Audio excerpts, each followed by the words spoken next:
get a win against West Virginia. Missouri lost to start right there because KU has lost all the momentum that they had 2 weeks ago. After that Arizona win? Yeah. With a Houston win as well, Cody. All the momentum and everything they had heading into the most important time of the season. Now, March Madness is right around the corner. A week from Sunday is Selection Sunday.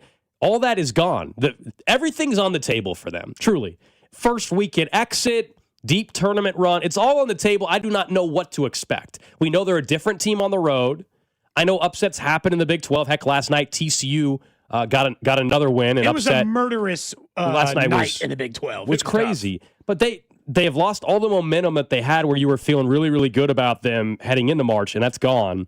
And a lot of it is all about their offense. They are 54th in the country in offense. 54th. Now, Ken Palm still has them as like a 20th best team in the country. But right now, the way they're playing, I know their seeding will have them as this. There'll be a 4, worst case of 5. They don't look like a top 25 team in the country the last week and a half. No, and again, having that kind of offense is weird because they have scorers. They have an interior guy. They should, on paper, be able to score at a higher rate than they do. They have the best scorer in the country. Maybe, not even kidding. He genuinely might score with the biggest ease out of any college player in the country. And it doesn't matter because they look out of whack. And look, last night, Bill Self gets tossed. Yeah, we can talk about whether or not we thought that was intentional or not. But Bill Self gets tossed. Then they, get it together for a little bit. It all coming together. They're working through things. They get it within a couple of points. Flory misses a layup, and then it cratered at the end of the game. What I can't figure out with them and why I don't think they're poised for a long tournament run is they cannot play away. They cannot play away from home, period. They are an awful team away from Allen Fieldhouse. And I know they got a couple of decent wins, 2 really specifically, and 1, I would say, really good win at Texas Tech. That's it. Other than that, this is not a good team playing road teams in the Big 12. They've lost to pretty much anybody in the bottom half of the standings you can imagine in the Big 12 at this point. That's the craziest thing, Cody. They've beat every team that's been ranked, but they're lost, and they're going to end up being the 5 seed or the 4 seed in the Big 12 tournament. But they're going to be kicking themselves for a long time if you think about what could have been, because, as you said, UCF lost, West Virginia lost. Last night, Arizona State, their head coach is probably just getting fired. Not fired. His contract is going to expire, but they're not going to bring him back. That was basically a lame duck coach in Hurley last night that they were going up against. Everybody knows it. And they got punched in the mouth early. They were horrific shooting the basketball. Absolutely horrific. They missed 30 shots in the first half. Yeah. 30. Well, part of that is Darren Peterson. He has been ice the last cold 3 games. For, I don't know. He's been cold for like a month. The last 3 games have been particularly bad, but he's been cold for a while. Last 3 games for him. Really post when he had the Oklahoma State performance where he was awesome for a half and then pulled himself out of the game. The last 3 games for Darren Peterson, 16 of 53. 16 of 53 shooting. I can do the quick math. 30%. That's what he's shooting from the field. He's one of many problems with this team right now, and they're all offensive, though. It's not defensively. I still think they play at a pretty high level. Yeah, they got the best post defender maybe in college basketball. They also go ahead, Drew. I was going to say there was an interesting quote from Bill Self after the game. I don't know if you guys saw this. It was basically, we're still trying to work this thing out. Like we need Darren to be aggressive because we're best when he's aggressive and playing well. But also, in the same breath, he's got to learn how to put other guys in positions to make them more aggressive, just like we need Darren to be more aggressive, and we haven't quite figured that out yet, but we got a little time left to get there. It goes back to the entire chemistry thing of they're still trying to figure out in early March how to play together, and yes, they've got great wins, but trying to make it all work here in the next week is going to be tough. It is weird because they did find it. Gold, what the hell happened? They had it. Yeah. It seemed like for all those conversations for the first 4 months of they don't know who they are, they don't know how to play with and without Darren Peterson, they're good and bad. Then for like 3 weeks, it seemed like, okay, yeah, maybe they lose a game, but like they seem like a team who had figured out who they were, what their identity was, how they played. And then now the last 2 weeks, I'm like, no, I guess not. They this is why everything's on the table in March. What you just said. 2 weeks ago, they looked like a legitimate national title contender and a team that was going to go on a very deep run. Now they look like a team that could be done in the first weekend. And that's the reality. Both are real options. Maybe we sit here a week and a half from now and they go on a run in the Big 12 tournament and the vibes are back and all that, but they also might just be an early X in the Big 12 tournament. And then all of a sudden, you're going to have the 10 to 12-day sample size of a team that looks almost lost offensively heading in. And a 5-12, yeah. Consistently one of the more dangerous seed lines. So, last night was just a weird basketball game anyway, because they actually out-rebounded Arizona State at a ridiculous margin. In fact, I think this stat came from Elias. Over the last 10 seasons, Division I teams were 440-1 when they finished 55-plus rebounds and plus 12 in the rebound margin. That's what Kansas did last night. They're the second team to lose over the last 10 years ever, despite out-rebounding Arizona State 55-43. Can't make a shot. Yep. Doesn't really matter how many rebounds you get. Every rebound went to another miss.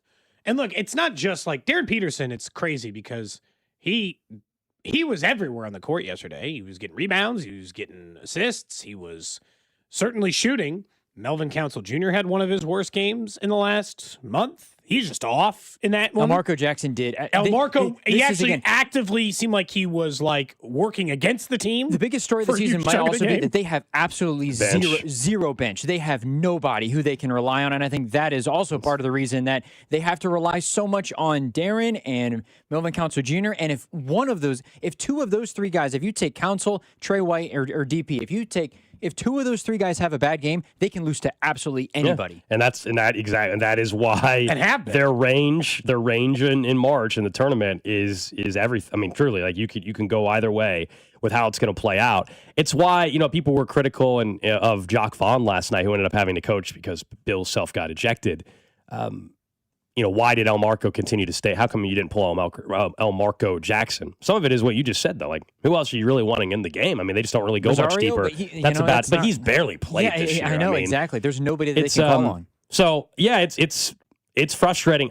You could tell me right now they're gonna lose in their first or second game. You could tell me you think they're going to the Elite Eight. Both I think you can make a case for. It is a complete wild card. It's why they now have dropped from just 10 days ago. They were 20-1 to win the national title. They're 40-1 now, and I can't disagree with it. 40-1. Well, they're a long shot. Good luck with our brackets because this is going to be.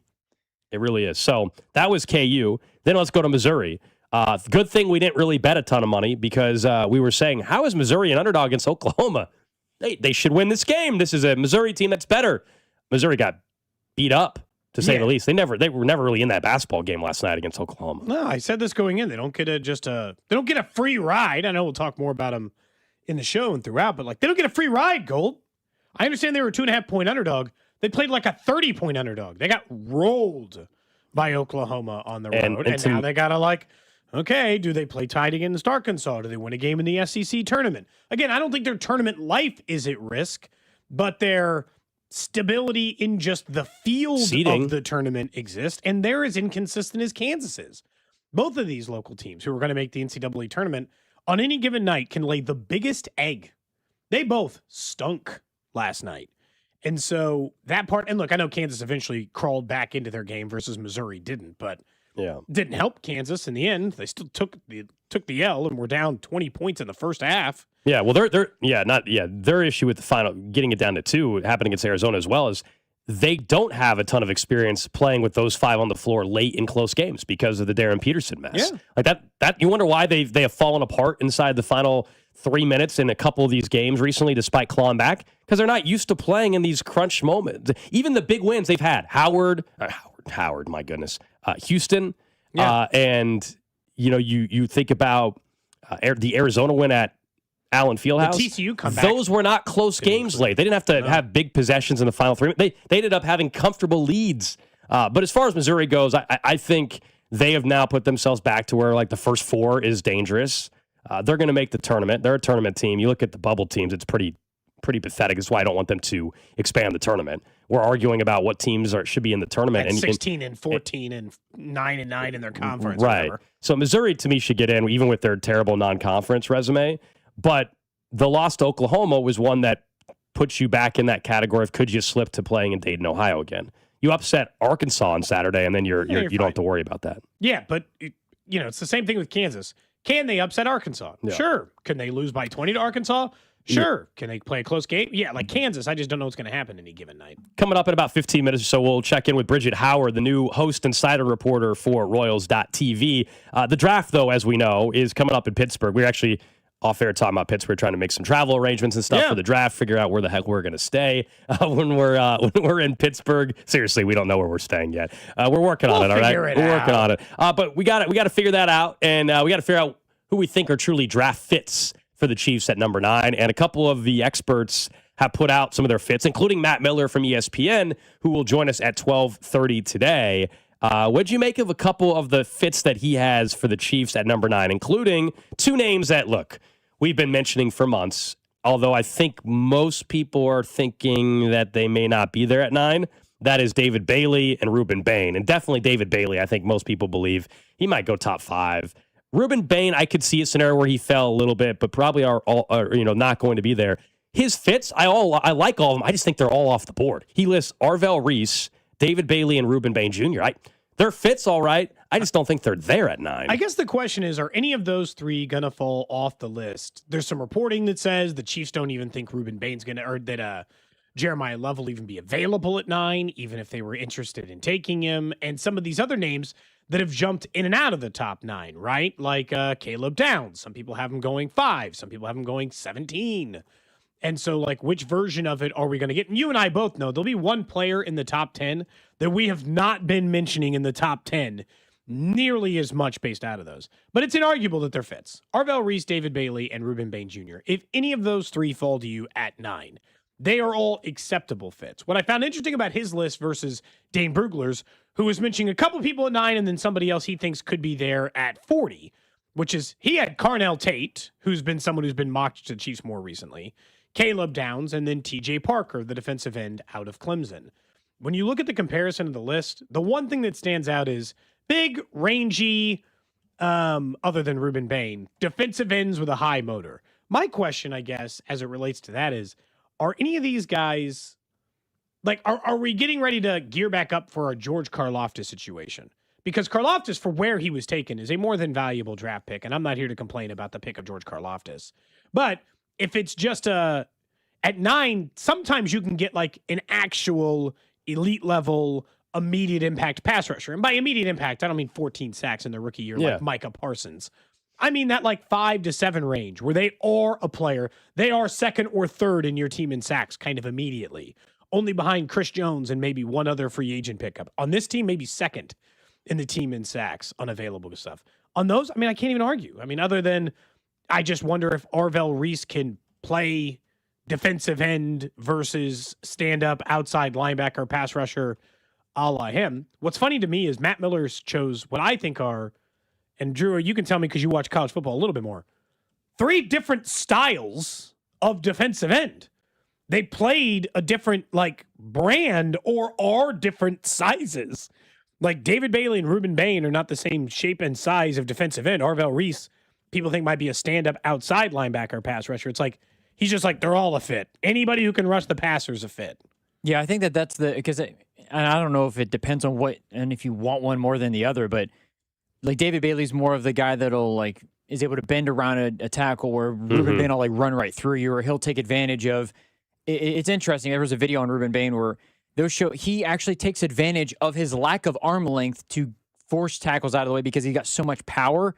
He's able to move his arms around and shove an O lineman out of the way where David Bailey would just beat you with the speed. And we saw that sometimes in the college football playoff, even again in the game against Oregon. But as the season progressed further, they're just different styles. I don't know if that matters for teams. If it, as long as you get to the quarterback, I guess, yeah, kind of what you're saying. I don't think it matters if you're running through the tackle or around him. I mean, in the NFL, you can't be successful. As long as you get there. You can't be a highly successful defensive end unless you have capability of multiple movements. Like, you can't just be, sure, I'm a bull rusher. You can be an okay pass rusher or, but like the elite ones, they do more than one thing. They do outside spin moves. They do inside cuts. They do jabs. Like the one problem, and this is always the question with guys like Ruben Bain, which is, sure, in college, you're stronger than everybody. The NFL, these left tackles are big and strong, and that leverage you've been using to push them around. Trent Williams doesn't get pushed around by people, so like are you going to be able to use a swim move with your arms at the length or work around or get to the edge if you can't create that separation essentially outside of it. But the Dane Brugler, like everybody's mentioning defensive ends. That's not surprising to me. Is Carnell Tate a fit? Dane Brugler mentioned him. We've talked a lot about wide receivers and the ones we like. But Carnell Tate from a style standpoint, I guess, is the question I have. But let's just discuss him. Caleb Downs fits any system. I don't think there's a system where Caleb Downs like, well, I don't know how we're going to use this super versatile safety in 2026 in the NFL. Now, I'm pretty sure he is a roster fit for literally every team in the NFL. Wide receiver wise, they don't just fit anywhere. 6'2", 190 pounds. He is a true outside wide receiver. And look, those guys move around a little bit in the NFL. You don't just stay outside. You move inside and outside. The last time I saw them use a wide receiver that I think operates like Tate was DeAndre Hopkins, who I still think worked better than people want to admit. So actually, from a scheme fit, I actually don't think Carnell Tate's a bad fit. I don't need the super highly versatile move everywhere guy. I might just take a big, strong outside wide receiver the way they used to use Hopkins. Is that the worst thing ever? At least force them into a different style of offense. Right. My only thing with the wide receiver group in this draft, again, I think if this is next year, we're talking about some of these names that are going to be the first receiver off the board. They would be the fourth receiver off the board a year from now. And I know it's a dangerous game you can play, and sometimes people are wrong. Everybody thought this year's quarterback class was going to be a lot better than what it turned out to be, and it's really just Mendoza. So things change during a college football season. But are the Chiefs that thrilled with what are perceived to be the first-round wide receivers, Tate or Lemon or Tyson? Do they really like them, or do they think, well, you know what, we can get better value with a middle-of-the-road second-round type of receiver? Who is playing wide receiver? I understand. Well, that goes back to yesterday's conversation, right, which is the free agent market and Romeo Doubs or Mike Evans. Tyreek Hill, again, I don't think he's available to start the season. So to me, I don't really want to have that conversation until closer to the season and everything. So to answer your question, is Carnell Tate a fit? Fine. We don't know. Do the Chiefs really like any of these receivers at the top that much? And if they don't, is this where you see them look to trade back, or you think they're going to be more aggressive than we realize in free agency? Or is this the year where there's a surprise trade? In the worst decision ever. Like a surprise trade for a wide receiver now. Yeah. I mean, look, A.J. Brown, the asking price is reportedly high, but it didn't have to be a wide receiver of that level. I've told you before a million times, and I don't think it's ever going to happen, unfortunately. But a player like Brian Thomas Jr., that is something I would definitely look at if I were the Chiefs, especially depending on if they're willing to move. Are you guys team Schefter or Florio in the most recent media battle? I mean, I'm always going to side whoever's going against Florio. Even in this case? Yeah. Well, no. I mean, Schefter, I think, is clearly doing the work of a lot of agents and GMs throughout his career. But no, Mike Florio forever, it's usually going to be anti-Florio. I got to say, Schefter's sitting, and if you guys haven't been paying attention, as you guys remember, Carnell Tate ran a slow time in the draft. As a result of that, Adam Schefter, doing the work for Carnell Tate's agent, essentially was like, oh, look, all these other people who were hand timing it, again, instead of an electronically timed 40-yard dash, was saying, oh, they saw it faster. Obviously, Schefter doing the work for the agent. He then, in a way to explain himself to Floor, who wrote an article about it, posted a bunch of screenshots of text he had gotten from agents or from GMs and scouts saying what time they got for Carnell Tate, showing that they were faster than what the electronic timing was. This does not excuse the behavior. What this shows is Adam Schefter, on behalf of the agent, didn't just send out something saying someone got one faster. He legitimately texted every scout he could think of to try to inflate this number, saying people who hand time something is more accurate than electronic timer. Just trying to get a different timer. He was bending over backwards to work for Carnell Tate's agent. It was actually worse than originally thought, where you just fired off one tweet to try to make Carnell Tate look faster. You were working overtime to try to make Carnell Tate look faster, man. He had a second job trying to make Carnell Tate look faster. Drew Rosenhaus is the agent of Carnell Tate. Shocker. And him and Schefter have a great relationship. Yeah, that's all. He was because Schefter, you're a busy man. You're trying to tell me that for one of the many hundreds of prospects in this NFL draft and the hundreds and thousands of players you cover in the NFL, you're out here firing off 30 texts to find out what people hand timed for a 40 just to make one player look better? Damn. Rosenhaus got you in his pocket. Like, that's not great, dude. Like, I didn't think he made himself look better. That's all. It's small, but either way, Cardinal Tate, I still think. Look, and this is a rare case for me. Not at running back. At wide receiver specifically, speed is not their problem. I'm sorry. That's like, if they want some fast guys, they have those. That's not the current issue. If they bring back Tyquan Thornton, fast. Xavier Worthy, fast. They'll be okay. Like Jalen Royals even ran a pretty good 40. They'll figure it out in the speed department. Someone says, does anybody think Tate ran a slower 40 so he could intentionally move down in the draft? No, I do not. I do not think so. Yeah. Shaving your numbers on the 40. No. Typically, people also that's a quarter. So. That's a quarterback thing. If a quarterback are we really that? Come on now. Are we really that into this where 0.05, not even half a second, not even a tenth of a second, 0.05, where if he runs a 4.49, all of a sudden, hey, you know what? Maybe this guy Cardinal Tate could be somewhere. If he runs a 4.54, 0.05, that's the difference. I don't know. I'm not taking him at 9 anymore because he ran 0.05 seconds slower. Last thing on this, which dumb media fight was worse yesterday? Florio and Schefter or Lenardi? Did you see this one? Oh. Lenardi complaining about Bruce Pearl. So Bruce Pearl, the head coach of, the analyst, former head coach. This one's petty that you're talking about. His kid is at Miami of Ohio, who is... his kid is coaching Auburn. It was because of Miami, Ohio that Bruce Pearl made the comment that they need to win the tournament. So there's all this Miami, Ohio, Auburn stuff that's going there. Okay. He was complaining about like the bracketology not favoring Auburn and saying Miami of Ohio should be there. And Lenardi went there and said, leave the bracketology to the professionals. To which somebody was like, are you out here trying to say bracketology is a profession? Evidently so. That demands expertise? So that was the other one. Now, Lenardi is a bracketologist, and he actually does teach a class at a college campus, I believe, if I'm not mistaken. I think it's St. Joe, maybe? I think that's right. So, look, I think Lenardi has obviously done very well for himself. That's a hilarious comment, though, that he made. I will also say on the Miami, Ohio thing, they're the undefeated Miami, Ohio Redhawks. 30-0 now. Their strength of schedule may suck and all that. I don't care if they lose in the first round of their conference tournament. A team that won 30 straight regular season games should be in the damn NCAA tournament. We got 68 spots for crying out loud. We can put them in one team. Yeah, that's all I'm saying. They should Auburn, be who are 6-11 in conference play. Yeah, I'm putting in Miami, Ohio. I don't care if they lose in the first round of their crappy conference tournament. Agreed. The MAC. 30-0. You're in the damn tournament. Agreed. All right, up next, let's talk some Royals baseball with the newest member of the Royals broadcast team. Bridget Howard is the host and sideline reporter now for Royals.tv. She'll be making her debut tomorrow night, actually, at 7:05 when the Royals take on the Rangers. So we'll get to know her next.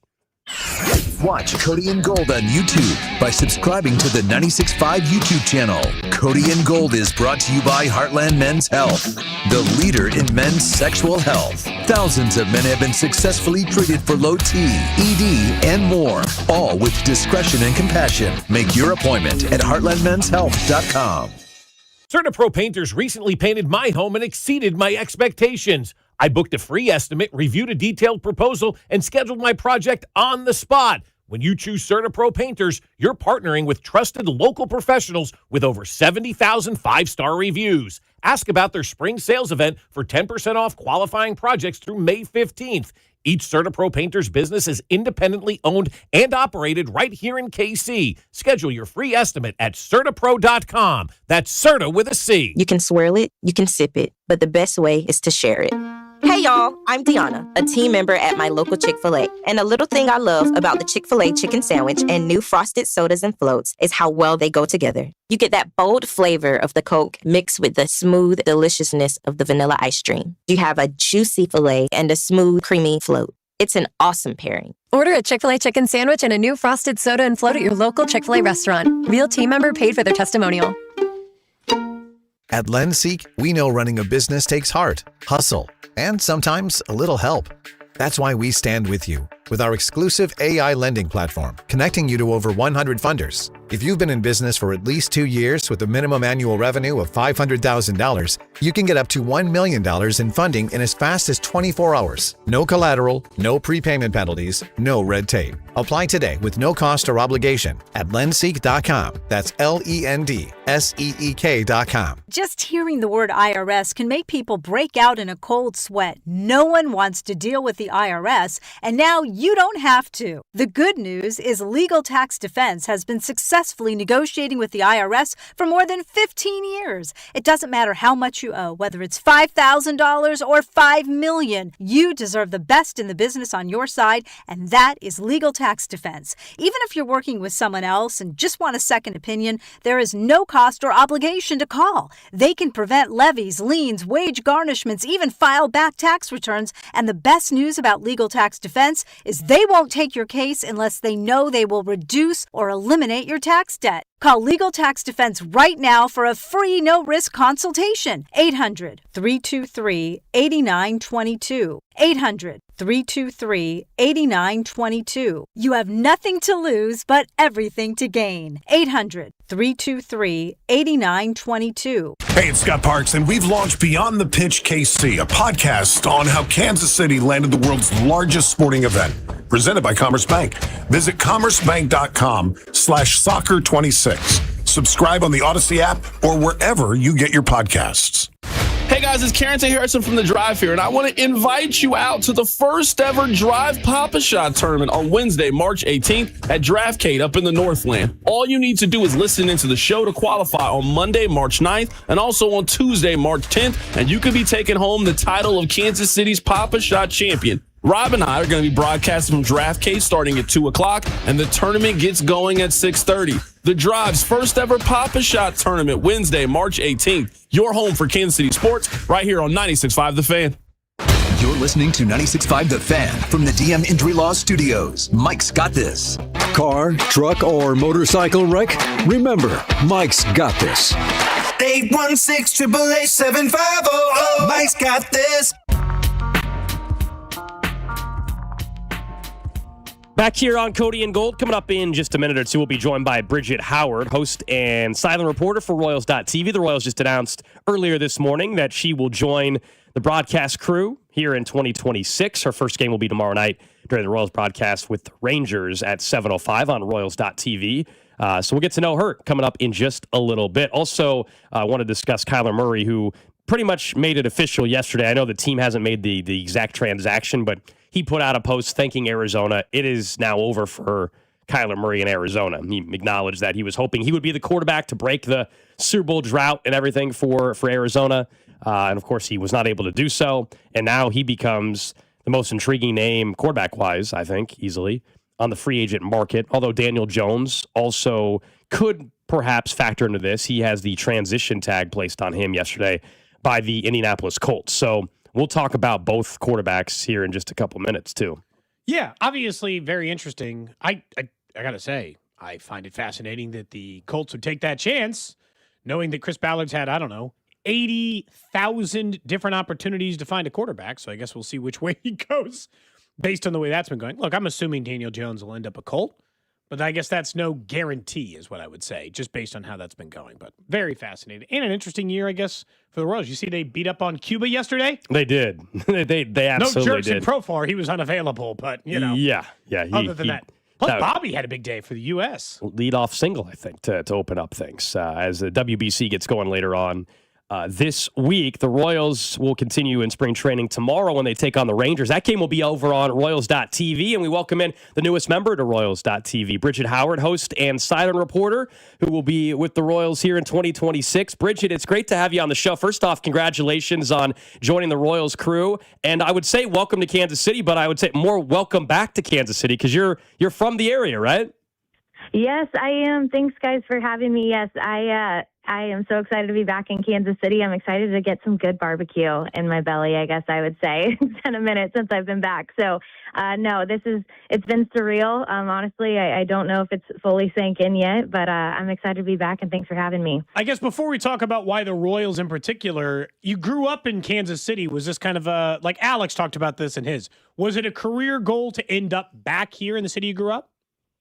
Absolutely. This has been my North Star kind of throughout my broadcasting journey. I always knew I wanted to work in baseball, and to be able to do it for my hometown team is just a complete full circle. And so every step I've taken along the way in my broadcast career, I always kind of angled it to be like, okay, how can I make my way back here? How can what I'm doing now benefit me if this role were to ever open up? And so, it's always been my North Star. I keep referring to it as that, but really, it's the dream job. It's been the dream job, and so I'm super grateful. So I'm sure people listening, okay, well then where have you been? What have you been up to, I guess, prior to getting this opportunity with the Royals and Royals.tv? Yeah, so I went to Kansas State, graduated in December of 2019, so right before the world shut down. I got my first job with the Mountain West Conference in January of that year. And so I was with the Mountain West Conference out in Colorado Springs for the better part of 5 years. And then I moved to full-time freelancing in August of 2024 and have been working for TNT as a sideline reporter covering college football, college basketball, and unrivaled women's basketball as well. And then in addition to that, I've been a play-by-play announcer for the NWSL and Gainbridge Super League. So we've been all over the place. We've had our hand in quite a bit of things. Have you had a chance to call any Casey Current games? So I have. It was actually about a year ago. I called a Kansas City Current game, but I called it remotely. So a lot of the gigs that I do, I call games remotely for soccer. So I called it from Fort Lauderdale. I wish I could have been in Kansas City for it, but I'm hoping to make it out to a Kansas City Current game in person this year. Well, you're here in person. So, like, if you pick up another Current game, you can just call it from here now. In theory, you would think, but a lot of the games I do are out of a studio in Fort Lauderdale. So, yeah, we'll see. But I'm excited. I'm excited to hopefully get out there and see a game in person. So, go ahead. We see, obviously, with TNT, you've been doing a lot of basketball and stuff. What about baseball do you love, right? I mean, you're going to do home games for the Royals and then a road series or two. What is it about baseball? How do you where did you come up for a love of the sport?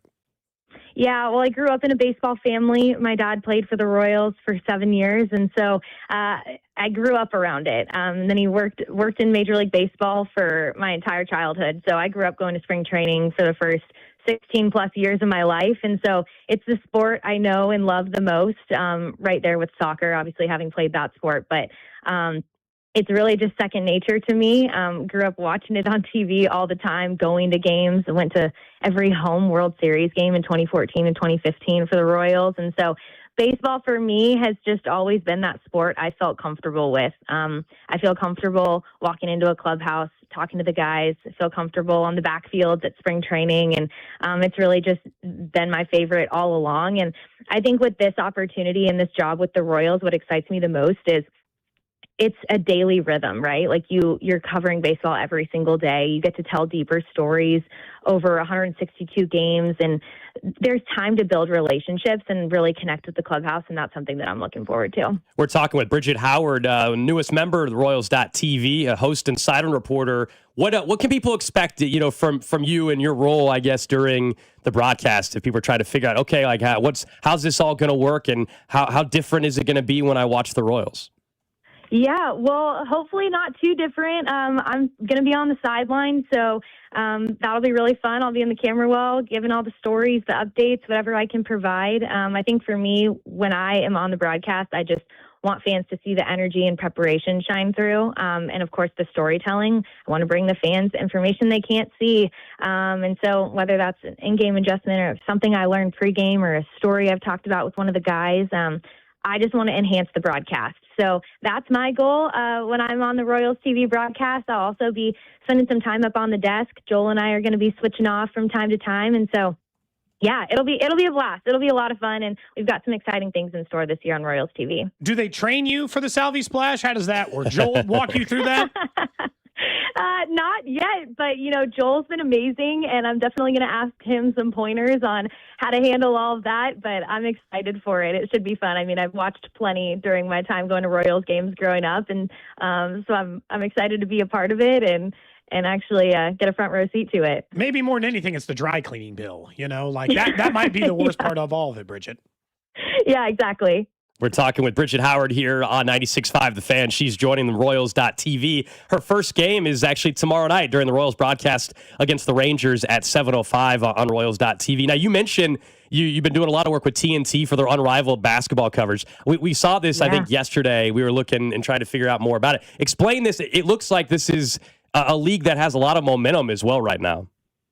It does. And I think what makes it really special is that the players have investments in the league. Like, they are right there with this league, and the league is for the players. I mean, what really stands out is just how ingrained they are in social media. I mean, the number of social media people down there when I was in Miami compared to actual staff is double, or if not more.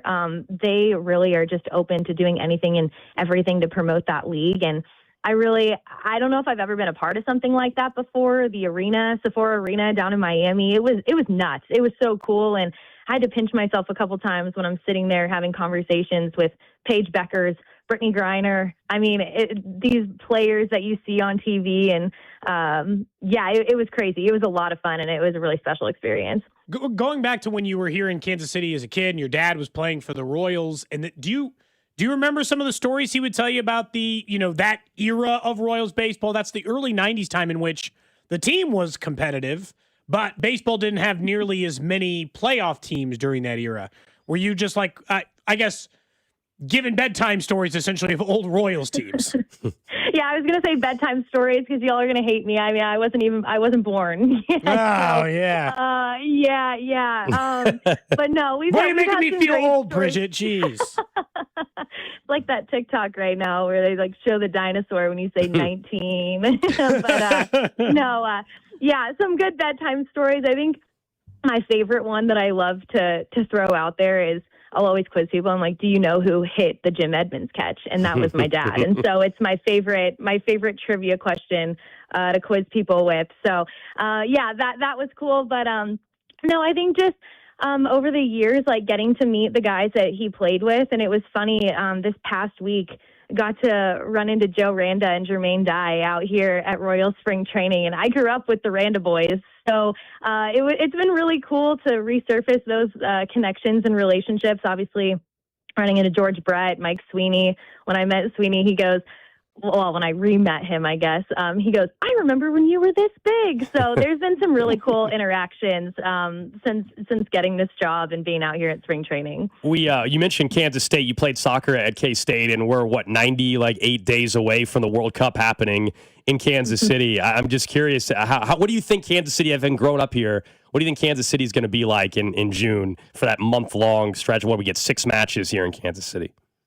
I think it's going to be awesome. I think soccer has been such a big sport in Kansas City for a long time, especially just as someone who grew up in the youth ranks and playing over at the OP soccer complex. Like, I remember when that complex was built. And so being one of the first teams to play on it. And I think just for the World Cup to be in Kansas City is going to be so great for the city itself. I think Kansas Cityans are going to welcome everyone in with open arms, and I'm excited to be there and experience it all. Are you going to try to get to a match? I mean, I'd like to, but I don't know how much the tickets are. We'll see. We'll see what's in the budget. Yeah, they're not cheap. I'm not going to pretend like that's the case. He mentioned K-State. Do you have your choice for next men's basketball coach? You like basketball and K-State. We might as well get your selection. Yeah, that I don't have a thought on, to be honest with you. I don't, but I know Kansas State. Like, I love Gene Taylor. He's been a big cheerleader of mine over the years. I was there when he first took over the athletics program, and so I have a lot of faith and trust in him. Bridget, really appreciate you calling in. Congratulations on joining the Royals broadcast team. And I guess people, of course, can check out the broadcast for the first time tomorrow night over on Royals.tv.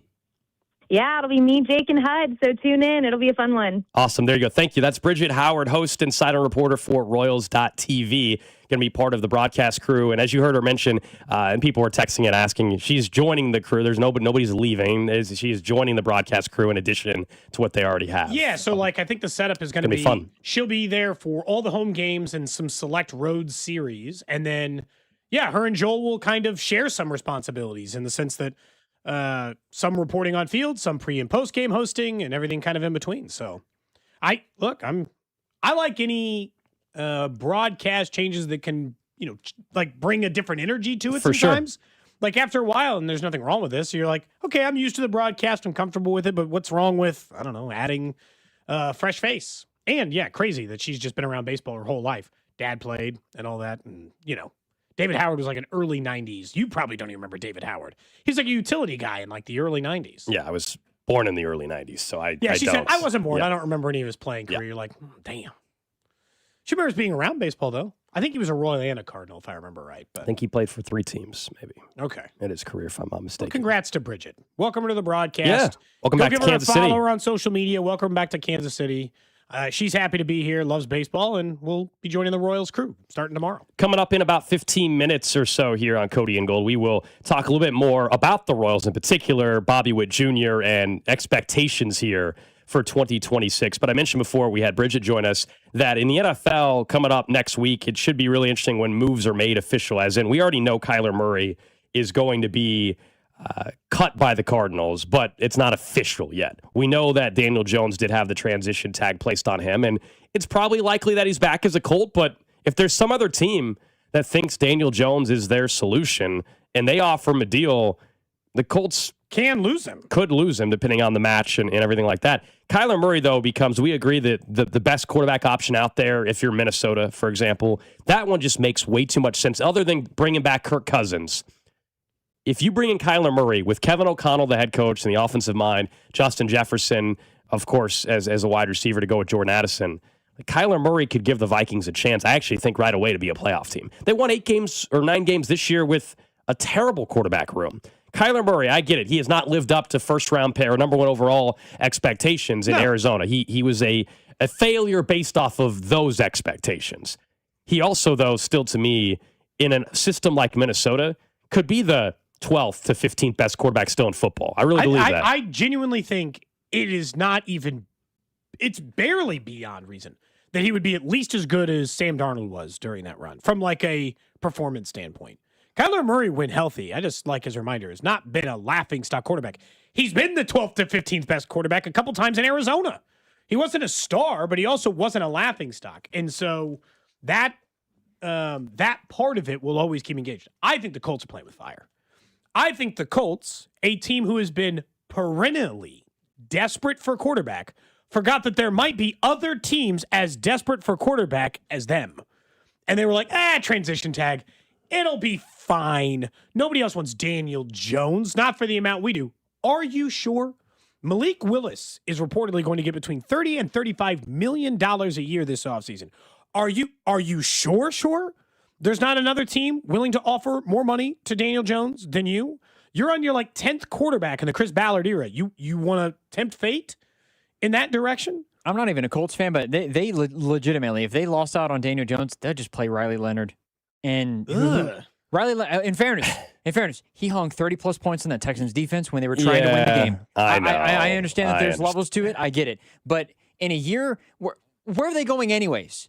Legit. What are they doing with Daniel Jones anyways? But here's the problem. Riley Leonard stinks, then at the very least, they get back to where they were when they took Anthony Richardson. Maybe they don't mess it up this time. But they tried too hard. Because the way they gave up the picks for Sauce Gardner, they actually do have to try to win this year. Or Chris Ballard's we talk about this all the time from a job security. If they told Alex, you can either lose this hosting job or you can try this year. You got to try. You can't, there's no choice. Chris Ballard has to try to win. Well, then they should He doesn't get a rebuild year. He'll lose his job. They should just try to get Kyler Murray then. Well, sure. But I think Daniel Jones. I would rather have Kyler Murray, but I think for them, Shane Steichen, their head coach, is comfortable with Daniel Jones. He knows he can have success with him. Even if I think it was very easy to see, and I can say this because we said it before the injury, that there were already concerning signs about their teams were starting to pick up on what they were doing, and Jonathan Taylor was becoming less effective.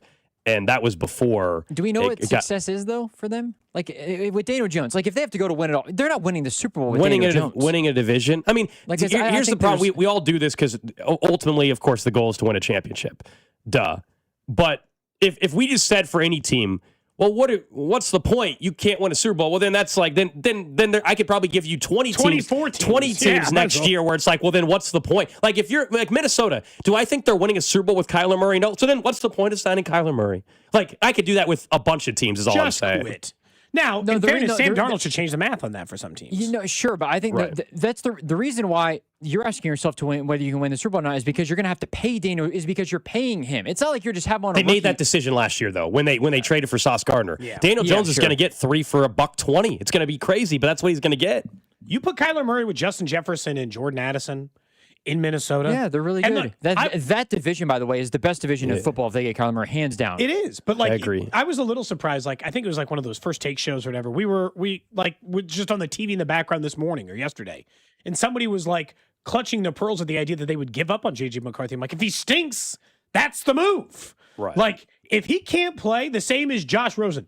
Do you think that the Arizona Cardinals, even though it didn't necessarily work out with Kyler Murray, although they got 7 years as a starter out of him, so it wasn't a complete failure, do you think that they regretted moving on from Josh Rosen to move on to Kyler Murray? Hell no. That guy never started, I don't think, another game in the NFL. If he did, it was like 2. Yeah. So, like, if they can't play, they can't play. If I was the Colts, I would be really worried because let's say they win the division, they lose in the first round of the playoffs. They're in the same position they were. We got some 5 breaking years news. ago Sorry to with cut you Rivers. off. Some major breaking news, as this was kind of potentially expected yesterday. According to Adam Schefter, the Chiefs and the Rams are working to finalize a deal involving Trent McDuffy. Oh, no. So there it is. Holy cow. Yeah, so that is the breaking news. Yesterday we mentioned there was speculation based on Les Snead, the GM of the Rams, discussing wanting an all-pro and willing to give up picks. The exact tweet is, sources from Adam Schefter, the Chiefs and Rams are working on a blockbuster trade that would send all-pro corner Trent McDuffy to the Rams for a package that would include the 29th overall pick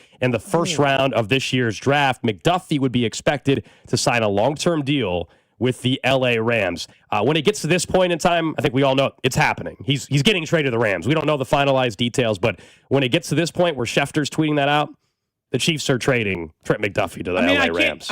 Did everybody see the quote from Trent McDuffy when somebody asked him, hey, if there was any other team you would play for, who would it be? And he said the Rams. And Les Snead yesterday at a podium and in an interview was asked, hey, what do you think about your team? He's like, sure be nice to add an all-pro corner at tight end. An all-pro corner to the roster was pretty much his comment.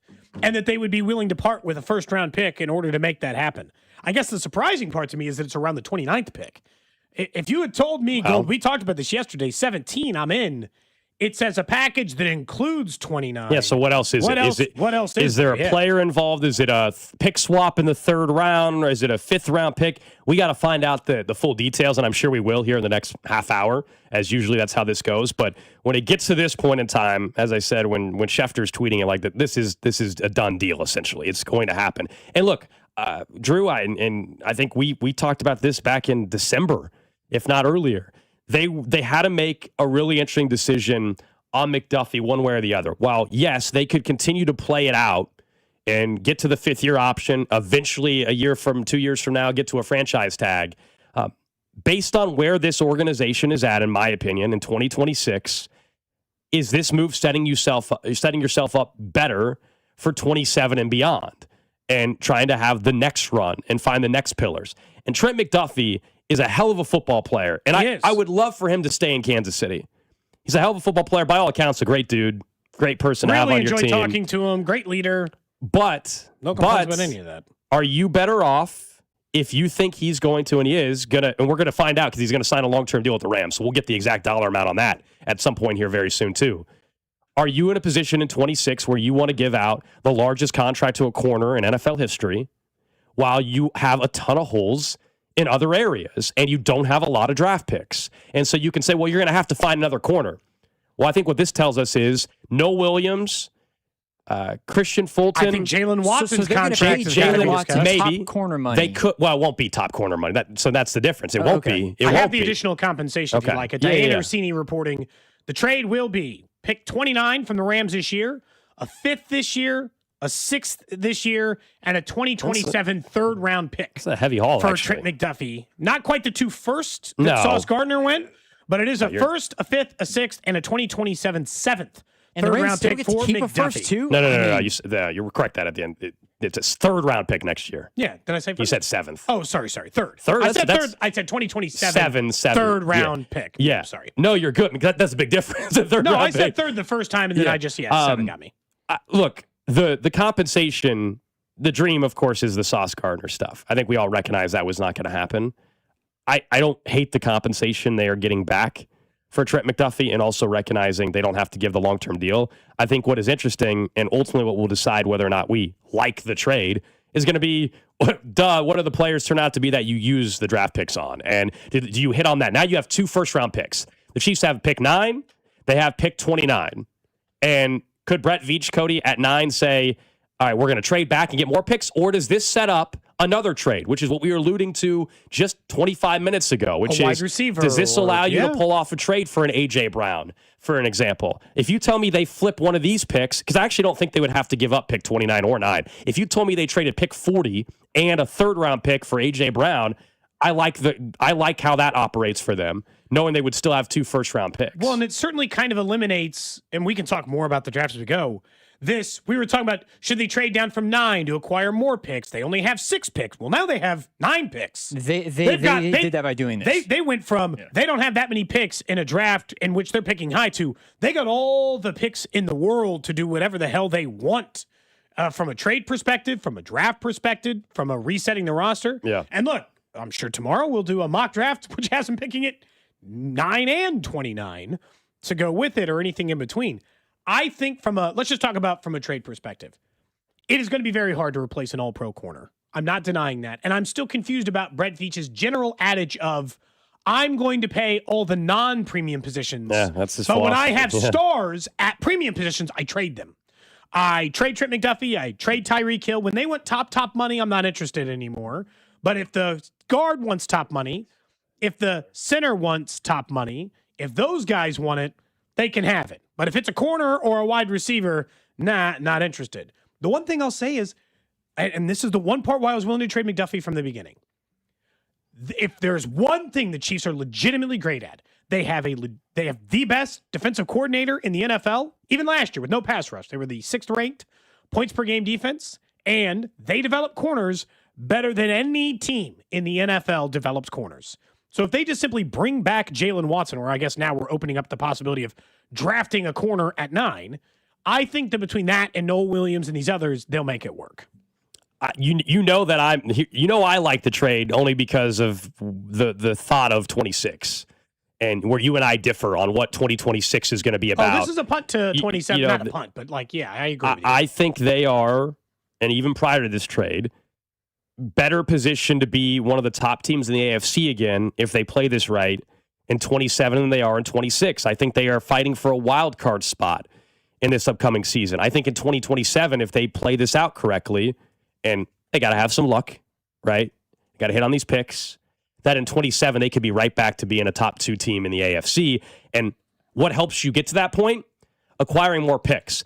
Anytime you get rid of an all-pro, as you said, that's a tough decision to make. But I do know when the Patriots were able to have essentially a second dynasty, they traded away some very good players to position themselves. I view this in the same way. Trent McDuffie's a hell of a football player, but they simply, last offseason, were not able to get a deal done because the Trey Smith thing dragged on longer and longer, and they clearly did not feel comfortable making Trent McDuffie the highest paid corner in football, and if that was the proper allocation, in their opinion, of resources. And I don't disagree with it all that much. Now, they have to nail these 2 first-round picks or package one of these picks to go acquire another asset or 2. But I actually think, while it's never easy to make a trade like this, I think we could all potentially be sitting here in 27 and say, wow, that actually is why they were able to jumpstart another dynasty run. If it goes like 2022's draft, sure, right? If they draft Trent McDuffie and George Karlaftis or players of those caliber, absolutely. And I know some people are disappointed in the compensation. For sure. And we'll open up the phone lines in the next hour, too. Yeah. What I will say about the compensation as it relates to the Sauce Gardner trade, Trent McDuffie had 1 year left on his deal. Technically, and you and I both know, it's not really 1 year left on his deal. He had a 5th year option and a tag year available, but technically on his contract, only 1 full year remaining on the original deal. And they're just going to pay him, right, to go with there. But so that's just going to be less. Sauce Gardner was already paid. Like, they knew the number. The Jets actually ate some of the number for Sauce Gardner, making him more affordable for the Colts to take on the contract. That's not happening in this case. The Rams are going to have to wear the full brunt of the Trent McDuffy deal. That's why the compensation is less. I don't think a first, fifth, sixth, and a next year third is all that bad. I actually think they're pretty good. Teams, I think they did pretty good on the compensation. If you're just joining us for the first time today, the breaking news from Adam Schefter: the Chiefs and Rams are working on a blockbuster trade that will send All-Pro corner Trent McDuffy to L.A. for a package of picks, including the 29th overall pick in this year's upcoming draft, to go along with a 5th-round pick, a 6th-round pick, and a 3rd-round pick next year in 2027. We will obviously continue talking about this throughout the rest of the show. Up next, we will also take some of your thoughts on the phones. We're also expected to have Nate Taylor, our Chiefs insider, potentially call in from ESPN. It's coming up right now on The Fan. What's up, Kansas City? This is Vinny Pasquantino, and you're listening to Cody and Gold, weekdays starting at 10 on 96.5 The Fan. Brought to you by Heartland Men's Health, the leader in men's sexual health. Thousands of men have been successfully treated for low T, ED, and more, all with discretion and compassion. Make your appointment at heartlandmenshealth.com. Doug. There's nowhere I wouldn't go to help someone customize and save on car insurance with Liberty Mutual, even if it means sitting front row at a comedy show. Hey everyone, check out this guy and his bird. What is this, your first date? Oh, no. We help people customize and save on car insurance with Liberty Mutual together. We're married. Me to a human, him to a bird. Yeah, the bird looks out of your league anyways. Only pay for what you need at libertymutual.com. Liberty, liberty, liberty, liberty. Hi, I'm Jacob, your friend and an actual jeweler at Shane Company. I'm proud to work for a family business that's been committed to the highest quality standards for nearly 100 years. Your dream engagement ring is designed for quality every step of the way. We set your diamond by hand, never with machines. Prong tips are beautiful and secure, and intricate details are thoughtfully crafted. At Shane Company, there's no shortcuts, just craftsmanship, because a friend knows true love deserves the highest quality. Visit us in store or at shaneco.com. Shane Company, your friend and jeweler. This is the story of the one. As a procurement manager for a hospital system, she keeps every facility in her network stocked and ready. That's why she counts on Grainger to be her single source for thousands of products, from disinfectants to lighting, air filters, and more. And with fast, dependable delivery, Grainger helps her keep every facility stocked, safe, and running smoothly. Call 1-800-GRAINGER, click Grainger.com, or just stop by. Grainger, for the ones who get it done. My car smells fresh, so fresh, always so fresh every day. My car smells fresh, so fresh, like I cleaned it yesterday. Got that Febreze car on the vents, living life with that just clean freshness. Febreze car, if you know, up to 40 there's a scent on low. My car smells fresh, so fresh, always so fresh every day. My car smells fresh, so fresh, like I cleaned it yesterday. That's right, breathe happy Febreze, la la la la la. This is the story of the one. As a procurement manager for a hospital system, she keeps every facility in her network stocked and ready. That's why she counts on Grainger to be her single source for thousands of products, from disinfectants to lighting, air filters, and more. And with fast, dependable delivery, Grainger helps her keep every facility stocked, safe, and running smoothly. Call 1-800-GRAINGER, click Grainger.com, or just stop by. Grainger, for the ones who get it done. You like saving money, right? We all do. That's why Allstate just lowered the price of car insurance. Not, but wait, there's a catch. Lower. Actually lower. So if you're shopping around or just want to see how much you can save, check Allstate first for a new lower auto rate that could save you hundreds. You're in good hands with Allstate. Not available in every state. Only applicable for new auto insurance business. Rates will vary by several factors, including how you purchase the policy. Potential savings vary. Allstate North American Insurance Company and Affiliates, Northbrook, Illinois. If you're looking for more NFL draft coverage, go subscribe and follow the Character Concerns podcast with Bink and Chris on the Odyssey app or wherever you get your podcasts. This is your home for Chiefs football. 96.5 The Fan, KFNC FM and AM, HD1 and HD2 Kansas City, in Odyssey Sports Station. All right, 11 o'clock hour here on Cody and Gold. Breaking news of the day.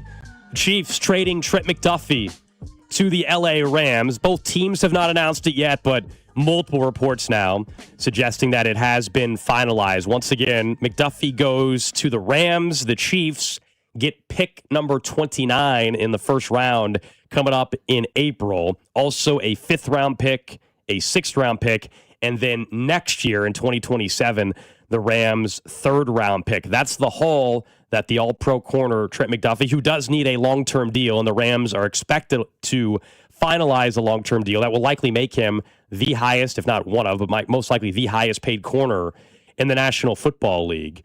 And for Kansas City, there's so many other questions that now come with this.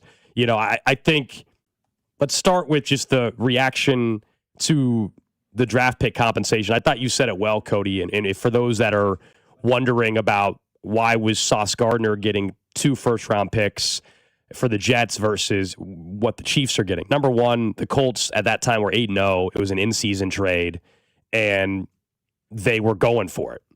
And they were willing to part ways with 2 first-round picks. The other part is, as you said, the signing bonus and everything was already paid from the Jets. The Colts did not have to take on any of that. There was a big financial difference. So that's a big part of it.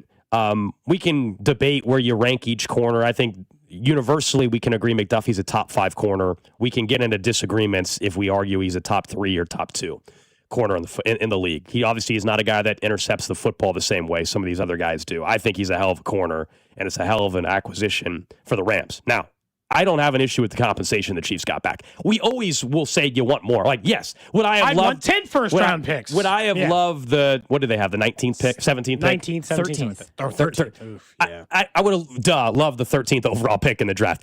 I don't know if that was ever in play. I actually think the Chiefs getting, you know, overall, what is that? 4 picks. 4 picks, including a first and a third rounder. The third for next year, too, in a draft that's great at wide receiver, potentially. So I don't hate the haul. I actually think the Chiefs did well in the haul, but ultimately this is all going to be about whether or not they nail the picks, or what I'm more fascinated about, Cody, does this mean there's something else in play for Brett Veach in a crucial offseason? Is there another trade, whether it's this week, whether it's on draft night, either to move? Remember, they can use some of these picks to move up in the draft again with that pick 40. If they think they want to somehow even move, and all of a sudden they're picking 3 times in the top 35 if they wanted to. I mean, they have a lot of room to navigate. But does this mean that they're willing to go trade for a veteran that has already proved himself? They free up some money by trading Trent McDuffie. $14 million this year. And they're not paying him long term. So they have some money to work with in that regard. Are they willing to go trade for an A.J. Brown? Are they willing to go trade for the Vikings defensive lineman that apparently is available? Are those in play now because they have some extra picks to work with? I'd actually be kind of surprised if that wasn't part of it. Patrick Mahomes, by the way, has tweeted about 1 minute ago, just put, damn. Yeah, well, it's a tough move, man. Oh yeah, and I mean, you know, Xavier really just put no with a bunch of crying emojis, and so I absolutely get it. I'd be kind of surprised if it doesn't include that. The way the Rams just kind of made that move, and that the Chiefs are telling themselves, why I kind of expect them to trade or make a big signing of either a wide receiver or a defensive end now, and that they're going to use one of those things to pay, or I hope, bring in somebody of a more valuable position. I will say, though, Gold, as much as my instinct kind of leans that way, the last time they made a major trade like this and had the additional picks, they just made the picks. They didn't go out and spend the money in a different way. They just drafted Trent McDuffie and drafted George Karlaftis. They didn't go out and use those picks or reallocate them to some other resource. But they also have in their history, in a year where they didn't like, let's say, the Orlando Brown year, they didn't like the tackles in the draft. They went out and traded for Orlando Brown Jr. and gave up picks. So if they don't like the wide receiver, they don't like the edge rusher, could they use these picks to go and get a known commodity? They have way more options of what they can do. That's what's exciting about the trade moving forward. It's, you know, finding another All-Pro is not going to be easy, and they lost one in this trade. That's a fact. Not disputing that at all. But I think there's a chance if they play it out right, and I get the skepticism if you're worried about their ability to draft the proper players, in the skepticism at a wide receiver, for example, based on track record. But I think that this trade potentially can set them up much better where we're sitting here in 27 and 28, and that they have some young players that become pillars of this organization and are able to start another run. I will say McDuffie was the shocking part about it will always be, but required a long-term deal that make him the highest paid corner in football. But you and I spent a lot of time, and I think it's more than fair to bring up in this. You and I spent a lot of time talking about this idea of like they need the next set of pillars. For sure, they need, you know, the Jones, Kelsey, Mahomes, the people who've been running the show for a long time. McDuffie had entered that conversation. He was one of this team's pillars. He was one of the 5 most important players on the team. And so, like, now it does feel like they're missing that gap again. Again, if you made me make this trade, if Brett Veach had run it across your desk, Gold, and said, hey, would you make this deal? I would have made the deal. But it doesn't mean it doesn't come without questions, including, and I think the obvious one is, do you think that Jalen Watson is now going to be here on a long-term deal in Kansas City? Right. And odds definitely went up. Free agency opens in a week, so it'd be about a good time to figure that out. Look, I love Noah Williams. I think he can play. And obviously they must think he can play if they're willing to part from Trent McDuffie and make a kind of swing like that. Corner is now, I don't know where it ranks. Wide receiver, defensive end, and corner are not just like, kind of needs. They are all desperate needs. Are we, hold on, for this team going into the draft? Like big needs right now. To me, I thought the whole concept of you trading Trent McDuffie is, well, you got Jalen Watson and you got Noah Williams and those would be the guys. If Jalen gets signed, because I still would not have made the deal. I don't think you trade an all-pro player. Yeah, you and I disagreed on that in December when I said they should trade him. And look, the Chiefs got a nice haul. I'm not disputing that, but I still wouldn't have made the trade just because of the questions. Of course, you have to try to find a way to make up a fit of that player. But all of a sudden, if they don't sign Jalen Watson, then they might have to take Mansour Delane at 9. Like they might. Or another corner in free agency, but whoever, because I think you put yourself in that position where I think the whole time I think that we've had this discussion is, well, if they trade Trent McDuffie, then they're signing Jalen Watson back and he's going to be here. If they don't bring Jalen Watson back, then I think there's even a bigger question about that whole corner room, about what you do where you're relying on a second-year player who, for all intents and purposes, could be your number one corner essentially, and he didn't even get on the field as much as we would have liked to have had him been. So I think that Jalen Watson is an absolute must now. You pay him whatever it takes to bring him back. Yeah, more than fair. I think, I don't know if it's 100% certainty, but the odds, whatever you thought the percentage was before. It went way up. It went way up. And we'll ask Nate Taylor about this too. Nate Taylor's going to join us at 11:30, our Chiefs insider from ESPN, as we are reacting to the news that Trent McDuffie is getting traded to the Los Angeles Rams for a first-round pick, a future third, and a 5th and 6th in this year's draft. And so obviously a blockbuster trade going down today in the National Football League. There was some noise around this yesterday toward the end of the show when Les Snead, the general manager of the Rams, had those comments saying that they were willing to part ways with a first-round pick. They were looking for an all-pro. Everybody was starting to connect the dots. I don't know if everybody thought it was going to happen 12 hours later or 18 hours later, but it did. And McDuffie is on the move. I think what Drew said is more than fair about the questions moving forward. The reason why I don't have an issue with the trade, this is where I was at in December and in January when we had this. I see the logic behind the move, but it also does require you not only to either get the picks right, but does it require you to bring in Jalen Watson? I think bring him back. I think it does as well. If not, it means that there's another move you're willing to make to look at the cornerback room, or you're going to say in 2026 they feel comfortable with Noah Williams and Christian Fulton plus a second-round corner or a third-round corner, and they're going to develop and base it off of that. I just liked the trade and thought it was a move I would make months ago only because of setting up for beyond 26 and where I thought the franchise was at. Especially for the standpoint like what you guys, and we've talked about this whole time, is there are holes across the roster that now with having 29 and 9 and the extra fit, you're able to at least try to patchwork some of the holes, or at least the depth of some rooms, notably at the wide receiver room, and potentially get that edge rusher and feel comfortable taking an edge at 9 and not having to worry about a wide receiver, or taking a wide receiver at 9 and feeling comfortable because you can pony up and get a corner or an edge rusher at 29, maybe a Zion Young, whatever the case is. I got to say, this does I didn't know what they were going to do at 9 before. Good luck knowing now. Everything's on the table. Like right now at 9. The positions available to them to draft are defensive line, corner, wide receiver, safety, running back, because Caleb Downs becomes more interesting as a prospect because now you need a leader in the secondary. Oh, what if I told you there was a possible all-pro versatile safety available at 9 all this sudden? For sure. I can make the case, though. Those things. I can make the case, while you're maybe not comfortable with it, I can make the case they have a number 1 and number 2 corner on the roster under contract currently. Christian Fulton. I know he didn't play, but that's the weird. I would bring back. I'm less interested in making the argument for just because they didn't play him. I would bring back Jalen Watson if I could, because again, he's going to get a nice contract, but it's not going to be anywhere near what the Trent McDuffie contract is, and he's not the player that Trent McDuffie is. I get both are true. Yeah. I'm just saying this idea I don't think they have to do anything. I think they should. if Fulton and Noel Williams were the corners, there'd be major question marks there. But if you told me it was Fulton, Williams, and they drafted one in the second or third round, I don't think it is this complete, unbelievable failure of an organization to do that. But you feel better if it's Watson, Fulton, Williams, and then you draft a corner in the middle rounds. Okay, that plays out, and I still have 2 first-round picks. And we can open up the phones here a little bit if you guys want. 913-586-7965. Call in. What's your thought? Do you hate the trade? You like the trade? What do you think they should do with the extra picks now that they have, whether it's in the draft or package it for another trade? You guys can let us know as Trent McDuffy is getting traded to the LA Rams for a haul of draft picks, including pick number 29. 913-586-7965. Yeah, I will say, as we mentioned, as it relates to the draft and some of these other picks, I don't think you can viably and reasonably take a running back at 9 when you have holes at corner and defensive line and at safety. I think it's almost irresponsible in a way.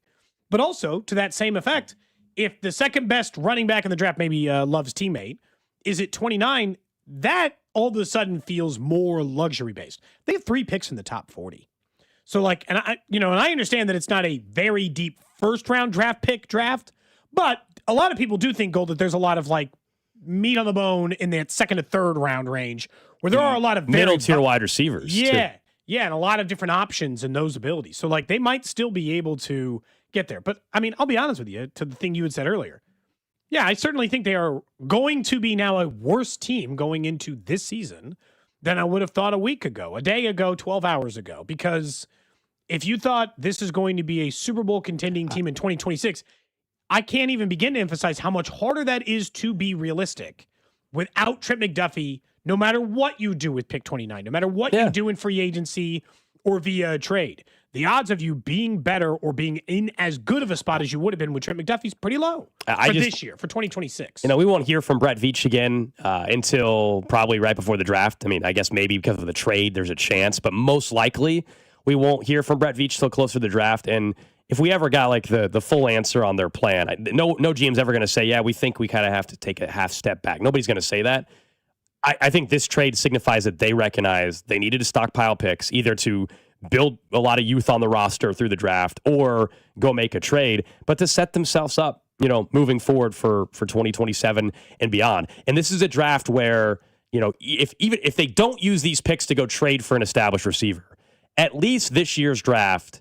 And we'll have Matt Miller join us at 12:30 today. So great day to have him on the show to ask him about the quarterbacks in the draft. It's perfect timing. Who else is available at 29 now? Hadn't been looking there. I want to ask him if the depth at corner is good enough where could the Chiefs, do they have to turn around and use pick 9 or pick 29 now or 40 on a corner? Or can they use pick 40 or later on a corner and feel like they can develop? And we're sitting here in 27 where now they've got Fulton's contract is gone. And so then it's no Williams. It's this second-year player at that point. Watson under contract is a good and something like that. 913-586-7965. I do want to go out to Mac in KCK. Mac, you're on with Cody and Gold. Hey, man, thanks for taking my call. I'm listening to you, and I know you've been talking about getting rid of Trent McDuffie since last year, basically. I don't know why we're not really high on Love. I think he's an ultimate playmaker, and he can catch the ball off the backfield. He can take some of the pressure off Mahomes. I think we can go get a wide receiver in the third round or fifth round because there's not really a great wide receiver core this year.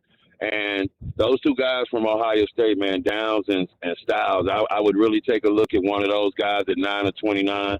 I know you guys are excited about getting an edge rusher, and I know the conversation about Bang, but I just think Jeremiah Love, man, is a no-brainer offensively because I don't really see anything in the wide receiver department that's going to help us immediately. So I don't know, man. That's my thoughts, and I'll listen to you guys out there. Yeah, thanks, Mac. Appreciate the call. Mac out in KCK. So he's someone that wants Jeremiah Love at 9. Do you think, in a weird way... Be better on offense if you're going to be bad on defense. In a weird way, we don't have to rehash it. I think you guys know where we both stand on Love, depending on what the Chiefs do in free agency. But now that I told you that, I tell you that they have 2 first-round picks, does that make you more likely to be okay with a running back at 9, knowing that there's another pick coming? No, because there's bigger needs now. Yeah. And bigger holes. I'm with you. The only argument I would say, and so I feel a little bit different about it than I would. The argument I guess I would make for it, Gold, is that if it's going to be a rockier road on defense, it is. It is. No matter kind of what you do, unless, I guess, if you get a better pass rush, hypothetically, maybe your corners don't have to be as good or cover as long. But let's just that's the dangerous part, though. You're right. Right this second, they have a worse cornerback room, and their defensive linemen were not great last year, and they've Mike Dana's gone, as he should be, but Mike Dana's gone, Derek Notty's gone, Minahue's gone. Not that they were great last year, but the point is they got a ton of holes on the defensive line. You got to be good at one of the things, and they're trying to acquire some picks, hopefully, to get better at that. But I guess that's the argument for Love, or just like what they would do at pick 9 or Carnell Tate or some of these other options is, if it's going to be a rockier road on defense, and let's just assume that it is because they're missing an all-pro corner. So no matter what they do, that will be a big shoe to fill, and let's just say they can't do it for next season. Well, then be a lot better on offense to negate it, right? Find a way to massively improve. Just upgrade the weapons, for sure. What you have been doing on the offensive side of the football and play that way for a little while. The defense has carried this team for a long time, and maybe it's not their turn anymore. And that, this is small, and then I know we'll take a couple more calls. Yep. And we haven't mentioned it yet, and I kind of feel a little bit bad. Not really, but I will say, there is no way this dynasty exists without Trent McDuffie. So, I do want to take a second to appreciate his contribution to the Chiefs dynasty in the way that, had they not made that trade for Tyreek Hill, drafted Trent McDuffie, and he became the player he did, he was one of the pillars on a multiple championship defenses. He was a highly impactful Kansas City Chief in his career. And, even if it's just a sidestep for a minute, because we're talking it's fair. How much it impacts the Chiefs. Trent McDuffie had a massive impact on this organization. Yeah, I think if you were to poll Chiefs fans, I think he was one of fans' favorites. Either of Mahomes, Kelsey, Chris Jones probably at the top of the list, and then I think Trent McDuffie. I know for you and I, just selfishly, at training camp talking to players, Trent McDuffie was high on our list of players we enjoyed talking to. Hell of a player, and by all accounts, a great person. And that sucks to lose that, and you have to make really difficult decisions if you want to extend the run. I think people are misconstruing what I was saying about 2026 and looking ahead to 27. I'm not saying they're punting on 26. I think they, again, are a wild card type team. I think, though, if you want another 3+ year run, I think a move like this potentially, again, they have to get it right, but potentially sets you up for 27 and beyond much better than if you would have turned around and gave McDuffie the largest contract in quarterback history and not had any additional picks in a year where you don't have many picks. Let's see what they do with it, though, right? I mean, they could go make a trade for somebody, and the trade compensation to us or you doesn't make sense. We say, wait a second, they trade McDuffie and they turned around and used those picks on this guy? That could very well happen. I'm not saying that Brett Veach is guaranteed to get it right. I'm just saying I like the plan, the what appears to be the plan of stockpiling picks and moving forward. But let's see ultimately what they do with it. All right, 913-586-7965. We've got Murray in KC. You're on with Cody and Gold.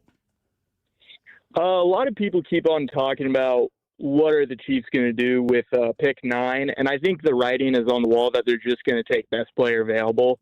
They see they have a bunch of positional holes. They're not really going for that. And then also, this is probably the most important draft of the last decade, because 2023 screwed them up. That was it was all misses except Rashee Rice, who, is he a miss now? I don't know. But that draft, that screwed them up, set them back a while, set this dynasty back a while as well. And if they don't execute on this draft, I think they could be in a lot of trouble. And they might lose their job. I mean, Thanks, Veach, Murray. I agree. Oh, it's the most important offseason. If this draft goes poorly, he's done. Done. And look, it's hard for it to go really poorly. He has pick 129 and 40. Or sorry, 929 and 40. Yeah. So, I agree with the caller, and totally. I think everybody's acknowledged this offseason, they have to get it right.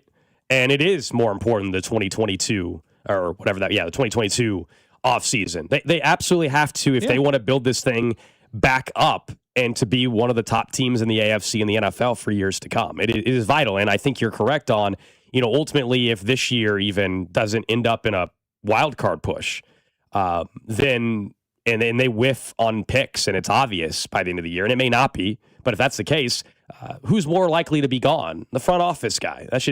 Andy Reid is still the guy in charge overall. I know when we have press conferences and Andy says, that's Brett's handling all that. If Andy Reid wants something done, the only person that can talk Andy Reid off of something truly at the end of the day is Clark Hunt. That's his only boss, is Clark Hunt. So Correct. Brett Veach would be at risk. But I think this move is an aggressive move by Brett Veach. And I like a general manager. I don't care what sport we're talking about. Like, if I had to pick any style of general manager, it doesn't mean it always equates to championships, okay? And by the way, let's point out Brett Veach has 3 of those to his name. I got a couple. I'll choose Pretty the aggressive approach because I think you have to make aggressive moves if you want to have sustained success. They traded Tyreek Hill. That was an aggressive move. It got them, ironically enough, here we are today. It got them Trent McDuffie. And 2 Super Bowls after that. So I think there is reason to look at this trade today and say, all right, is this the next move we're going to be talking about in 3 years that set the next run up? I think there's a real chance it is. All right, real quick, Drew, let me go one more phone call here. I believe I apologize for mispronouncing. Amani from KCK. You're on with Cody and Gold. Yeah, so I think this Trent McDuffie trade, I just had a conversation about this yesterday. They weren't going to trade Trent McDuffie unless they fell in love with the corner at 9. And I think they fell in love with Mansour Delane from LSU. And I think we're going to see them use 29 either to take a running back. Maybe they like the Arkansas running back that ran the 4-3-3. Washington, yeah. Yeah, or they're going to trade that pick and pick up a wide receiver. Hey, thanks for the call, man. I appreciate it. They have so many options with what they can do. I don't know if it means automatically they're targeting a corner at 9. It definitely is in play, though, for sure. Oh, it's not out of the question. Can I say that it is shockingly similar return as they got for Tyreek Hill? Chiefs traded Tyreek Hill for the 29th overall pick. Not making that up. A second, 2 fourths, and a 6th. And they just traded it for the 29th, a 3rd, a 5th, and a 6th. It is very, very similar. Yeah. I would call it, I think Nick Wright called it 85%. I'd call it, 80 to 90% of the identical return as they got for Tyreek Hill. They won 2 Super Bowls. Gold, to your point about the aggressiveness with Brett Veach, it's easier to be aggressive than the last time you did it. It worked. Yep. The last time you traded away, it worked. Now, look, we might not have been as happy with the offense or enjoyed watching the offense as much, but arguably they were better. What's funny is this feels like the reverse. They're going to do this to supercharge, in a way, maybe the offense, and then rely on it for a little bit, and just Steve Spagnuolo coaching or everything else in between. At 9, the world is a possibility. Again, we have Matt Miller, ESPN draft expert, coming on at 12:30, so we'll talk to him. Bink said the draft is deep at corner, so we'll ask Matt Miller it's a about good it. thing it's deep at corner. Yeah, I mean, it could allow them to not have to spend pick 9 or 29 or 40 even on a corner if that's what they like.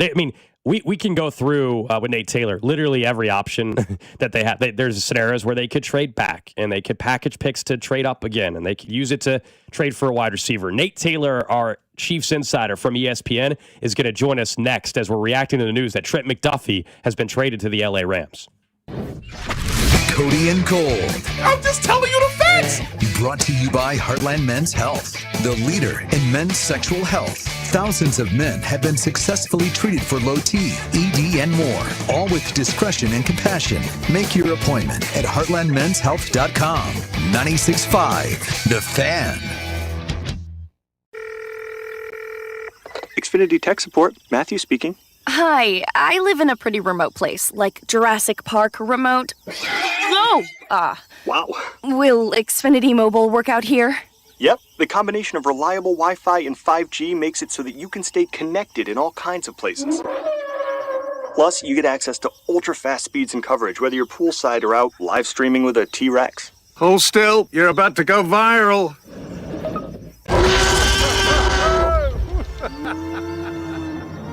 Welcome to a new era of Wi-Fi boosted mobile. Cut your mobile bill in half with 2 lines of unlimited. Discover a new era of Wi-Fi boosted mobile at xfinitymobile.com. Xfinity. Imagine that. Watch Jurassic Park with Xfinity. Savings comparison based on promotional rate for 2 lines of Xfinity Mobile Unlimited versus 2 lines of T-Mobile Experience More, Verizon Unlimited Plus, and AT&T Starter as of February 10th, 2026. Hey, it's Rex here with Rex Buys KC. I get it. Selling your house can sometimes feel overwhelming or scary, right? I've seen it too many times. A homeowner thought they had a deal, only to have the buyer back out at the last minute. That's not how we do business at Rex Buys KC. I'm local, I know Kansas City, and I make sure every deal actually closes like it's supposed to.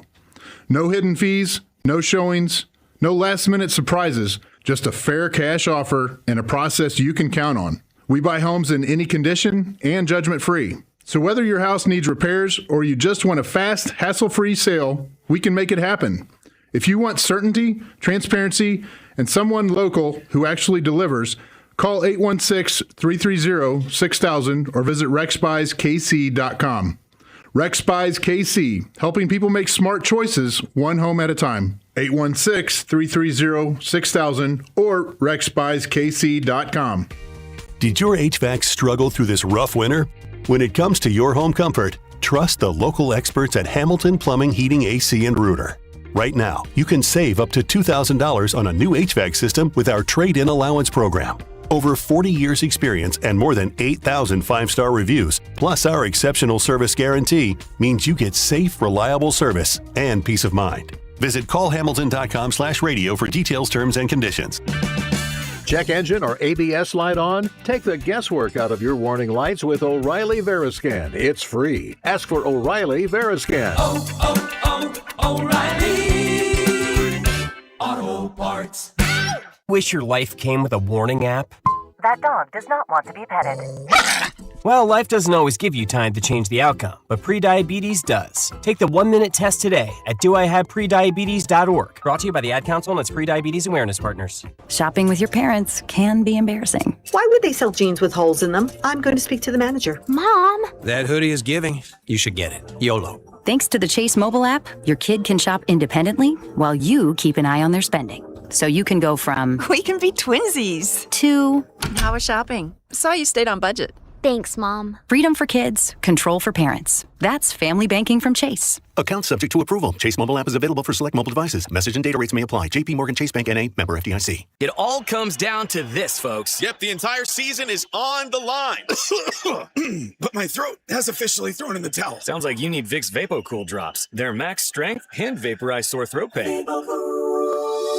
Whoa! These VapoCool drops hit fast! Speaking of fast, did you just see that play? Yeah, he vaporized that ball. That pun should have come with a penalty. Vaporize sore throat pain with Vicks VapoCool drops. Use as directed. Anthony Plumbing, Heating, Cooling, and Electric. Visit AnthonyPHC.com today. For 75 years, Kansas City families have trusted Anthony for comfort, safety, and dependable service. Thank you for trusting us with your house keys. Anthony, in your home for 75 years. You're listening to 96.5 The Fan from the DM Injury Law Studios. Mike's got this. Car, truck, or motorcycle wreck? Remember, Mike's got this. 816-888-7500. Mike's got this. Welcome in to the Chiefs Red Half Hour. Every day at 11:30 with Cody and Gold on your new home for Chiefs football. 96.5 The Fan. All right, back here on Cody and Gold. Alex Gold, Cody Tapp, Drew Nixon with you. Breaking news, of course, in the last hour. Kansas City Chiefs sending Trent McDuffy to the LA Rams for the pick 29 in the upcoming NFL draft, plus a 5th and a 6th, along with a 2027 third-round pick. We've been giving our thoughts on it, and we'll continue to do that throughout the day. Also, the phone lines, will open them back up coming up in just a little bit, 913-586-7965. We go out to the phones and welcome in our Chiefs insider from ESPN, Nate Taylor. All right, Nate, just your reaction to this trade actually happening after discussing it really for the last year or so about it maybe being an option for Kansas City. And then now we know the compensation, where I actually think the Chiefs came out pretty decent in this. Yeah, better than expected, fellas. And thanks for having me on. I just put out some of my own sort of initial thoughts just on Twitter like a couple seconds ago. I think the biggest surprise in all of this is that it is the Chiefs acquiring 4 picks in exchange for Trent McDuffy. I was of the belief, even as early as last week, being in Indianapolis for the NFL Combine, that, hey, this was probably going to be, one player for 3 picks with the hope that, hey, it's going to be a first-round pick in this year and the likelihood of it being a day 2 pick in 2027. Getting that additional 4th pick swings the pendulum in the Chiefs' favor, considering the fact that they only had 6 draft picks going into this year's draft. So a bit of a surprise that they were able to acquire 4 picks from the Rams when you really consider it, fellas, I don't honestly know who the Rams were bidding against, but if a team is willing to give you 4 picks and include a first rounder, and you know it's going to be difficult on your own salary cap sheet to sign Trent McDuffie to a long-term extension and cover up other areas on the roster, well, then it makes sense for both parties to make this decision. The Rams are trying to obviously maximize literally perhaps the last window of Matthew Stafford, the reigning MVP, for this upcoming season, and the Chiefs need to get younger. They obviously have a lot of confidence in their ability to identify traits, find skilled players who can play the cornerback position, and obviously develop them with, longtime coordinator Steve Spagnuolo and longtime secondaries coach Dave Merritt. So they have a proven track record of this, but getting 4 picks is what I think makes it tolerable to almost being like actually quite a win for Brett Veach, for Andy Reid, because I thought 3 picks was the maximum they were going to be able to get out of Trent McDuffie. The fact that they got 4 and you get a first-round pick, and you don't have to pay the player, obviously, top dollar, well, that makes sense in a lot of ways to where I think it can be a win-win for both parties. Short-term for the Rams, perhaps long-term for the Chiefs. Nate, I don't think that they'll ever just outwardly say this, but does this mean the Chiefs think that winning in 2026 was going to be hard? As in harder than maybe plausible on a sheet other than just let's get Mahomes to a playoff and hope? Because this does feel like a move more in line with 2027 than 2026. Yeah, and there's 2 things of this, right? I think you're right, Cody, that 2026 was always going to be sort of viewed as a bridge year. Hey, we're always going to try to compete. We have the flexibility. We have the contracts of certain guys that we can sort of manipulate in terms of restructures to give ourselves more, salary cap flexibility. And obviously we saw that yesterday with the Chiefs informing Jawan Taylor that he will likely be released unless there's some way that there's going to be a trade between now and Monday, which is not going to happen. So, hey, they already have cap space. They've already identified that they want to target, a couple veteran running backs. But you also have to live with the reality. Your quarterback will not take a single repetition in the offseason, period. He's coming back from the most significant injury of his career, an ACL and LCL. You want to give him as much time as possible for him to even have a chance to be the starter on week 1. And we all know that's Mahomes' plan.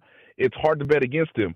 But you also have to live with the reality that, Mahomes is going to have to get through this injury, and because of your own salary cap based on the contracts you've already handed out, and those contracts being structured a certain way, plus with the obvious belief that the salary cap will continue to rise, 2027 is a chance for them to really strike. And you also have more chances to, build out some of your roster with, again, more draft picks, not only in this year's draft, but obviously getting that extra third in 2027. This is a bit of a hedge, right? I know we're all watching basketball right now, and some coaches will say, hey, we want to trap the pick and roll, right? That is what the Rams are basically doing today. Not only are we going to give 4 picks away, we're going to give this man a $30 million contract, and he's probably, based on his, representation, CAA, I believe he will be the highest paid cornerback, but I don't know, by the end of today, you can honestly ask. So if they're going to do that, then the Chiefs are going to hedge. Hey, we might play a little bit of, some coverage. Hey, we might show a little bit to the pick and roll, but we're not going to trap. We're going to obviously give ourselves a little bit of space so that we can still make a move in 2027. Does this naturally mean that Jalen Watson's odds of coming back have gone way up? What do you think this does for that?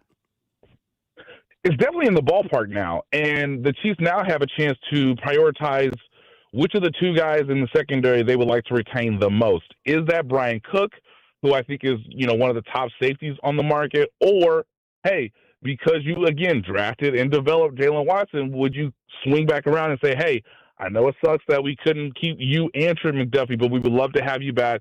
We know it can work between you, Noah Williams, and Christian Fulton. Again, if it doesn't work out with either Brian Cook or Jalen Watson, the Chiefs at least understand, hey, we have the 9th pick, we have our 2nd-round pick, and we have the 29th pick now to identify a third cornerback for a Noah Williams, Christian Fulton, whoever that player is next. You can say alongside, obviously, Christian Roland Wallace, but there's a chance now. There's a legitimate chance. And it'd be fascinating to know within the Chiefs' own thought process who they value more. I would tend to think Brian Cook because the safety position really is the heartbeat of Steve Spagnuolo's secondary, but I can understand from a positional value why you would want to keep Jalen Watson, given he's such a good press man coverage defender, and he's improved so much within zone that he actually works pretty well in Spagnuolo's system too. All right, so the last time they had pick 29, funny enough, to go with another first-round pick, they selected both of those guys. Alex and I were posturing, is there a chance they use one of these picks in a trade instead? We've been mentioning Brian Thomas Jr. or the Vikings linebackers now available. A.J. Brown. Or A.J. Brown or some of these other players who might be available. Do you think there's any chance, even though pretty much you're saying part of the reason they had to trade McDuffie is they couldn't afford a long-term extension for a player, is there any chance they use these picks to trade for someone, or is this going to be about just taking these players again in the draft? Yeah, it'd have to be a real, ideal, perfect scenario for you to trade the 29th pick now after acquiring it for a proven player, right? And again, you could say, well, hey, Nate, what about at the receiver position? I totally understand why you would say that, considering the receiver position is basically a question mark outside of Xavier Worthy. I understand why you would want the desire or why you would be sort of intrigued in order to do that. I just think, understandably, you get more. And again, this is all the way back to the 2022 draft class. And so there is some proof of concept that you've already executed it once. You're going through another cycle now of, again, new crop of players. Now, again, I don't know if this year's draft class is as good as the draft class of 2022. Who in the world knows? But the more chances you have to pick, the better chances you have to hit. And under the Brett Veach era, the most picks they've ever had was the 2022 draft class, and that will be the draft class that he will be most remembered for because it sequentially led to 2 Super Bowls and about 7 legitimate contributors all within the first season, right? I want to remind people that, hey, the Chiefs all of a sudden had 12 picks, I believe. It was either 10 or 12, depending on my memory, based on the 2022 draft class. What, they took 10 players, I believe? So maybe they had 12 picks to start and they took 10 players. It's all getting back to me, guys. All I'm trying to say is all those guys made a difference, or the majority of them made a difference on day one. And you have the chance in order to do that again with, again, still your veteran core. And this sort of delineates eras now. This move basically tells everybody, hey, there's the old golden era. These dudes will be in Canton one day. That is obviously, Patrick Mahomes, Travis Kelce, Chris Jones, solidified forever. You gave contracts out to Nick Bolton, Trey Smith, Creed Humphrey. You kind of gave a nice deal to Noah Gray. We'll see if he's still around. But that's that second era that you started in 2021 and 2022. George Karlaftis obviously included in that as well, given his contract last summer too. And now you're trying to do the same thing that you did in 2022, give the roster true youth with a good coaching staff or an improved coaching staff based on what we saw last year, with veterans who are able to teach and tell them how to win games. And all of a sudden it coalesces to have a true championship roster, if not in 2026, ready to go for sure in 2027. I guess when you look at it like the Travis Kelce, and it's funny you mentioned that because we're all talking about 2027, does the current roster construction have any impact on what decision he inevitably makes? He's coming back, guys. I was just, yeah. Maybe he's looking at the depth chart and he's like, get my ass out of bed. St. Joe at 38 years old. I don't know. Yeah. Well, just get through this season, man. Again, every indication I've gotten is that Travis Kelce is looking forward to coming back. When we'll know that for sure, that's really his prerogative, and I don't think it's really going to affect, I know some people are like, well, if he hasn't really signed before free agency starts, how does that affect free agency? I'm like, it really doesn't affect free agency. They can allocate that money however they want. Now, they might give him, and I've said this before, maybe a 2-year deal where you can, spread some of that money out and give a, pretty nice chunk of signing bonus to get that base salary, to be manageable for 2026. And hey, if you got to eat it in 2027, if he retires, you go ahead and eat it. He's giving you everything you could have asked for already. For Travis specifically, I don't know if this move really changes much, but he too understands, similar to Patrick Mahomes, similar to Chris Jones, we went through this already. We had to say goodbye to a pretty, I think, honestly, Hall of Fame player in Tyreek Hill, and it hurt. It was painful, but the franchise made the right decision. They still trusted us. They still gave us players that we were capable of with to win in the immediacy, and we're seeing a similar, decision today. Trent McDuffy is a bona fide all-pro player, and for whatever reason the coaching staff made or didn't make last year, they didn't really play him at his best position, and he didn't have a great season because it was his first time really playing under significant contract ramifications, given how good he had been the first 3 seasons. So for Travis, I don't see this really making much of a difference, but it does inform, I think, Chiefs fans, and they have to be realistic. What you get in 2026, you hope is a lot better than what you got in 2025.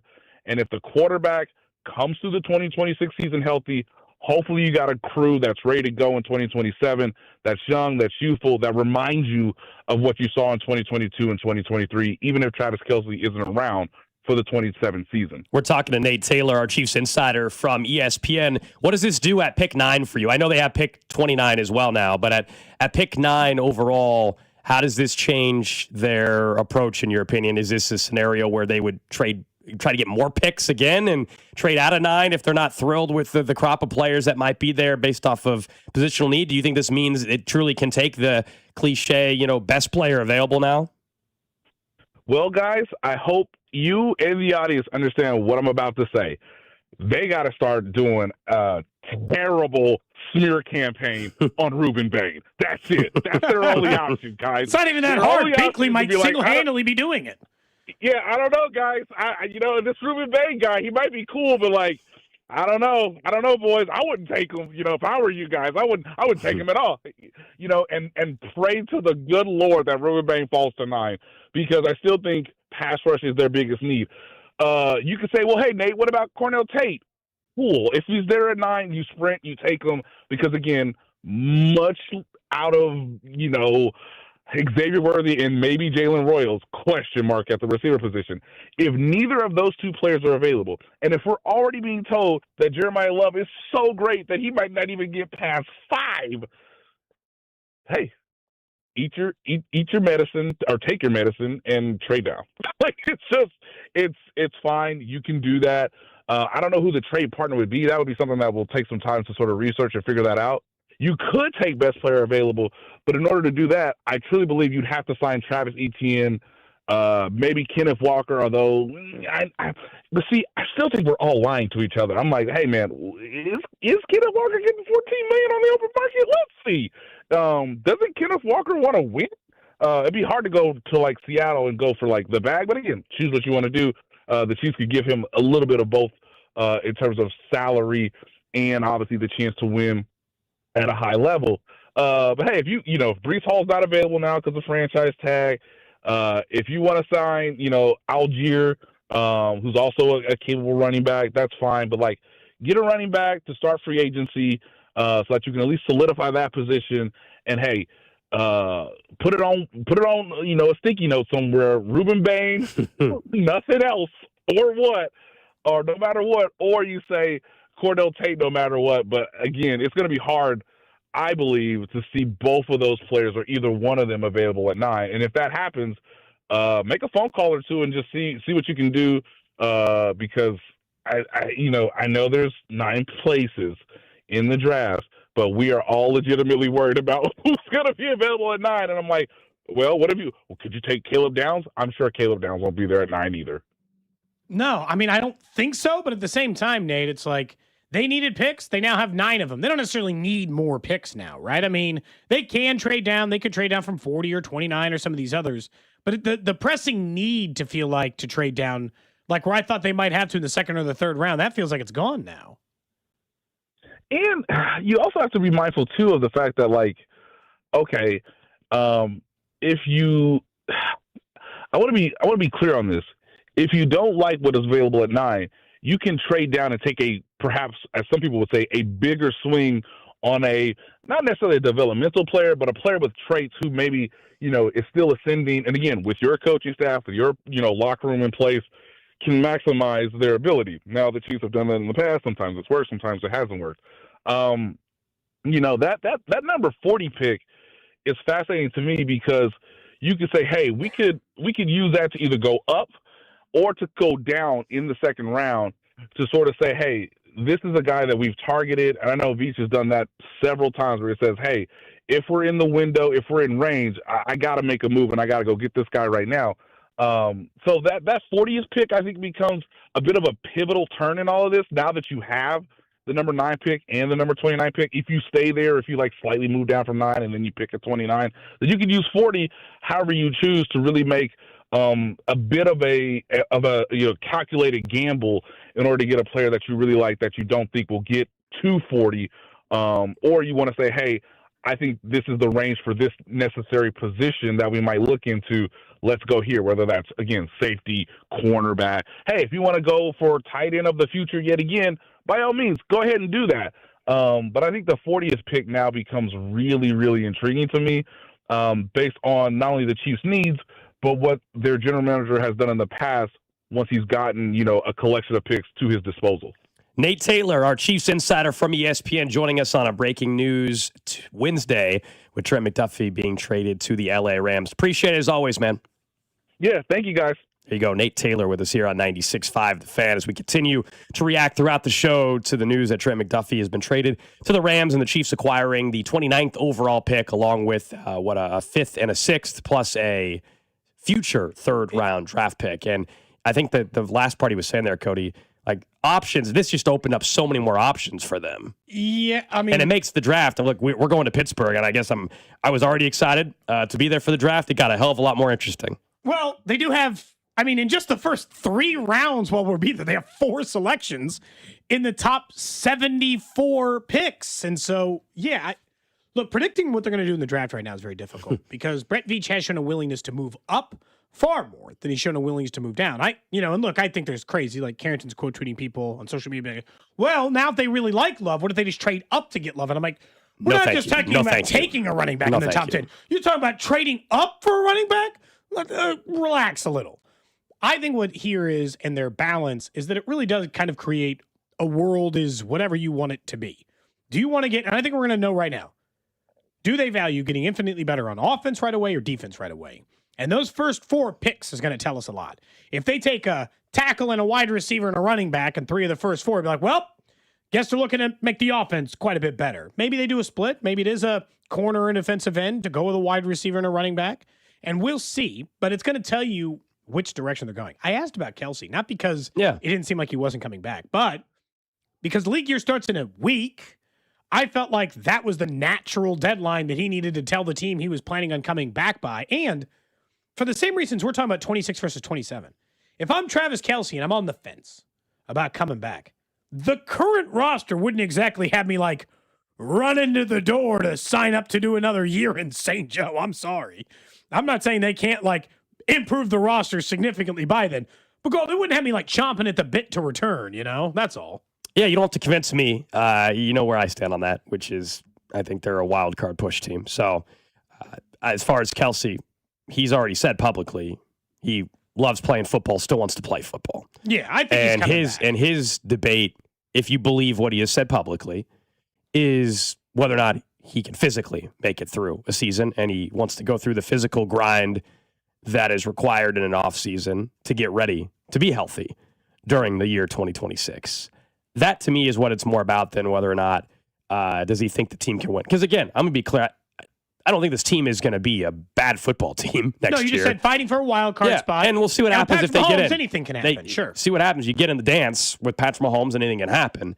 But I also think if this is a sign of how they're making moves for 26, I like the moves they're making to have more of a 2027 slant and beyond than making moves that only can help them in 26. And that's been my whole thing. I don't want them to make a single move that is only for the year 2026. I think every move they make this offseason has to be for 2 to 3 years from now as well. It's not a one-year Doesn't mean it can't also help them in 26. That'd be great. But this is why I'm not interested in signing too many veterans on one-year deals this offseason or mortgaging picks, which they're doing the opposite, so I like that. Mortgaging picks just to help them right now. It's why, the one-year Dana deals, the Minihue deals, Hollywood deals. It's why in the middle of the season in October, I didn't want them trading for Breece Hall. I didn't want them giving up draft capital in November for a team that wasn't going anywhere for Breece Hall. That's where my mindset is at. No, I'm with you in the sense that it doesn't mean you can't make moves to try to win a Super Bowl this year. I hope that they still do that. You have Patrick Mahomes. There are no punt years, in my opinion. But to your point, the final three-peat attempt year and last year were all about this, and they called it maintenance, but I would just say like survival. The window's still here, and we still got some of these players, and let's just bring in Hollywood for a year, Juju for a year, Dana for a year, Minhue for a year. Let's bring back all these same dudes that we're used to seeing over and over again, and let's try to ride one more off into the sunset. The three-peat year was really the one they burned themselves on. They did everything for the And I don't blame them. It made sense. Hell no. Look, I wish it would have worked, but they got to a Super Bowl. They got further than any team ever did in a three-peat year, so they didn't exactly come up way short. But the final game, they didn't win it, and they made their move. They pushed their chips in the middle. They came up short on that year. But now they do got to be thinking about, like you said, if they're going to pay a guy like Kenneth Walker, reportedly, maybe he wants 12 to 15 or 16 million. Reportedly, the Chiefs are not going to be. If you saw, Jonathan Jones said that they're looking to spend 8 or 9 million, which would put him in the, Algier or ETN range, the players you and I have mentioned a number of times. But those guys are both multi-year options, as in ETN makes you better this year. Algier makes you better this year, but they would be around for 2027 and 2028. That's what you and I are talking about. Players that if you are committing free agency dollars to are players who aren't just here, not here for a short time, fun time, here for a long time, right? Looking to spend some time with the Chiefs and actually be a part of something as they rebuild. As in they can be a part of 27 and they can help in 26 as they try to get the entire draft class up. This draft class has a chance to have the kind of 2022 impact that one did. That was an immediate impact draft. Pacheco started immediately. Watson played immediately. McDuffie and Karlaftis were starters immediately. I mean, and going back to the Trey Smith, Creed Humphrey draft, it kind of has to be. I mean, the best case scenario is it, as much as it, I think should be about signing guys or drafting guys that set you up for 27 and beyond. Yeah, what you just outlined is the dream scenario, which is, you've got young cost control guys for 3 to 4 years. And they happen to have an impact immediately that leads the 26 team to being the top team. That's how 26 team wins a Super Bowl. For sure. Is it the 2022 impact? It's possible. It's possible, but it still, I think, is more about beyond, this particular year as well. And coming up next, we'll continue to talk about Trent McDuffie being traded to the Rams. I also want to talk about the Rams angle to this. Obviously, we're in Kansas City, so we care more about that. But I think the Rams angle makes so much sense. Something yesterday we mentioned, even with the Max Crosby trade scenarios, why the Rams were interested in doing this very trade. Plus, we'll play you what Trent McDuffie told us back during training camp about his contract. And remember, their inability to get a contract done a year ago is why we're sitting here today. Correct. With him being traded. That's coming up right here on The Fan 96.5. This is Cody and Gold on your home for Kansas City sports. 96.5. The Fan. Brought to you by Heartland Men's Health, the leader in men's sexual health. Thousands of men have been successfully treated for low T, ED, and more, all with discretion and compassion. Make your appointment at heartlandmenshealth.com. That pallet of pavers collecting dust, the beginnings of a garden, those stray fence posts. Are you haunted by half-finished projects on your land? John Deere is here to say, not anymore. Our compact tractors allow you to swap implements easily, and they're backed by the nation's largest dealer network. You always had the right idea, and with the right tools, those projects can get finished for good. Nothing runs like a Deere. Learn more at johndeere.com/compact tractors. College basketball is nonstop. Big games, tight spreads, momentum swings every single night, and now FanDuel's giving you a way to turn that energy into even bigger wins with a college basketball parlay profit boost. So here's how it works. You build any college hoops parlay you like. The early tip, the rivalry game, the ranked matchup, the late night West Coast shootout you're watching. You can mix the spreads, the totals, the props, whatever fits your read of the slate, and then you just apply your profit boost and instantly bump up that potential payout. So you could go safe, you can go spicy, you can go with the team you've been following all season. It's your parlay, your style, now with more upside behind it. Head to FanDuel.com/local to get started. That's FanDuel.com/local to get started. FanDuel, play your game. FanDuel Sportsbook's the official sportsbook of 96.5 The Fan.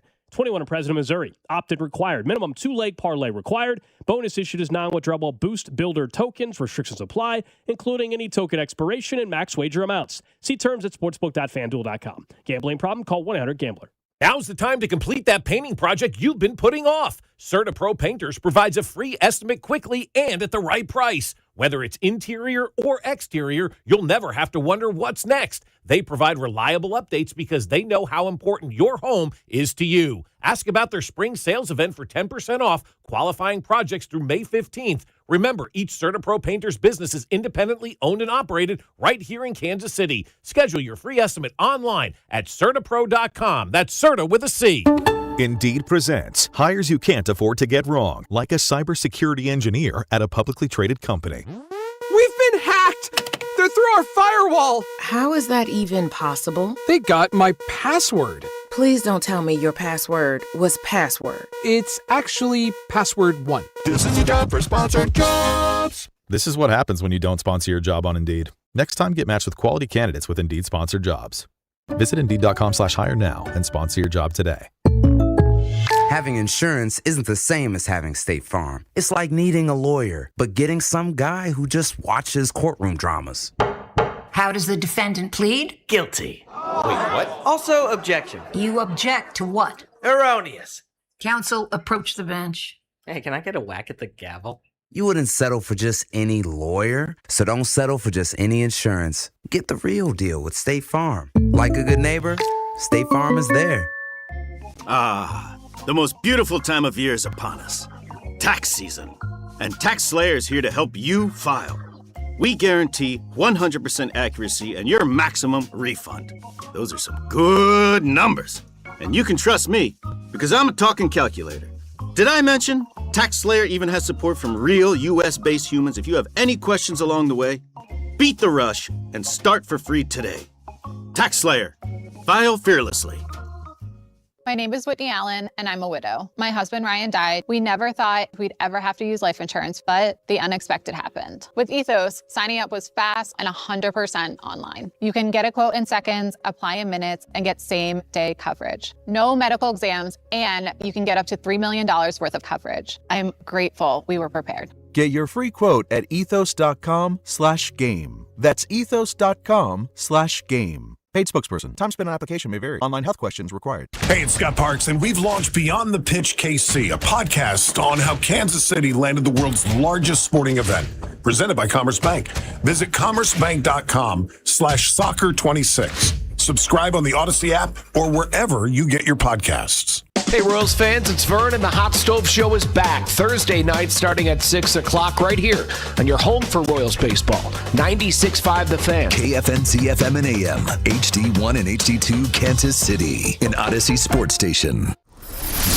What's trending? Cheddar, mozzarella, Havarti.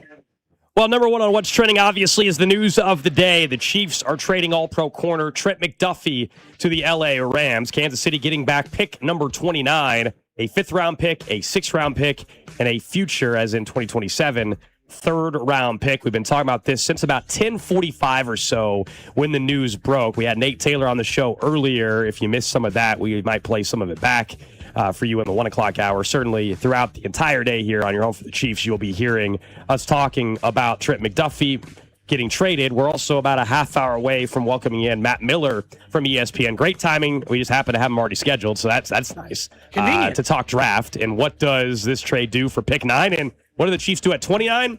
And they, of course, have pick 40, so they got 3 picks inside the top 40. Next up on What's Trending, Kansas dropped to Arizona State on the road last night, lost by 10. MU got absolutely rolled by Oklahoma. K-State, however, was the one lone winner of the 3 locals last night, beating West Virginia without P.J. Haggerty. So they stay at a last place in the Big 12, currently the 15th seed for the Big 12 tournament next week. Kansas, however, as we'd mentioned, with a win, could have locked in the double bye. Still plausible for them, but they would have locked in a double bye where they didn't have to play on Wednesday. As it sets right now, they would play at 11:30 a.m. next Wednesday and have to take on an additional Big 12 game.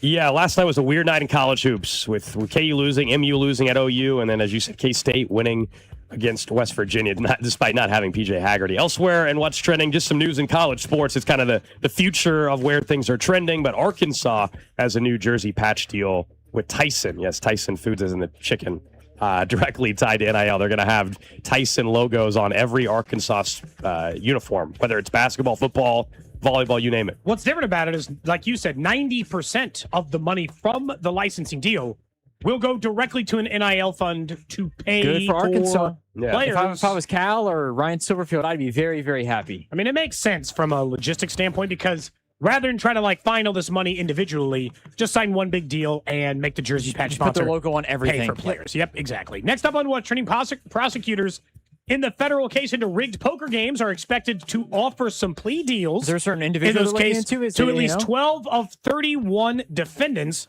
and are reasonably optimistic they will reach plea agreements with 9 others before the case goes to trial. So they've already extended 12 of 31. I have not been contacted. You leave me out of Not this. yet. I'm not a part of an FBI probe, but as a part of it, they expect to continue to do it. They're looking for the head of this thing. Chauncey Billups would probably be one of those people who'd be expected to get a plea deal if he's willing to take one and roll on all these other people.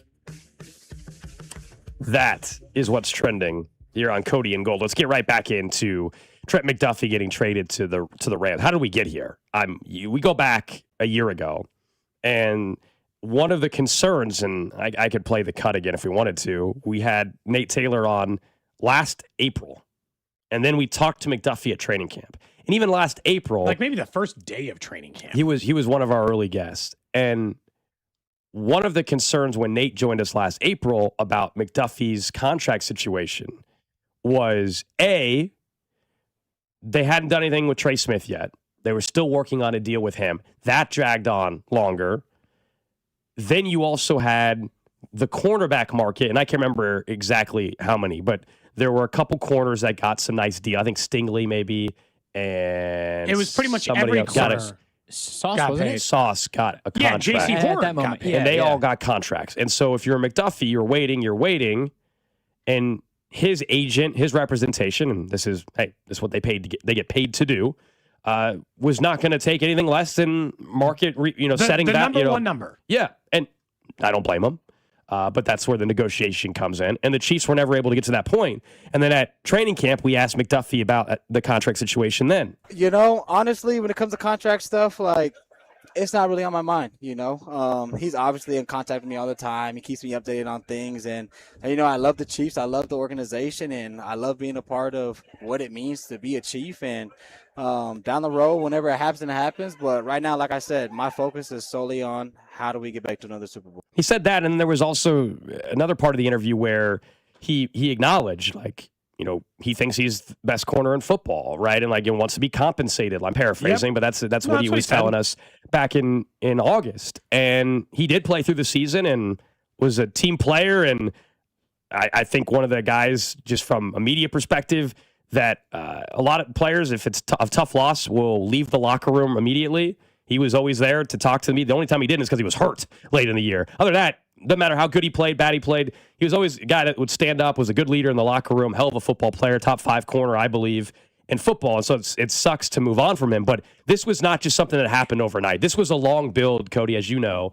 In the last year plus, they never – I'm convinced if they got the Chris Jones deal done earlier, if they got the Trey Smith deal done earlier, I think there's a real scenario where Trent McDuffie would have got a deal done prior to those other corners, and it would have been more palatable to the Chiefs organization. I think it got to a point where, well, yes, they could have played him on another year of the 5th-year option and all that and didn't have to give him a deal. But this is when his value is the highest, and you're trying to get the most to build yourself up for 26 and beyond. And this trade allows them to do that, in my opinion. The one thing I'll say, and he's always, I don't think there's ever been, every single report is Trent McDuffie wants to be paid top of mark and Gold. He is not in a hurry. So you and I are talking about hey, why didn't they get this deal done 2 years ago so they could do it? He didn't want to get a deal done 2 years ago. He didn't want to get a deal done a year ago. He understood what his market was going to look like if he just waited it out. Had he signed a year and a half ago, I think it was the Broncos corner. Surtain. The second. Got $25 million a year.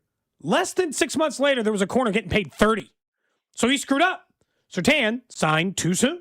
He cost himself $5 million per year on his contract. Not good for the Broncos. So you got to have the right mindset. Trent McDuffie was not in it. To my understanding, everything I'd ever heard, any of the reporting, any of it, was that Trent McDuffie was not in a hurry to sign a long-term extension. So they could have rushed on the other ones, but part of the reason, Gold, what you're saying, why they worked on getting the Trent the Trey Smith one done sooner was because they knew that was a deal they could get done. I will say it is a small complaint, but it does consistently concern me. Not at corner as much, but that in all the time of like, well, we don't want to pay top of mark. They have the highest paid guard in football. They have the highest paid center in football. They've paid top of mark a couple of times. Just not at the premium spots, other than quarterback, obviously. Yeah, right? well, they didn't have to pay George Karlaftis. If he was Micah Parsons, would you have paid him? Or would you have let him walk too? Are you only willing to pay the big contracts to the players who aren't elite, the top dollar to the elite positions, right? Because the only couple times they've had a chance to pay that guy, they didn't pay that guy. Although I guess you could make the argument for Chris Jones. Defensive line is always an elite position. They paid him. They've always paid Chris Jones. I think what you're saying, though, it is kind of almost like just an interesting case study on how each GM operates. Look, there's no denying that his philosophy and how they've got about it has led to 3 Super Bowls. So the results are there. We can nitpick, but the results are there. But yeah, I think just a personal preference. I think there's a lot of people listening. If they were the GM of the team, they would have built the roster a little bit differently in terms of how they would have allocated the money. I think there's a lot of people listening that wouldn't have given Trey Smith the deal because they would have rather have spent the money on premium positions. I think it also proves there's not just one way to build a championship caliber roster. We can disagree with some of the moves they make, but it led to 3 championships. And you can say, well, they weren't his players. I'm just telling you, he was the general manager throughout this entire run. So he gets credit for the rings. And I understand John Dorsey had a hell of a draft track record in Mahomes and Kelsey and Jones. But my point is, I'm with you that I don't know if I would have given second contracts to everybody they have given second contracts to, but it has, for the most part, worked out pretty damn well. Now, do they have to pivot and approach it differently now in this second era? I think Nate Taylor broke it down pretty well. Like the golden era that they were just in. All right, it's new. Now this is truly the cutoff of that. Yes. And what does that look like? Yeah, Mahomes is still here. Jones is probably here another year or two. Kelsey maybe for this year, and that's it. But other than that, man, it's a whole new crop of people, and they have to go out and have the best offseason they've, frankly, probably ever had. And I know we know, and they have more resources than they've ever had to do. The post-Bucks Super Bowl was a hell of an offseason, and look what it led to, right? Look at the Tyreek Hill trade. Look what it led to. 2 rings eventually. They have to have that kind of offseason to where they set themselves up that we're sitting here in a year or two, and we're saying, wow, look what that McDuffie trade did for them. It gave them this extra pick. Here's what they did with it. They made the correct decision on this particular player. And there's a real chance that happens. There's also, of course, the chance that it doesn't. I think, though, what you just said, when they've had extra resources in the draft, this is only the second time, really, that they have. The first time, they were great. They have done well. And that's where my confidence is at. But it's truly about building for 27 and beyond. I'm with you. But there is a part of me, Gold, as you had asked Nate Taylor earlier, that is, now that you have what I would call as an excess of picks, more than you had planned to have, do you want to use one of those for a proven player? Maybe it's what we were talking about yesterday, and it's figuring out if pick number 40 would get you Achane, right? Maybe it's, maybe it is the kind of wide receiver moves. Do you want one proven guy, or do you really want to put all of your eggs in the I sure hope we get a single draft right basket? Yeah. Because I understand it worked the last time, but we have to admit on paper, that is a crazy way to try to fix a team. Because I've watched a lot in the NFL, teams try to fix it in a singular draft versus this mix of draft and proven NFL players, to me, does seem to be a easier way to ensure results. Here's some draft picks of guys that we think we've got right, and then we do this, and here's at least one known commodity. Maybe we trade for the Vikings linebacker. Maybe we trade for the Devin Achane, as I mentioned before. Maybe instead of, or we trade Jalen Moore, we get a different tackle. We trade for a corner. And I understand a corner less than Trent McDuffie, obviously. But is there one of these picks that gets used for a more proven type player and figure out from there how we make this work? Is this one of those things that, just given kind of like what Nate had said and what your line of thinking is, Gold, they use all of the picks for this year on draft stuff, and then they use that third in 2027 where either that's to trade up, or if okay, this is the year where we are fully back You to use that to bring taking somebody that step in, where yeah. then you trade for somebody. And I know you might miss out on A.J. Brown or somebody like that, but there's always new That's okay. crops of people where, hey, you might make a move next offseason to try to bring in that vet where they can be a leader in the room when you're ready to go after another ring again. Yeah, I think given their cap situation and because they have been so all in, understandably so, and they were trying to go back to back to back, they made some decisions that now they're paying the price for. And some of that is maybe having to trade a player like Trent McDuffie because of where the salary was going to likely, the direction that was going to send you in for a deal to make him the highest paid corner in football. And so now I think you look at the draft picks you acquired. This is where, as much as I want them to use those picks to build a young core or the next young core, I don't think, like, this is where I do disagree a little bit with Nate because I think we asked the question as, like, do you think they'll use the picks they acquired to go make a trade? I don't think they have to use pick 9 or 29 to go get Jalen Waddle or A.J. Brown. I think they could use pick 40 or later. Yeah. So I think they can still play both. I think you can do both. You can say, we're keeping both our first-round picks that we have. I'm not moving on from those. Those are extremely valuable. But I would be open if you told me it was pick 40 that got me A.J. Brown. He's 28. That's someone that can help me in 26 and in 27 and in 28 to give Mahomes the weapon, a known commodity in a receiver room where you might not have Rice available and all you have is Worthy. And then, sure, I can still spend pick 29 or a later pick on a wide receiver as well. I actually don't hate that mindset moving forward. I will say they got plenty of money to work with. Text line's asking, what's the compensation? First off, if you're just tuning into the show, the Chiefs are sending Trent McDuffie to the Rams for the 29th overall pick, a 2027 third round, and a 5th and 6th in this year's NFL draft. Now, as it relates to that, the Chiefs have way more financial flexibility than a month ago. They reworked a couple of deals, and they just took away $13.6 million in cap that they were owing Trent McDuffie this season. The way contracts are structured, $14 million buys you, like, if you're thinking, well, Kenneth Walker's $14 million a year. Not in year one. He's 6 in year one with a signing bonus. He's 4 in year one with a signing bonus. Like, $14 million in cap for a single year can buy you 2 free agent players if you wanted to. 2 decent free agent players. It can buy you defensive lineman and a running back, a corner and a linebacker, a safety and a corner. It can buy you more than one for just his singular cap hit.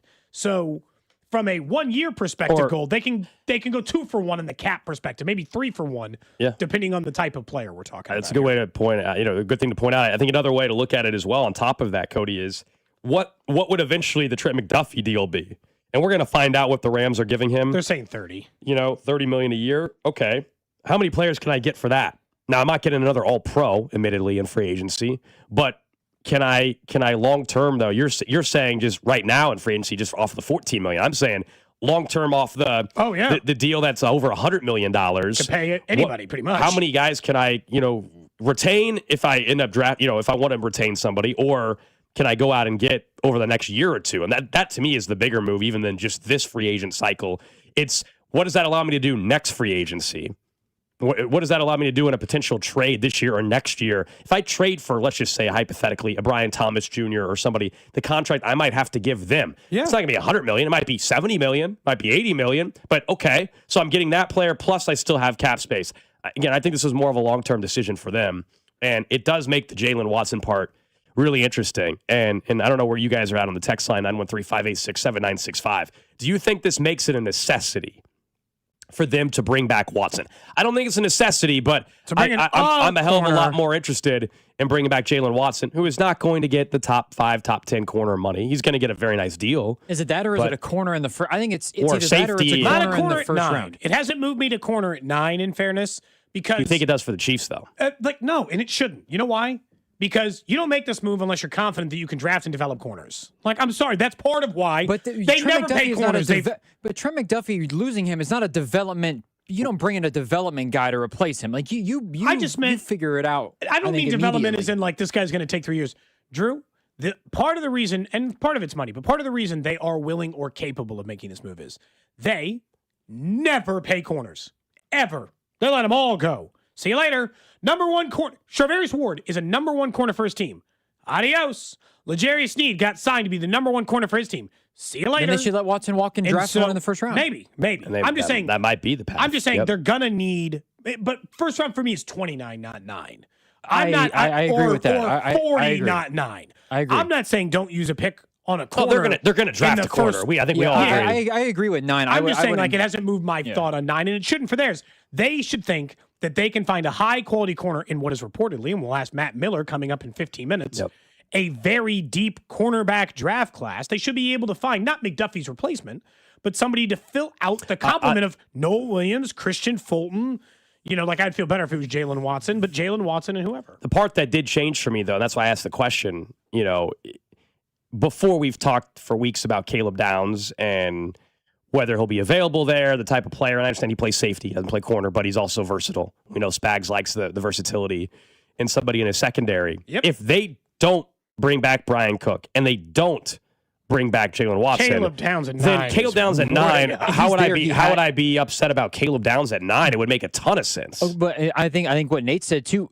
If all that was smoke and Downs is top 5, or do you and you feel like he's the guy? Do you move up to get? I Caleb? really don't want them what trading up from 9 and losing the advantage they just got with the picks. So I understand if it's like the player you feel is just like, if you know you have to get it, if you know that Downs is the guy, but you have to get to 5 to get him, or 6 or 7 to get him. No, it's not worth it.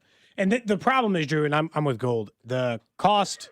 You just got these picks. You're going to give it up to move up 2 spots? I agree. I wouldn't move up either. They pick right now 9, 29, 40, and 74. Yeah, 3 nice. top 40 picks and 4 in the top 74. That's usually what I see the Jets have. So this is the we always talk about the draft chart stuff, not to get too nerdy with it for a second, but just to put in perspective why I had the reaction I had and you had the reaction you had on the trade stuff. So now that the Chiefs, this has been updated already since the Chiefs acquired the pick. So, for example, every draft pick is assigned a value.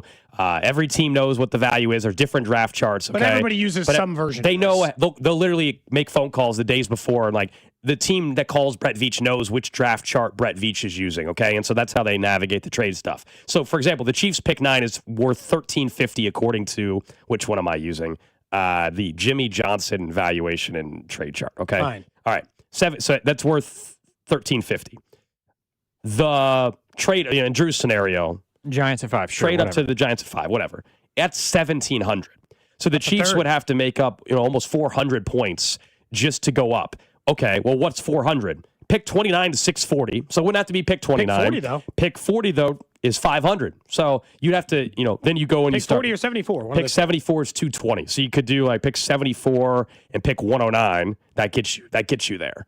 It's pricey, even to move up 4 spots. I don't think they need to do that, but you can see based off the chart, they've got some extremely valuable picks now. I think we all recognize that. And normally, wait, I thought we decided Mondays and Fridays only. Is this a special one, Drew? Well, today's a special day. It's just because they have 2 for. Wait, just to be clear, it's not just any day. Has somebody done a mock draft where the Chiefs have 2 first-round picks? There is an updated mock draft from Jordan Reed over there, one of Matt Miller's cohorts at ESPN. He got on one of those mock draft things quick. He upped it. So they had 2 hours ago. So he had a mock draft that was out recently. They updated said mock draft to include the Trent McDuffie trade. Of course, the Chiefs getting pick 29 in this trade. And for if you want to know the picks that Jordan Reed has, he has at 9. They're not going corner at 9. They're going Carnell Tate at number 9. What happens at 29? Of course, again, they get that pick from the Rams. He has him taking Jermon McCoy, the corner from Tennessee. Question marks around him because he didn't play at all last year. Tore his ACL in January of 2025. Another injury thing, Gold. Trust the training staff. And again, he did not participate in any testing or drills at the combine. But a lot of people think that potentially, if he was fully healthy, then he would be right there with Mansour Delane. He'd be picked inside of the top 10 potentially. 40.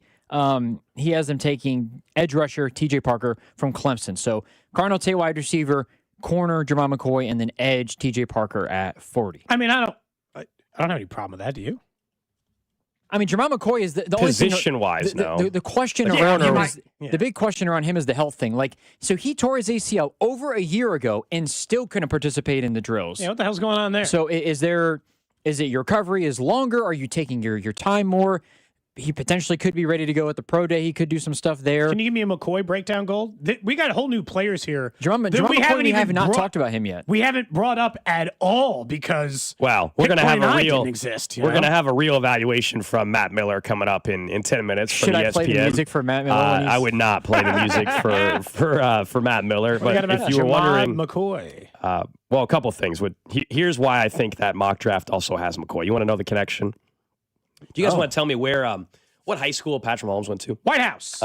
Where is Jermod McCoy from? I don't know. I've never looked him up. Is he from White House, Texas? The White House, Texas product. So just anyway, just wanted to point that out. But here's NFL Draft Buzz. Drew, you can play the music if you want. Oh, yeah, I've got it ready.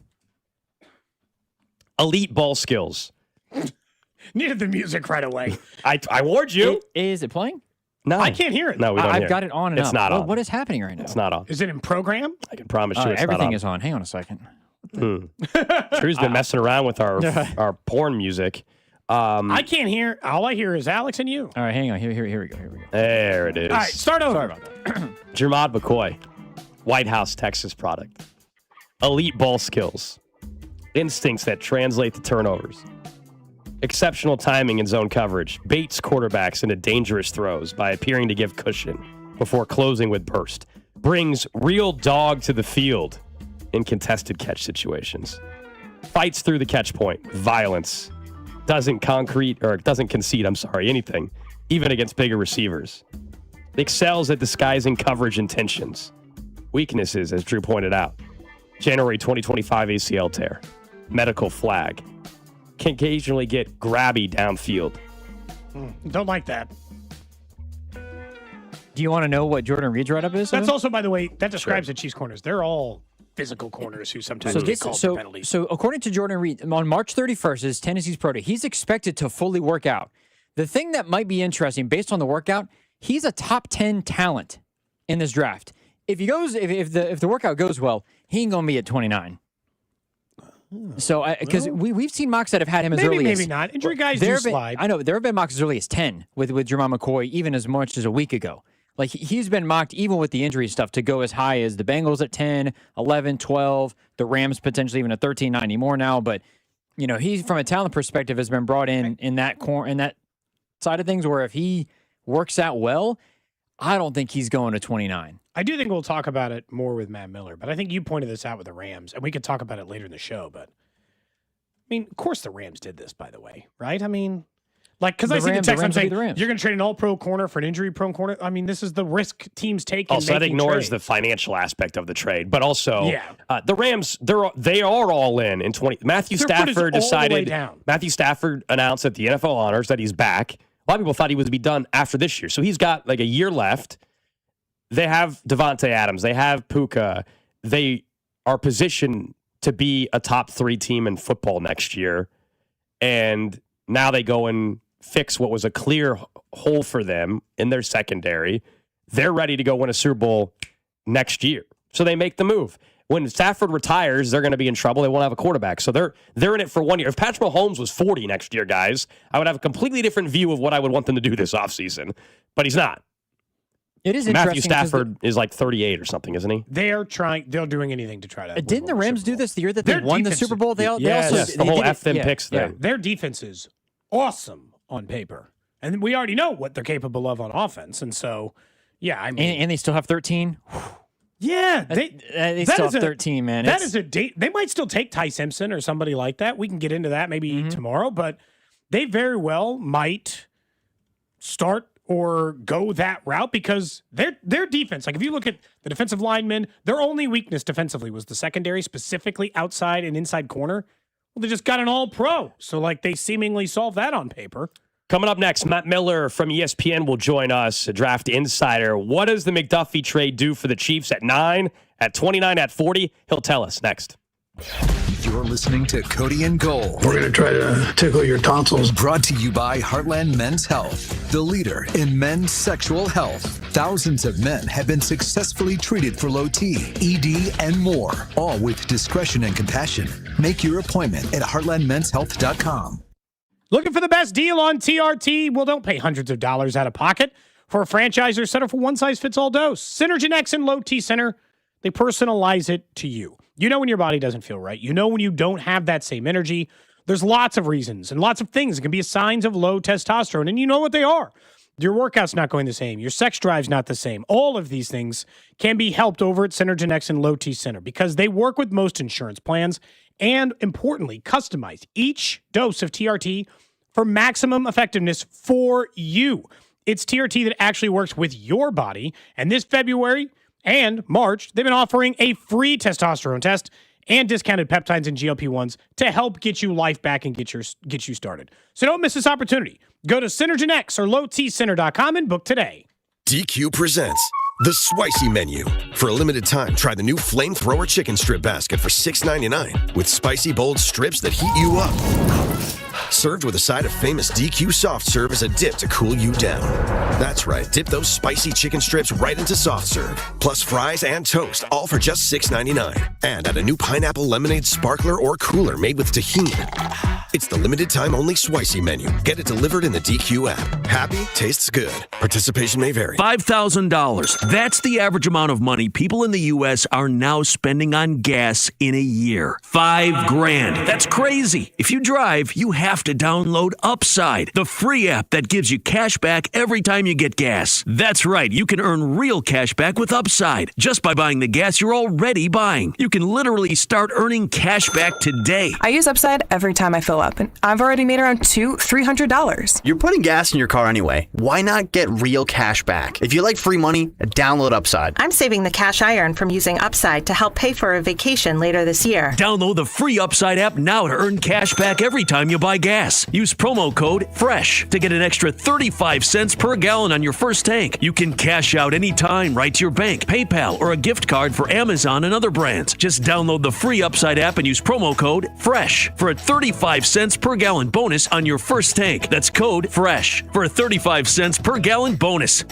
Yo, Harvey, Zoe, group selfie. Ooh, nice new iPhone 17, Drewski. Let's do a triangle formation. I'm in front. With a center stage front camera, everyone fits in the shot. He got it at T-Mobile. But switching takes forever. Not anymore. Now you can switch to T-Mobile in just 15 minutes. Focus, people. Nail your pose. And you get a new iPhone 17 on them. No way. Yes way. No way. Yes way, guys. Switch to T-Mobile and get iPhone 17 on us. And right now, we'll pay off your old phone up to $800. I'm grabbing my phone and switching to T-Mobile right now. Get back, Harvey. We're taking a...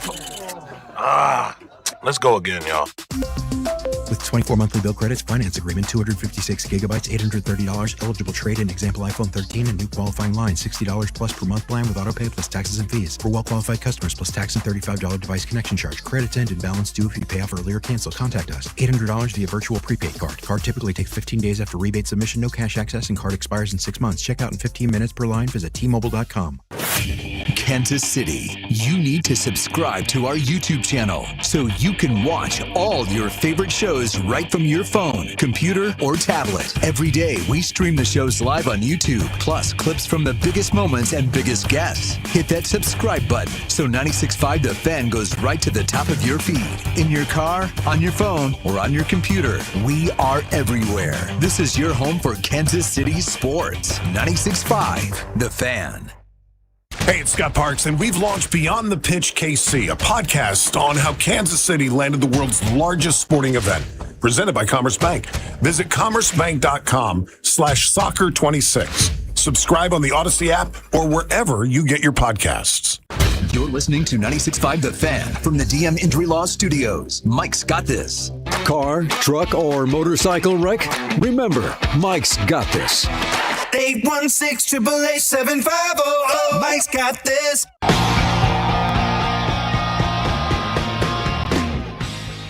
All right, back here on Cody and Gold, Alex Gold, Cody Tapp, Drew Nixon with you. Here in about 5 minutes, we're going to be joined by Matt Miller, ESPN NFL draft analyst and insider, one of the best in the business. And we were already planning on talking to him today anyway, well before the Trent McDuffy trade. So we just got lucky on the timing here. Perfect. To talk about what the McDuffy trade does for the NFL draft. I think that's the big question with this move, in addition to just the haul that they got. But what do they do at 9? Does it change? What do they do at 29, the pick they never had? And, of course, they also had pick 40. So we'll talk draft with Matt Miller in just a couple of minutes. I do want to talk more about the Rams for a second. You know, we were discussing why were they interested in this move and their timeline of where they are at as an organization, and the Trent McDuffie factor too. I mean, I think Albert Breer pointed out, the Chiefs granted Rams permission to already start working out an extension. The trade technically cannot be official till next week, but don't be surprised if later today or this weekend we get the details on an extension for McDuffie with the Rams that makes him the highest paid corner in football. And yeah, it's going to be at least $30 million a year. But also McDuffie gets to reunite with his college coach, who's now in LA, and Jimmy Lake. He's from that area. I mean, it really is it's one of those spots where, like, I think McDuffie, if you're McDuffie, you're thrilled where you end up. I think the Chiefs should be thrilled with the compensation. It's one of those trades where nobody got, to me, fleeced. Nobody like, I get why the Rams did it. They gave up a ton, but I get why they were willing to mortgage their future. I get why the Chiefs wanted to do this trade to, frankly, preserve, in my opinion, their future. Their quarterback is not 38, 39, 40 years old. Their quarterback's got a full decade ahead. And I don't want to ignore what Nate said as it relates to, like, who's choosing to do what. The Rams have to do this because of where they are. The Chiefs have Patrick Mahomes coming off a devastating knee injury and don't know where things sit. So, like, if you're saying long-term future, you can play the long game. For the Rams, of course they made this kind of trade. For pick 29, a pick next year in the third that we really don't care about, and the fifth and the sixth this year, why wouldn't they take the chance? I mean, genuinely, why wouldn't they? They don't even have a quarterback in development right now. They haven't even taken somebody they're, like, working on for the future. They're just, like, sitting with Jimmy G as a backup. Unless he's going to, rumors, he might go sign with the Cardinals. But yeah, and then Stetson Bennett, for crying out loud. That's it. Okay. Well, either way, they don't have some, like, quarterback in waiting looking to turn the keys over. There's a real chance that the Rams are going to have to do a hard reset. On paper, it seems kind of silly to have an arms race against Sam Darnold. That on paper sounds weird. But at the same time, Trent McDuffie is also, and JSN is part of the reason they got themselves in this mess this year. They had just as good of a chance as Seattle to win the Super Bowl. Truthfully, the two best teams in the league, when the dust all settled, let's face reality, the two best teams in the league were the NFC title the Rams game was and Seattle. It shook out the way it should on the NFC side. If they had a corner like Trent McDuffie to stop JSN, do they win that game? Or to stop anybody? Do they win? Maybe stop Cooper Kupp, stop somebody. Maybe they win that football game. And so for them, the all-in part of it, I can't blame them at all. But from the Chiefs' perspective, this is a big season of unknowns. How much longer do we have of Dominic Chris Jones? How much longer, is Patrick Mahomes going to be, how long till he's the same player, right? Is Rashee Rice available? Will he ever be available ever again for this team? Like, there's a huge amount of just, like, things in the air with the team that you can't predict. So the Rams going all in makes sense, and the Chiefs doing the opposite of that and saying, you know what? I'll play the long game and see what happens here. Doesn't seem like the worst strategy to me. All right, let's keep talking some draft. And certainly the Trent McDuffie trade today perhaps changes everything for the Chiefs in the first round. Number one, they acquire another first-round pick, and that gives them make it 3 picks in the top 40 if you include pick 40 as well. And to talk more about it, we bring in one of the best in Matt Miller at NFL Draft Scout on X. He is the NFL draft analyst and insider over at ESPN. Matt, great to have you on the show. We were already planning on talking plenty of draft with you, and then we get a huge bit of news with the McDuffie trade. What do you think that trade does for the Chiefs overall in this first round now, having 2 of them? Yeah, guys, I appreciate having me on. I mean, I don't think the strategy changes a whole lot, just to be honest. I think that, the Chiefs are in an interesting spot where this is not a team that just has like 1 or 2 holes. This is a roster that is incredibly top-heavy, which is why you trade an all-pro cornerback, one of the 4 most important positions in football, because you're in a spot where you need cap space and you need draft picks, right? You need these 4 picks they're getting for Trent McDuffie are incredibly valuable for a team that has to reload. So I look at this and see this is a team that understands over the next 2 years they're going to really have to reload this roster. And there are some building blocks, obviously. Patrick Mahomes is the building block. Josh Simmons, Creed Humphrey, Trey Smith, those are building blocks. But defensively, this is a team that is very, very soon going to have a completely new look. Brian Cook's a free agent. We don't know how much longer Chris Jones is going to be here. There's been some big-time misses in the draft on the defensive line. So I see this as Brett Veach saying, okay, we got to go back to the drawing board a little bit. They only had 6 selections in the draft before this. Now they're loaded up with 8 of them, depending on what happens with comp picks. So it always hurts to lose an all-pro, but when you only have so many assets that you can shop to get draft capital, this is what you have to do. When you look at, I guess, pick number 9, do you think that enters corner into your mind? Like, obviously, people are just going to quick and be like, Mansour Delane there at pick number 9 for the Chiefs. Do you think that's necessary, or because how good they've been at finding corners at different spots of the draft, it doesn't really change that pick for Kansas City?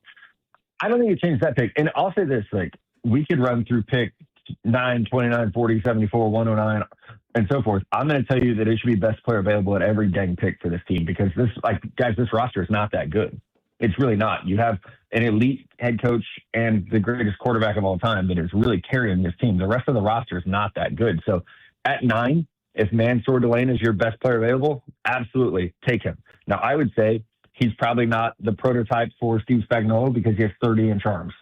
You know, he's a little under 6 foot tall, 187 pounds, 30-inch arms. So that's probably going to be a factor where you look at him and say, okay, does he fit what this team traditionally likes at cornerback? Is he someone that's going to fit what Spags wants at that position? You know, McDuffie was also a sub 30-inch arm guy. He played inside, was an all-pro, moved outside, has been really, really good. So I think if you're looking at how do you replace McDuffie with a 1-for-1, then you probably go Mansour Delane at 9. But to your point, it's a team that has developed corners really well. I think we can look at Noel Williams as an up-and-comer right now. Jalen Watson's been a good player. It's interesting to see how well they've developed at corner as opposed to some of the other spots, and that's a credit to Dave Merritt and the job that he's done. We know one of the areas, you mentioned there's a ton of holes. Wide receiver definitely fits that. Could get even more complicated depending on Rashee Rice's availability. What do you make of this year's wide receiver class? And certainly, how big of a deal is it really, Carnell Tate and the 40 time? I think receiver is once again the strength of the draft. I have 18 guys in my top 100, so it's really deep. And I do think at the top of the draft, there's some good talents. Mekhi Lemon from USC being one of them. He reminds me a lot of Amon-Ra St. Brown or Jackson Smith and Jigba, that type of player. And then you have Carnell Tate, who is, more of a traditional route runner. He's going to get open with timing and leverage, not so much speed. So the 4.54, not Tate, like all of us who are at the combine have talked to teams that had different times on him. 4.46, 4.48. Everybody's got a different time. But I look at the way that Carnell Tate plays and that route running ability. Puka Nacua runs a 4.55. Does anyone care anymore? No, because he gets open, right? I mean, JSN was a 4.5 guy. It doesn't really matter that much if you can get open in other ways. And I would say this as a counterpoint. You have the fastest player in NFL combine history is a Kansas City Chief, and he cannot get open because he's not a good route runner. So I would rather have a good route runner than speed any day of the week. Like, give me the guys that are precise and on time and can win with cuts and leverage over someone that really is a one-trick pony in terms of speed. So if Tate, Lemon, and Tyson were all available for the Chiefs at number 9, and they said, you know what? We're taking a wide receiver. All the defensive linemen are gone. Which wide receiver would you have them take? I would go Mekhi Lemon, and that's just my personal preference. I think for Kansas City, like team specifics, that's where you get into, is Carnell Tate a better fit because of size? I've been yelling for 9 years that this team needs to give Pat some size at wide receiver instead of just trying to recreate, the Deshaun Jackson, Jeremy Maclin, Tyreek Hill, trying to recreate that consistently. I look at this as like, let's give Pat some size. But I think where Mekhi Lemon comes in, he's 5'11", 192. This is not Xavier Worthy. This is not, all the second-round receivers we've seen Kansas City draft. This is someone who actually has some meat on the bone. He's really tough over the middle. He's, I think, fearless middle of the field. Yards after catch is elite. Doesn't drop the ball ever. Has played in some not great conditions. The Iowa game definitely stands out as a game where like he's just getting the crap kicked out of him for 60 minutes and just never gives up. So I like both those guys, and I have them both rated highly. They're both in my top 10 players overall. So if you're looking at positional value versus where guys truly rank in this draft, then I think that they're both at 9. If the board is wiped out from edge rushers and they're sitting there at 9, Lemon's my number 8 overall player, Tate's my number 9 overall player. So you're not reaching to fill those needs. When you look at, I guess, the rest of the draft, I've seen at least some people, as this draft started, say, well, not as much on first-round talent, maybe lower than normal, 9 to 12. Do you view it that way? Is it deeper in the second round where the Chiefs will have pick, 29 in the first, 40 and 74? So they got a lot in the top 100. Where do you, I guess, view the strength of this draft, or where does it drop off to? Yeah, so this is the lowest amount of first-round players I've ever had. I have 11 right now. So it's a low-end first-round talent. And I think to that point, it's like, okay, it is deep in round 2. And I think what's interesting is after number 40 overall are probably going to have a pretty similar grade on my board. And I would guess teams are going to be in that same area. I do think there's a drop-off, though. Like, I don't think this is a particularly strong third-round draft, for example. I think you do see a drop-off, especially at some positions, like offensive tackle. We're going to see a bunch in the first round. We're probably not going to see as many in the second round. You probably get to the third round. Offensive guard, we'll see one in the top 20. We might not see another to the third round. Center, there's similar situations. Tight ends, we're going to see one early, maybe one in the second round, and then a pretty big drop-off. I think corner, which is notable for Kansas City. Mansour Delane, Jermon McCoy, go first round. Avion Sorrell, late first round.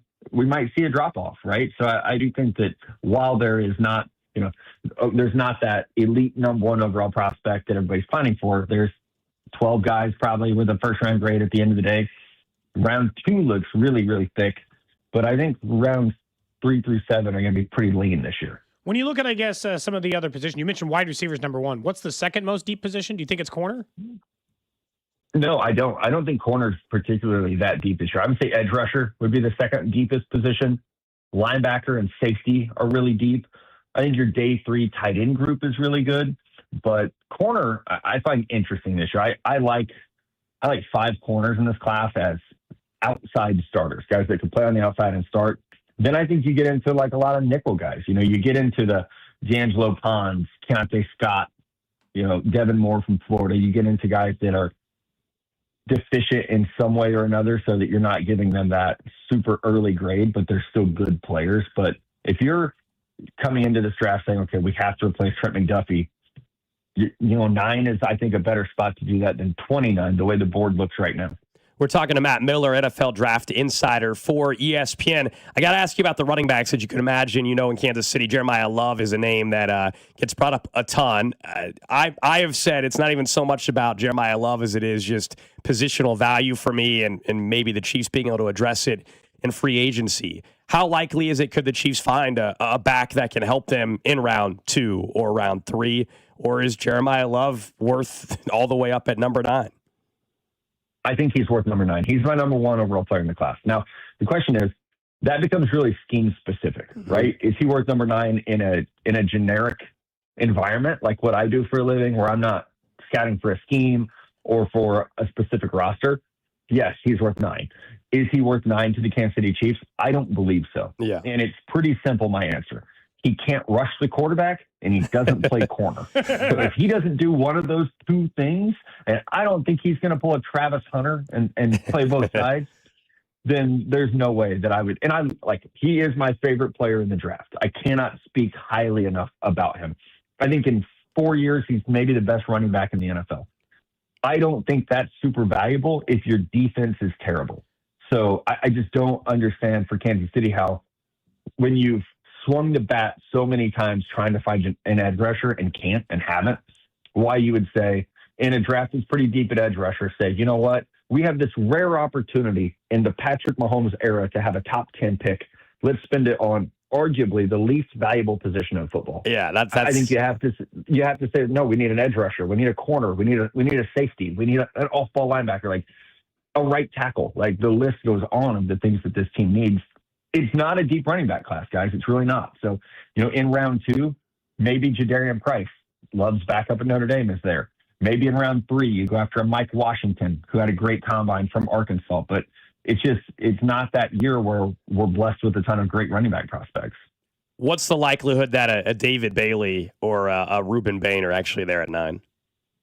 I think pretty solid for Reuben Bain, excuse me. I think sub 31-inch arms as a pass rusher is a death sentence. No one's been drafted in the first round in the last 30 years with sub 31-inch arms at edge rusher. No one's had 10-plus sacks in a season with sub 31-inch arms. So you're looking at Ruben Bain and you're saying, are we betting that he's the different, like that he's the outlier? Is he the unicorn out of that group of every edge rusher drafted in the last 30 years? Is he the guy that's going to break that mold? I'm of the belief that you let someone else bet on the outlier and you stick to kind of smart football, of, hey, here's 30 years of data that says no one else has done this.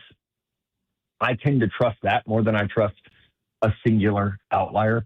So I think Bain could be there, but then it becomes the question of how comfortable are you breaking the mold for a guy? And again, with Spags, who traditionally likes a lot of length in his edge rushers, would he be willing to do that? David Bailey, I don't know that he makes it to 9, just the way the board looks right now. And free agency is going to change a lot, but the Jets traded Jermaine Johnson. They're taking an edge rusher at 2. That all the smart money right now says that they'll take an edge rusher. Arizona could take one. Tennessee could definitely take one.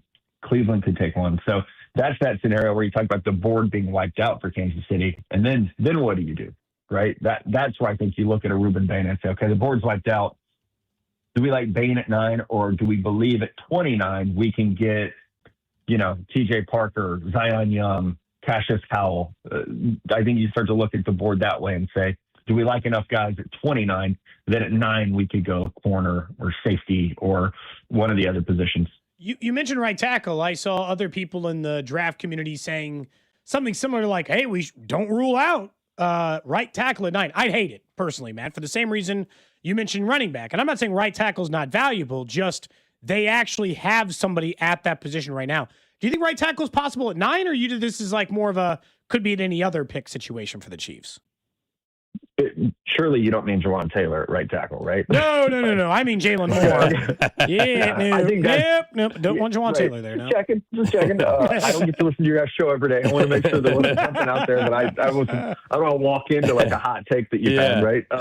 No, I think, if Jalen Moore's there, then you have that right tackle. And Jalen's a good player. I watched him a lot when he was in San Francisco.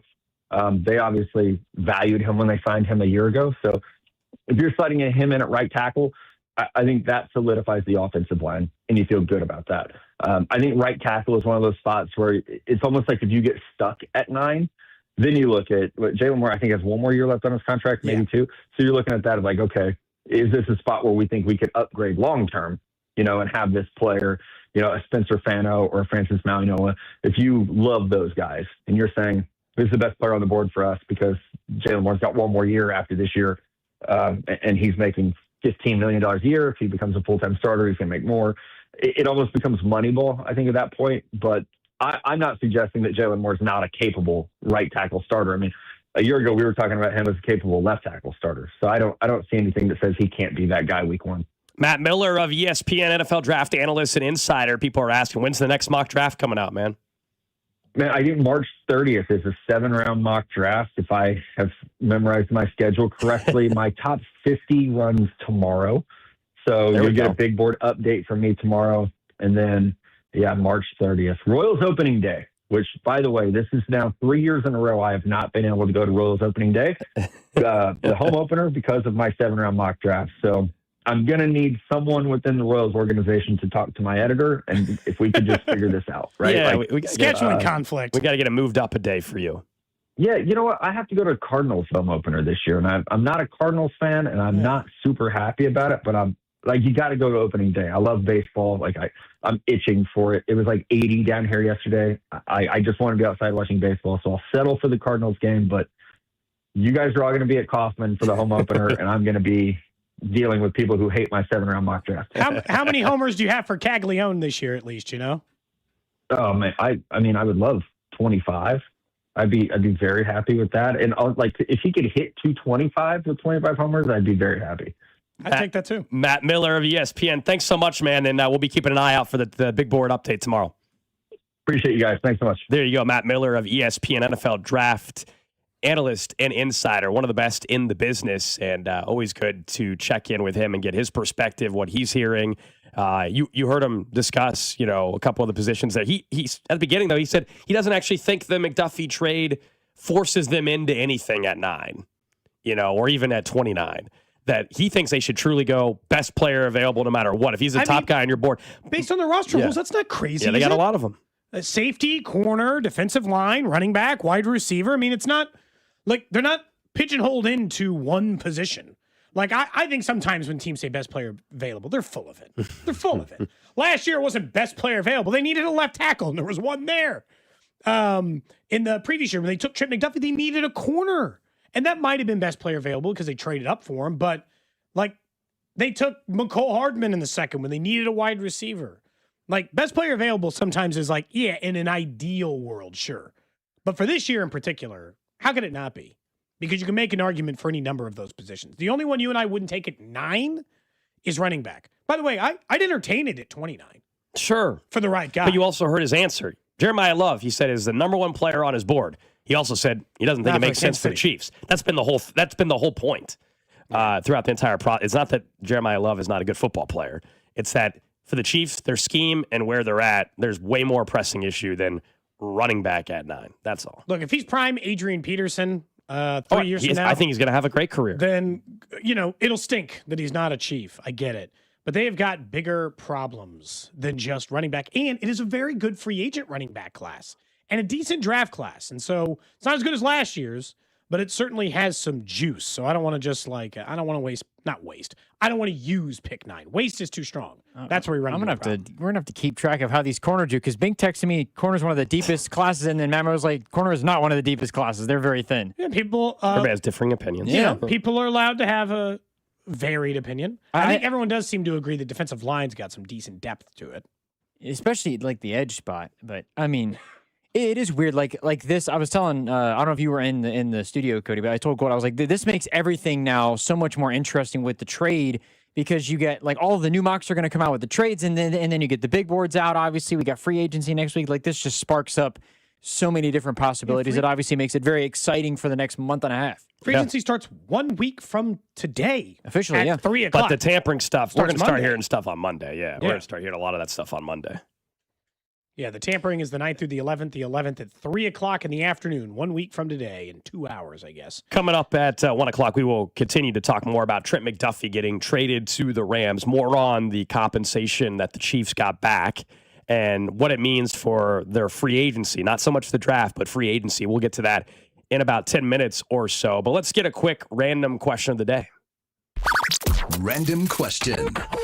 Random question today brought to you by Kansas City Urology Care at KCUC. Remember, you see the best in KC. Visit kcurology.com today. Don't forget, YouTube and Twitch, where we live stream the show. Great day to be a part. The chat's very active today. If you want to be a part of, the video streaming community over there, we're available on the streaming side of things as well. I'm going to make this very simple over a quote. We've talked a lot about Darren Peterson here in town. Well, the expected number 2 overall pick, or number 1 pick in the NBA draft, is A.J. DeBonsta. He plays for BYU, as you know. He was quoted saying that he is not promising a return, or not a return. He's not promising a return to BYU, saying that he might have to go back to college. Do you care about going number 1? Do you want to go number 1? Yeah. Do you think you will? Well, I might not leave. What do you mean? Like, I might not leave college. Why not? No, I just got to return to the season. So you haven't made up your mind that you're going to go into the draft? Nah, cause my mom wants me to graduate. Really? Yeah, so I might not leave. But I might leave. I don't know. The fans might get into my head, talk about, 1 more year, maybe 3 more years. I don't know. But I'm going to have to talk to my mom.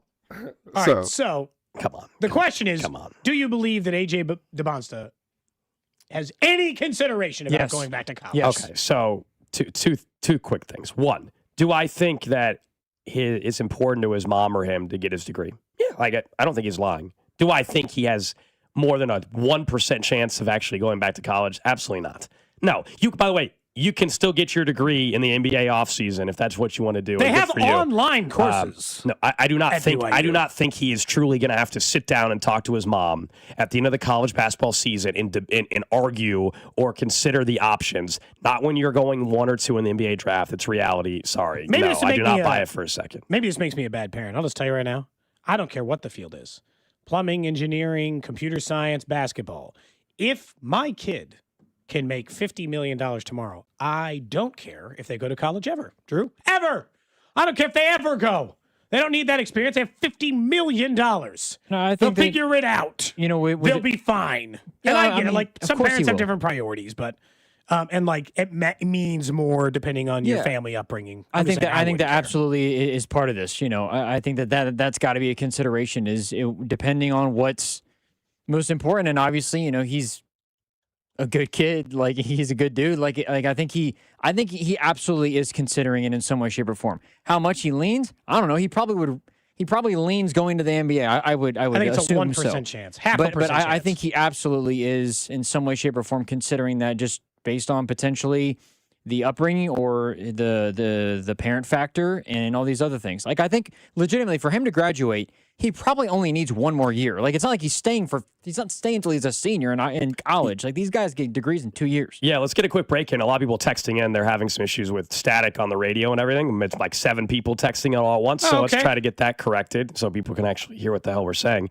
If they can't right now, apologies for that on our end. We'll get maybe more into this conversation and also the Trent McDuffy trade next.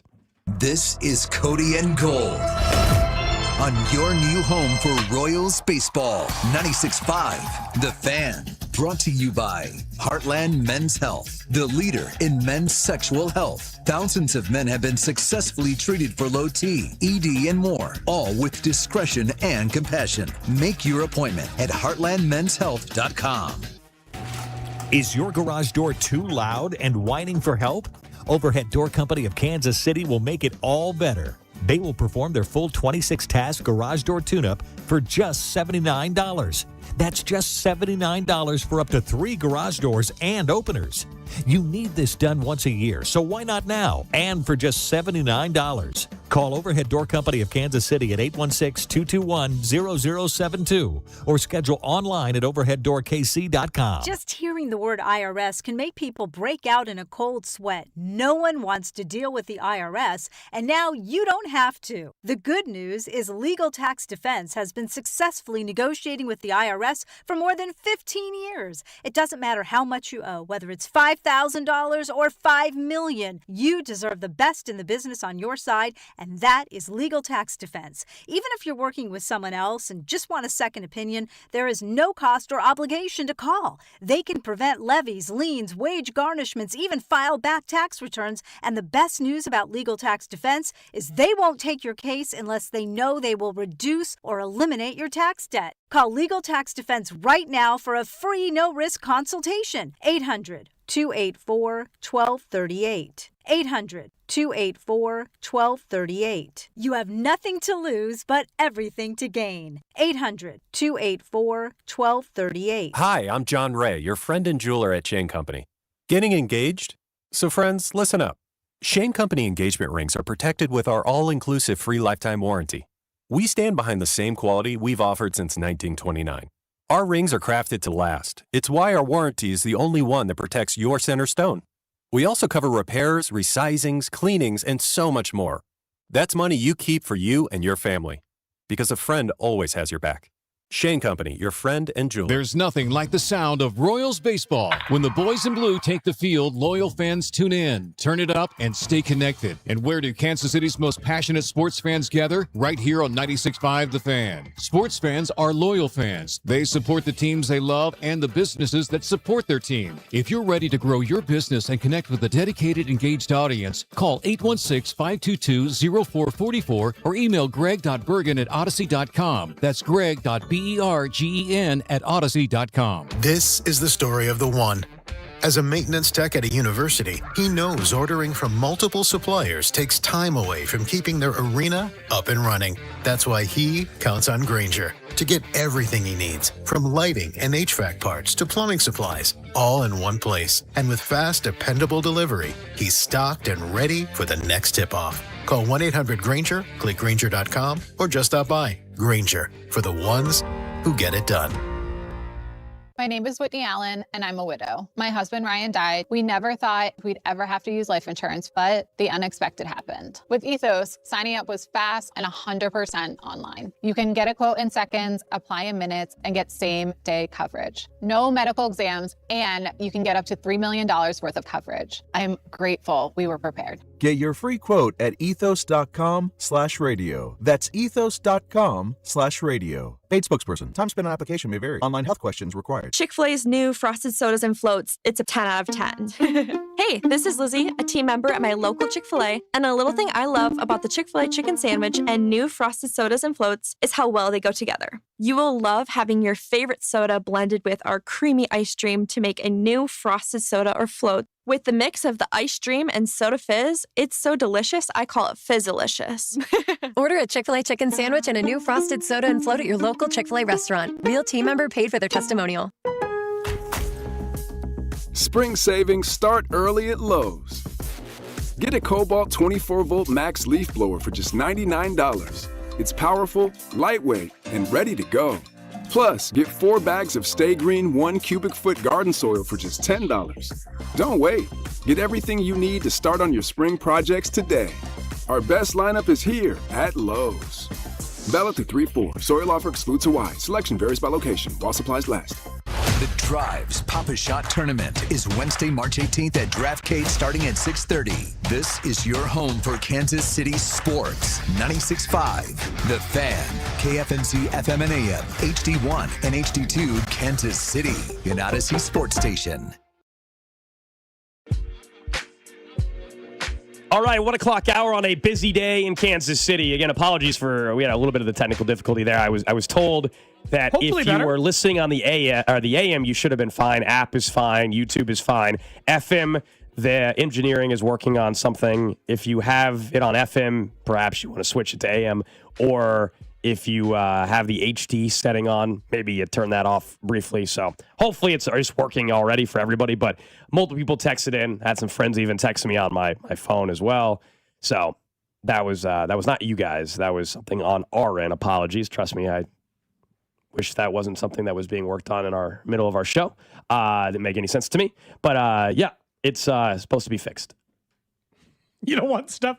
You don't want them And now actively they're at least working working on it. So yeah, just go Yep. to AM, I suppose. Or the So app. that was what was going on. But we're a with crystal that. clear FM. That's right. You know? That's right.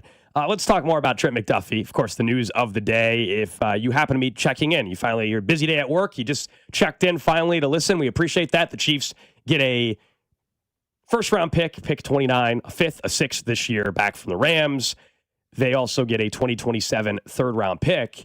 And I want to read this one text because I do think it's interesting because you and I have given our thoughts on it throughout the day, and we'll continue to. And I think you and I both understand the trade, and I think I don't want to speak for you. I like the trade, okay? I do too. Someone texted in, though, and I know there's other people feeling this way, and I want to talk it out. From the 913, someone says, anyone else pissed about the McDuffie trade? I get it to some degree, but it still sucks. Why won't the Chiefs pay defensive backs? So let's talk that out for a second. The last part is fascinating. This organization, time and time again, has shown they will not pay a defensive back. It is the third, I would say, number one defensive back they've traded or let go. Mm-hmm. They let Charvarius Ward walk. They traded L'Jarius Sneed, and they have now traded Trent McDuffie. All three of those guys went to their respective teams and became the number one corner on said team. Look, the simple reality is because you can't, I keep getting away with it. It's Alex's bank robbery example. The reason why they continue to do it is nobody's stopping them. Like, they went to 5 Super Bowls in 6 years. They've continuously run out these extra DBs, and it hasn't slowed them down. Yeah. The second it starts getting in the way, and last year it did, but not the corner part. The bank robbery thing, though, eventually you get caught, and eventually it bites you in the ass, and you get greedy with it. The question is are they getting greedy, or is this going to keep going for a while? I would also say Trent McDuffie, and you would agree, is the best corner of the names we just mentioned. Of course though. he is. He's an all-pro. Those guys were not all-pros, you know, or Snead, I guess Snead maybe He might have was got a an second-team all-pro. Yeah, but he's the Ward best might corner. have got a second-team all-pro. They also, as people point out, Marcus Peters, they traded. Now, that was also because he was a royal pain in the ass. If you just like, I'm not even, that's reporting. I'll just tell you that was part of the so reason. that he is, was an all, not Marcus Peters. Yeah, so that's why they moved on. I think the interesting thing this go around is also the timing of it. We laid out the timeline. Go back a year, and when they were still working to get deals done with Trey Smith, and it took longer than everybody thought it would. Or hell, even the Chris Jones deal from, what is it now, 2 years ago, whatever we're up to. And those deals perhaps delayed some of this, but also we talked to Trent McDuffie up at training camp. We had him on the show, and he acknowledged he loves Kansas City and everything, but also like he thinks he should be like paid like one of those top guys. And he's going to get a deal for with the Rams to make him the highest paid corner in football, over $30 million a year. And look, you negotiate in language of contracts and all that, but the Chiefs were not going to be able to talk them down to like he was going to be the highest paid corner. So his agent is doing his job, and that has led him to a different place. But he's getting the deal that he wants, that he thinks he deserves. The Rams are getting a player that, in their mind, gets them over the hump in a year in which Stafford's probably playing his last year of football. And the Chiefs, hopefully, they got to get it right, but hopefully acquired picks that position themselves better cap-wise and with the actual players they're going to get from these picks to be ready to rock and roll again as one of the top teams for a 3+ year run starting hopefully next year, but I think maybe in 27. So I guess some of this is like, and yeah, you and I agree that we like, and I understand why somebody would, like from a team perspective, he was a huge reason why you went to 3 straight Super Bowls. He was likable, a star, accessible to the public. Like smart, savvy. He was all those things, right? As a football player, there's no reason not to like it. But in the end, if you were questioning, I guess if you wanted him here, would you have paid him? This is the projection because he's going to get more than Sauce Gardner. 4 years, $121 million, 80, it'd probably be 90 guaranteed, 40, probably 2 or 3 fully guaranteed. Like, when you put those numbers on paper, and this is the only knock really on Trent McDuffie, is for a corner doesn't get interceptions, coming off the worst year of his career.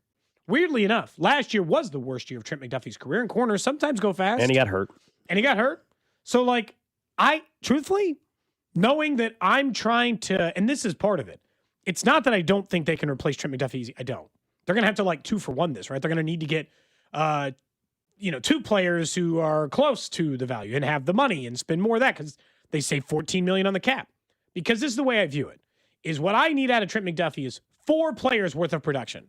Pick 29, one of the 5th, 6th, or 3rd rounders to turn into a quality level player for the team, and the $14 million I would have saved this year to improve the team, including and the $30 million a year I would have spent each year over the next 4 years to improve the team. So, rather than just Trent McDuffie, in my mind, I get the 29th overall pick, 3 bites at the apple in the 5th, 6th, and the 3rd next year, and $30 million a year to mess around with to try to replace him. Yeah, I think I should be able to do that if I'm a competent NFL organization. I think so, but the conversation that has always been fair they value the wrong position and how they build the roster. Now, let's all acknowledge, we can all disagree, we can get into it. Let's all acknowledge, though, they're successful. Brett Veach's idea of how to build a roster and what positions to pay has led them to 3 Super Bowls. Now, yes, I understand some of the players that are on the roster were not drafted by him. We all want to revisit it. I think we all acknowledge who John Dorsey drafted and who he has drafted. However, who they've paid, how they've built the roster to go to back-to-back Super Bowls, to win 2 in a row, to win 3 rings overall, while I don't think I always would only be paying the non-premium positions, they have done it and it has worked. The question is, does it continue to still work? And now what's the pivot? Can he build up a team, the second era of this group that includes Mahomes, but a new group otherwise? Does he know how to build it that way? And he will have to draft players at the same level that his predecessor did, as in finding those pillars. And he's going to have picks. He's going to have to do that, and time will tell. But the way they have paid it, I don't think Trent McDuffie getting traded this offseason means that they are unable to be a team in a year, and even especially 2 years from now, but even this year, that can get into the postseason. I don't think this trade is punting on the year. I think it's part of the bigger retooling of the roster to position themselves to be good, and they're going to need to hit on some picks. It's the most important offseason Brett Veach has ever had in his NFL career. Yeah, I mean, they're going to need some of the young players to be good. Like someone from the 816 said, if the Chiefs trade McDuffie, which they're doing, and then re-sign Rice, I might not be a Chiefs fan anymore. Well, here's the good news. I don't think we have to worry about that. Yeah, I mean, they're definitely trading McDuffie. The first part of that's happening. That has happened. The whole paying Rice thing, I'd be stunned at this point. And that's kind of like, I guess, part of what makes this trade easier from this perspective is, tell me what is really known about the Chiefs' future. You have Patrick Mahomes. You have a superstar quarterback. He's coming off of a very, very, very serious injury. We don't even know if he'll be ready for the beginning of the season. Might be Marcus Mariota or Gardner Minshew or Davis Mills or somebody starting the first 4 games of the season. You don't know if your number 1 wide receiver on the roster right now will be available to you at any point of the regular season. You don't know how many more years you have left of really good Chris Jones or dominant level Chris Jones, because that feels like it's probably coming closer to the end. And hell, you don't even know how many more years you got left of Andy Reid as your head coach. So from the future standpoint of, I'm looking to play, and look, I'm not even saying they could still, as you pointed out, go to the playoffs this year. And I'll tell you right now, if they are a playoff team with Patrick Mahomes, I'll never rule him out. He's merciless. The lights come on in the playoff game, and Patrick Mahomes does some stuff that's different than anyone else on the planet. But I am looking to get more rings with a plural, and the better chance of getting more rings, like with an S, is doing this. Like, to me, this is that path forward. That's exactly right. And someone says, why aren't you guys calling out Brett Veach? I think we have acknowledged. I think because we like it. Overall, I like what he has done. Now, this is the most important offseason he's ever had. If we're sitting here a year from now or 2 years from now, more likely 12 months, if we're being fair. And last year's draft, so Omar Norman Lott, Ashton Gelati, Josh Simmons, if those guys this year don't have big seasons, if Josh Simmons isn't on the field, if Gelati doesn't improve and Norman Lott's not on the field, then it's a massive issue for him, job security-wise. If this year, if they draft and actually take 3 players in the top 40, currently they have that. We'll see if they actually utilize the picks that way, but that's what they have. If out of those 3 picks, none of them end up being legitimate starters, and one of them, to me, doesn't become a pillar, then Brett Veach is going to get fired. Then we'll be talking about a brand new regime. Yeah, I won't have to hold anybody accountable. He'll get held accountable on his own. Yeah, they have to get it right. I do think, I know people will look at the drafting. The last time they had multiple picks, though, the last time they were aggressive in this form, it did work. The player, one of those players now leaving. But the player they were trading, they traded Tyreek Hill. Yeah. They were aggressive, and at the time, revisionist history or not, let's not do that. A lot of people hated the trade at the time. They did. Hated it because Tyreek Hill was the number 1. They won 2 Super Bowls post trade and went to 3. Yeah. So now, is this trade going to lead for bigger success? We'll see. I actually have more confidence in a year in which they're aggressive like this than I do just in a year where they stand pat. The one thing that still is interesting to me and why I wouldn't do it is I think that if you look at the teams, particularly that have good offensive lines, I guess, maybe even I'll go as far as to say that even further than the stance before. The Chargers, when they're healthy, have a really good offensive line. The Broncos have a really good offensive line. Yeah.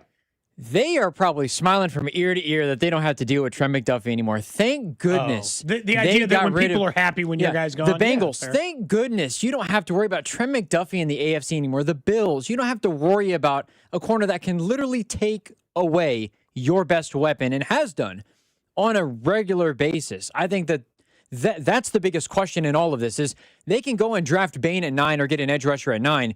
If you have a great offensive line, you can handle that enough where you don't have to deal with arguably the best lockdown corner pound for pound in the league. Thank you very much. I think that other teams... They're probably also thankful, though, right now that the Chiefs can't get after the quarterback. The Chiefs don't have a wide receiver that can win in one-on-one coverage. Sure, but probably also thankful. You know what I mean? Like, yeah, but I think that... But you're trading one for hoping that you get out of the other, where Trent McDuffie was a known commodity. You knew he would lock down Jamar Chase every single time. Jamar Chase would only have 5 catches, 40 yards. Now... Joe Burrow's had to deal with bad offensive line play the whole time and a good pass rush the whole time. You're telling me you don't have your lockdown guy anymore because you're hoping that you can replace him with solid talent. I think the opponents will take that in a heartbeat, just given that you're going to replace an all. They might in 2026. They might in 2026. Yeah, they might in 2026, but the goal of this is in 27, 28, and 29 that you're back to being the top team. And so while you can sit here today and say, I don't know why we're using Cincinnati as the example. They haven't been in the playoffs in 3 years. But if you're Buffalo, teams with good wide receivers. If you're Buffalo, if you're Baltimore, those teams might be happy now, but in 3 years they can also say, damn, they got one of the top 5 edge rushers in football, or wow, they have a receiver that can win one-on-one. That's a problem. Nobody's saying that they didn't trade away a hell of a football player. They traded away an all-pro. That's a fact. They got worse today. I'm not even. But again, this is to hope that they draft. But that's how this works. Trey. That's the name of the game. I understand that, but again, you trade players, get picks, and you hope you're right. I understand that, on making but if we go for the last couple of years and we look at the hits that Brevich has compared to the not hits, that would make me. It would just make me hesitant. But that's an interesting cutoff because the cutoff before that they find the all-pro. Yeah, 4 years ago. Yeah, look, I'm not saying, but like 4 years ago they found Trent. Great. But it's fun with numbers in the sense that you chose the exact year that right before they had a lot of hits. And look, I'm not saying that he hasn't had misses. He definitely has. But I think you're looking at it, or at least I wouldn't look at the way that you're looking at, which I think is, and maybe it's somewhere in between, which is too myopic in the sense that they traded Trent McDuffie to hope to get Trent McDuffie at pick 29. But there's so many other variables. It's not just that. It's let's just say they traded pick 29 and they get a player of the quality of Noah Williams at 29. And then in the 5th and the 6th round pick, they get a swing guard and a 5th corner. And then next year in the 3rd round, they get a starting linebacker. And with the $30 million a year they were getting ready to pay Trent McDuffie, they also get a 6-sack guy and Tyler Algier. They didn't trade they didn't give away Trent McDuffie to try to draft Trent McDuffie. They traded away Trent McDuffie to just be a more balanced team. And maybe they probably won't ever get a player at the top end talent with the stuff that they got that they had in Trent McDuffie. But they might be better. Again, collectively they are. But I think if you were to ask every single team that they have to go up against, we don't have to worry about a guy that can literally take our best weapon away, and we have to deal with a guy that might have 6 sacks in a season. Please give me that. Some of this is like not a blind trust. I have a lot of faith in Dave Merritt and Steve Spagnuolo to operate around this. I will say safety is important now.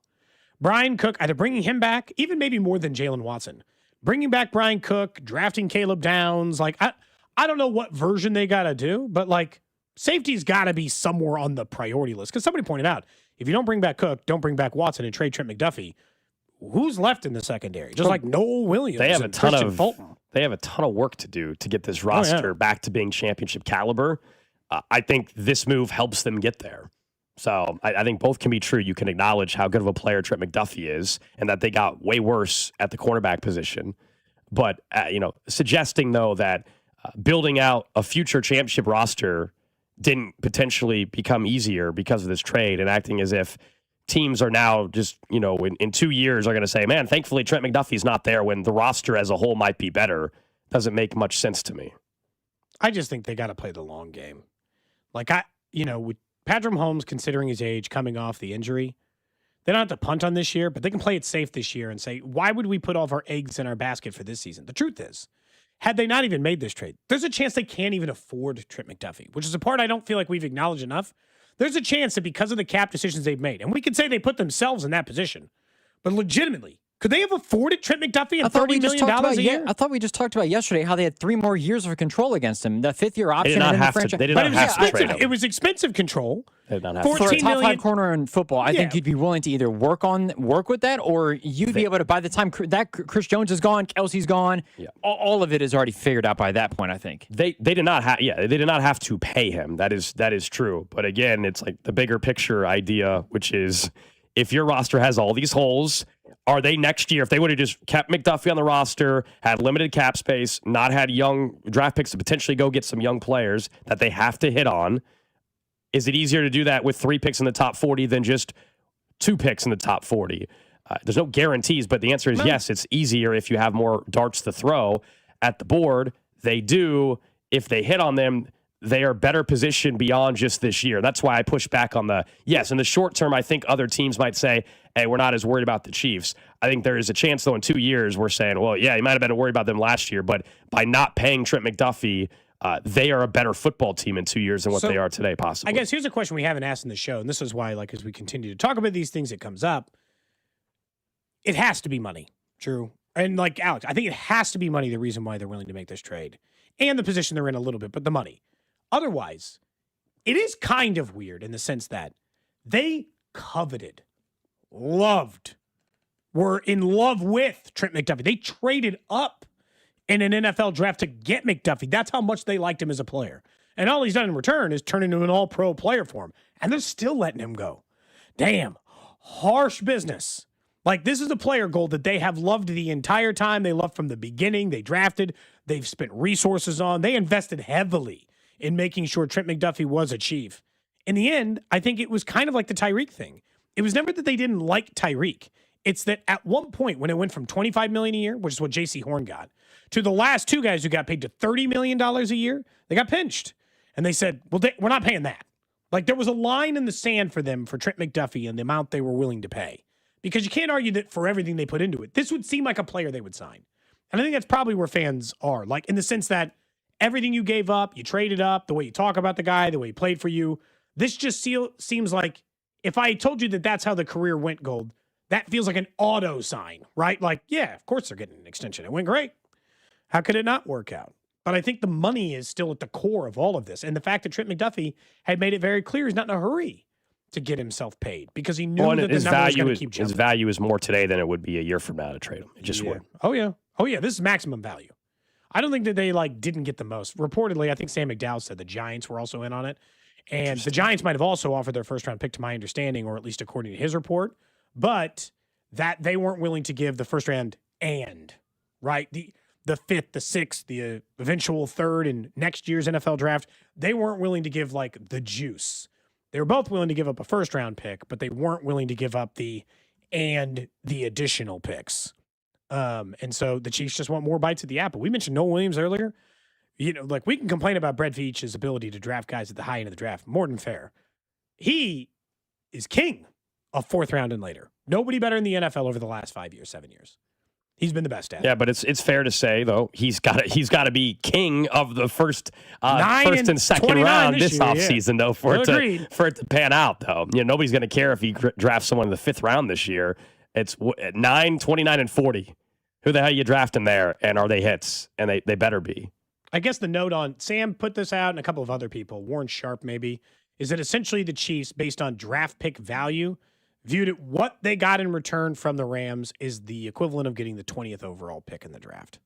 The 29th, future third, the 5th and the 6th, it's got 20th overall draft value in their mind. So it's like they got one first round pick.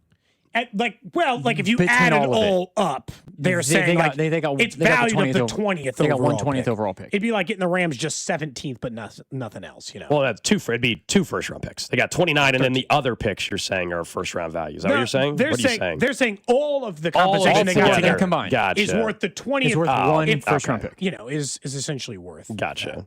And I don't know where the Giants are picking in this year's draft. Do you? 5th. It probably wasn't that one that they were offering.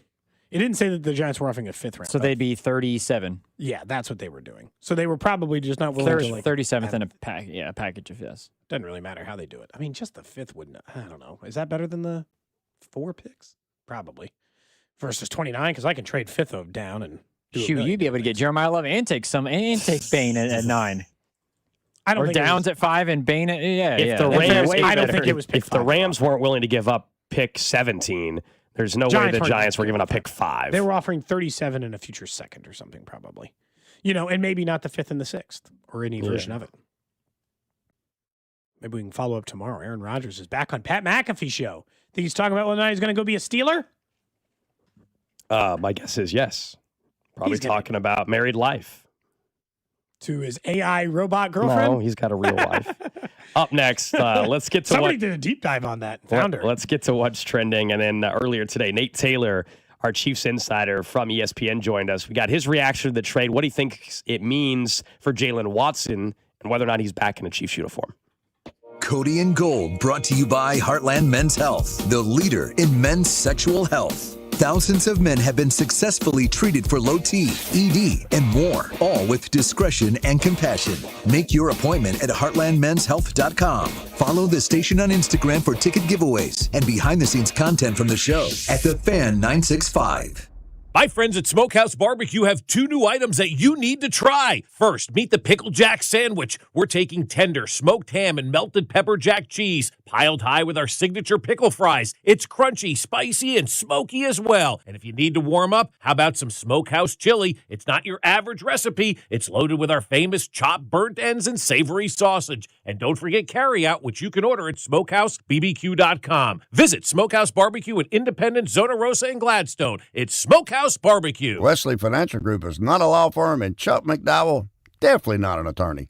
This is Chuck. Do you feel stupid for buying a timeshare? Don't. It's not your fault. You were most likely told you could rent it, and it was a great financial investment. And the deal was available today only. If this happened to you, contact your resort or Wesley Financial Group for help today. Call Wesley now for your free exit information kit. 800-939-1441. 800-939-1441. It all comes down to this, folks. Yep, the entire season is on the line.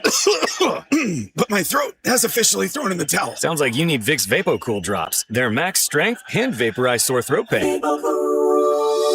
Whoa! These VapoCool drops hit fast! Speaking of fast, did you just see that play? Yeah, he vaporized that ball. That pun should have come with a penalty. Vaporize sore throat pain with Vicks VapoCool drops. Use as directed. My name is Whitney Allen, and I'm a widow. My husband, Ryan, died. We never thought we'd ever have to use life insurance, but the unexpected happened. With Ethos, signing up was fast and 100% online. You can get a quote in seconds, apply in minutes, and get same-day coverage. No medical exams, and you can get up to $3 million worth of coverage. I'm grateful we were prepared. Get your free quote at ethos.com/radio. That's ethos.com/radio. Paid spokesperson. Time spent on application may vary. Online health questions required.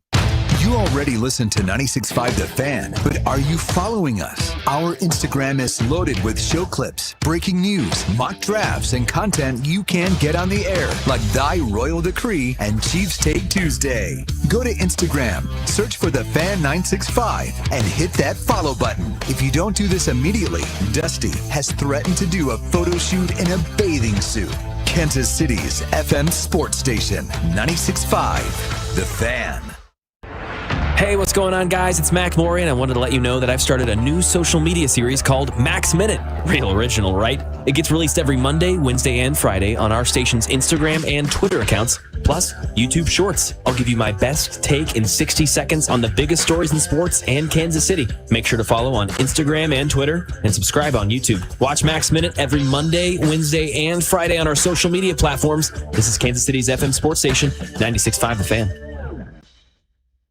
Hey, it's Scott Parks, and we've launched Beyond the Pitch KC, a podcast on how Kansas City landed the world's largest sporting event, presented by Commerce Bank.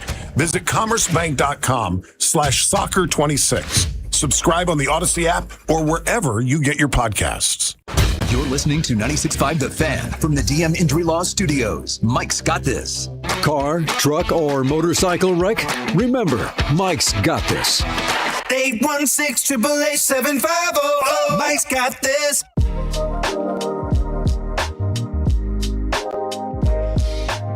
Back here on Cody and Gold, Alex Gold, Cody Tapp, Drew Nixon with you, continuing to talk about Trent McDuffy getting traded to the LA Rams today. Big blockbuster trade in the NFL. The league year does not start till next week, so it will not be official. You won't see the Chiefs or Rams tweet anything about it yet or anything like that, but it's a done deal. The Chiefs, of course, getting the 29th overall pick back, along with 2 picks in the 5th and 6th round this year, and then, of course, a future 3rd-round pick in 2027. We had Nate Taylor, our Chiefs insider from ESPN, call into the show, of course, to get his reaction to the trade, plus what it means for Jalen Watson's chance of signing back with Kansas City. Yeah, better than expected, fellas, and thanks for having me on. I just put out some of my own sort of initial thoughts just on Twitter like a couple seconds ago.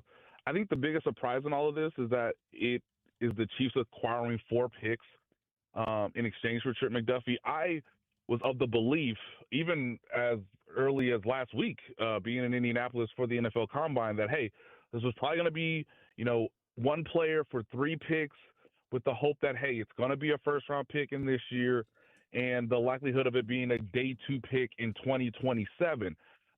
Getting that additional 4th pick swings the pendulum in the Chiefs' favor, considering the fact that they only had 6 draft picks going into this year's draft. So a bit of a surprise that they were able to acquire 4 picks from the Rams when you really consider it, fellas, I don't honestly know who the Rams were bidding against, but if a team is willing to give you 4 picks and include a first rounder, and you know it's going to be difficult on your own salary cap sheet to sign Trent McDuffie to a long-term extension and cover up other areas on the roster, well, then it makes sense for both parties to make this decision.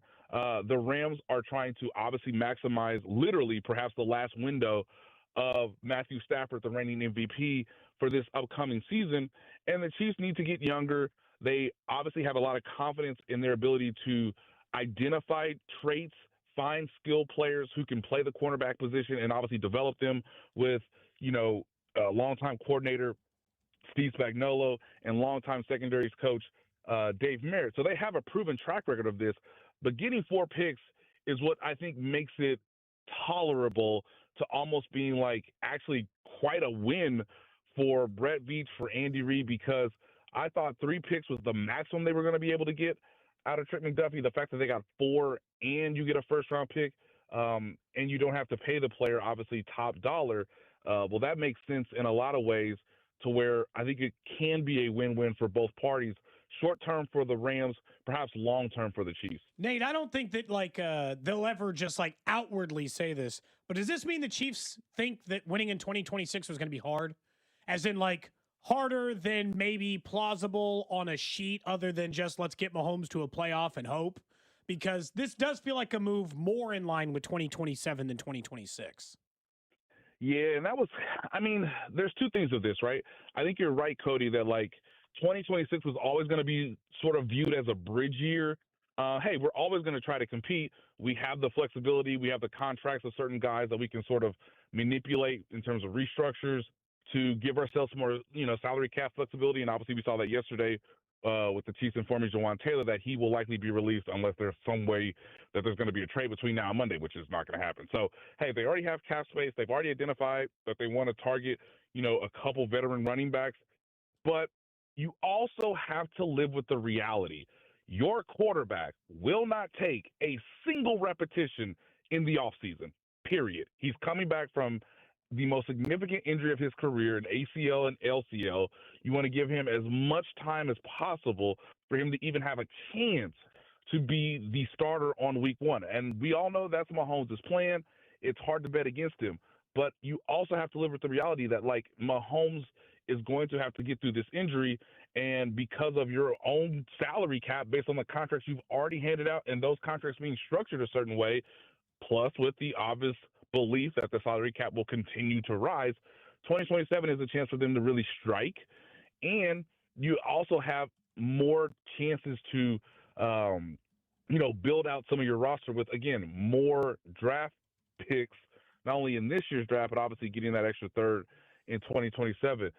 This is a bit of a hedge, right? I know we're all watching basketball right now, and some coaches will say, hey, we want to trap the pick and roll, right? That is what the Rams are basically doing today. Not only are we going to give 4 picks away, we're going to give this man a $30 million contract, and he's probably, based on his, representation, CAA, I believe he will be the highest paid cornerback, but I don't know, by the end of today, you can honestly ask.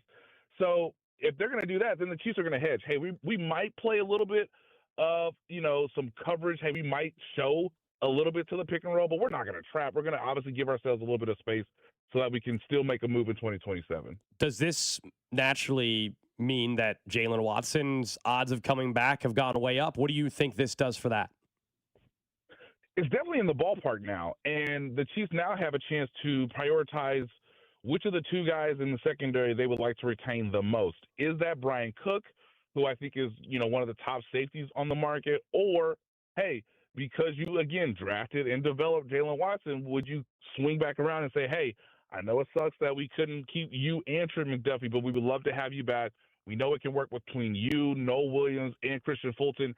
Again, if it doesn't work out with either Brian Cook or Jalen Watson, the Chiefs at least understand, hey, we have the 9th pick, we have our 2nd-round pick, and we have the 29th pick now to identify a third cornerback for a Noah Williams, Christian Fulton, whoever that player is next.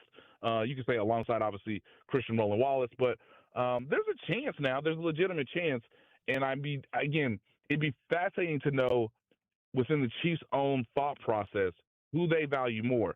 I would tend to think Brian Cook because the safety position really is the heartbeat of Steve Spagnuolo's secondary, but I can understand from a positional value why you would want to keep Jalen Watson given he's such a good press man coverage defender and he's improved so much within zone that he actually works pretty well in Spagnuolo's system too. All right, so the last time they had pick 29, funny enough, to go with another first-round pick, they selected both of those guys. Alex and I were posturing, is there a chance they use one of these picks in a trade instead?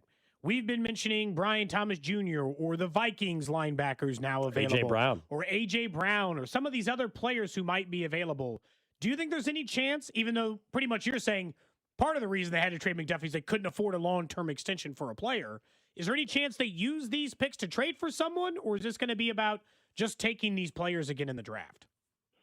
Yeah, it'd have to be a real, ideal, perfect scenario for you to trade the 29th pick now after acquiring it for a proven player, right? And again, you could say, well, hey, Nate, what about at the receiver position? I totally understand why you would say that, considering the receiver position is basically a question mark outside of Xavier Worthy.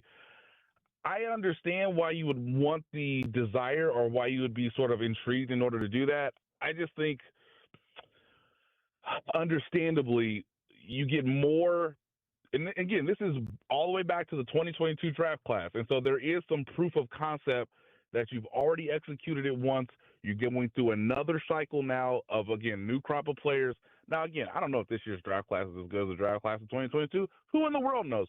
But the more chances you have to pick, the better chances you have to hit. And under the Brett Veach era, the most picks they've ever had was the 2022 draft class, and that will be the draft class that he will be most remembered for because it sequentially led to 2 Super Bowls and about 7 legitimate contributors all within the first season, right? I want to remind people that, hey, the Chiefs all of a sudden had 12 picks, I believe. It was either 10 or 12, depending on my memory, based on the 2022 draft class. They took 10 players, I believe. So maybe they had 12 picks to start. They took 10 players. It's all getting back to me, guys. All I'm trying to say is all those guys made a difference, or the majority of them made a difference on day one. And you have the chance in order to do that again with, still your veteran core. And this sort of delineates eras now. This move basically tells everybody, hey, there's the old golden era. These dudes will be in Canton one day. That is obviously, Patrick Mahomes, Travis Kelce, Chris Jones, solidified forever. You gave contracts out to Nick Bolton, Trey Smith, Creed Humphrey. You kind of gave a nice deal to Noah Gray. We'll see if he's still around. But that's that second era that you started in 2021 and 2022. George Karlaftis obviously included in that as well, given his contract last summer too. And now you're trying to do the same thing that you did in 2022, give the roster true youth with a good coaching staff or an improved coaching staff based on what we saw last year, with veterans who are able to teach and tell them how to win games, and all of a sudden it coalesces to have a true championship roster, if not in 2026, ready to go for sure in 2027. I guess when you look at it like the Travis Kelce, and it's funny you mentioned that because we're all talking about 2027, does the current roster construction have any impact on what decision he inevitably makes? He's coming back, guys. I was just, yeah. Maybe he's looking at the depth chart and he's like, get my ass out of bed. St. Joe at 38 years old. I don't know. Yeah, well, just get through this season, man. Again, every indication I've gotten is that Travis Kelce is looking forward to coming back.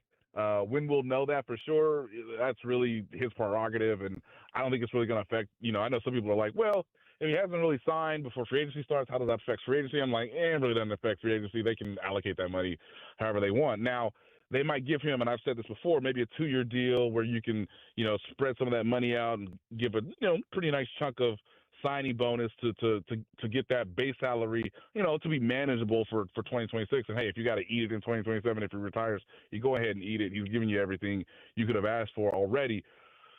For Travis specifically, I don't know if this move really changes much, but he too understands, similar to Patrick Mahomes, similar to Chris Jones, we went through this already. We had to say goodbye to a pretty, I think, honestly, Hall of Fame player in Tyreek Hill, and it hurt. It was painful, but the franchise made the right decision.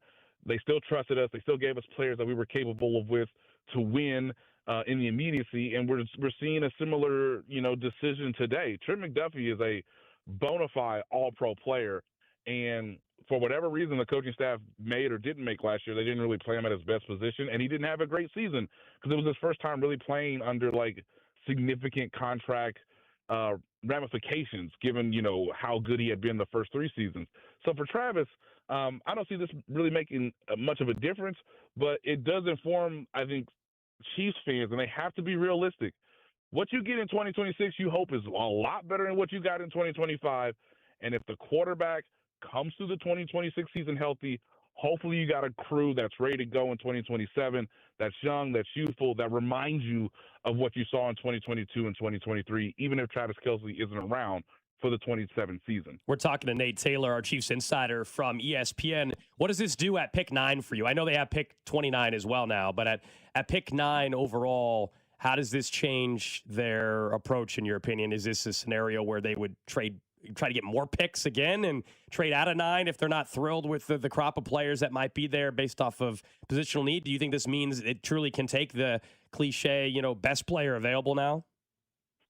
Well, guys, I hope you and the audience understand what I'm about to say.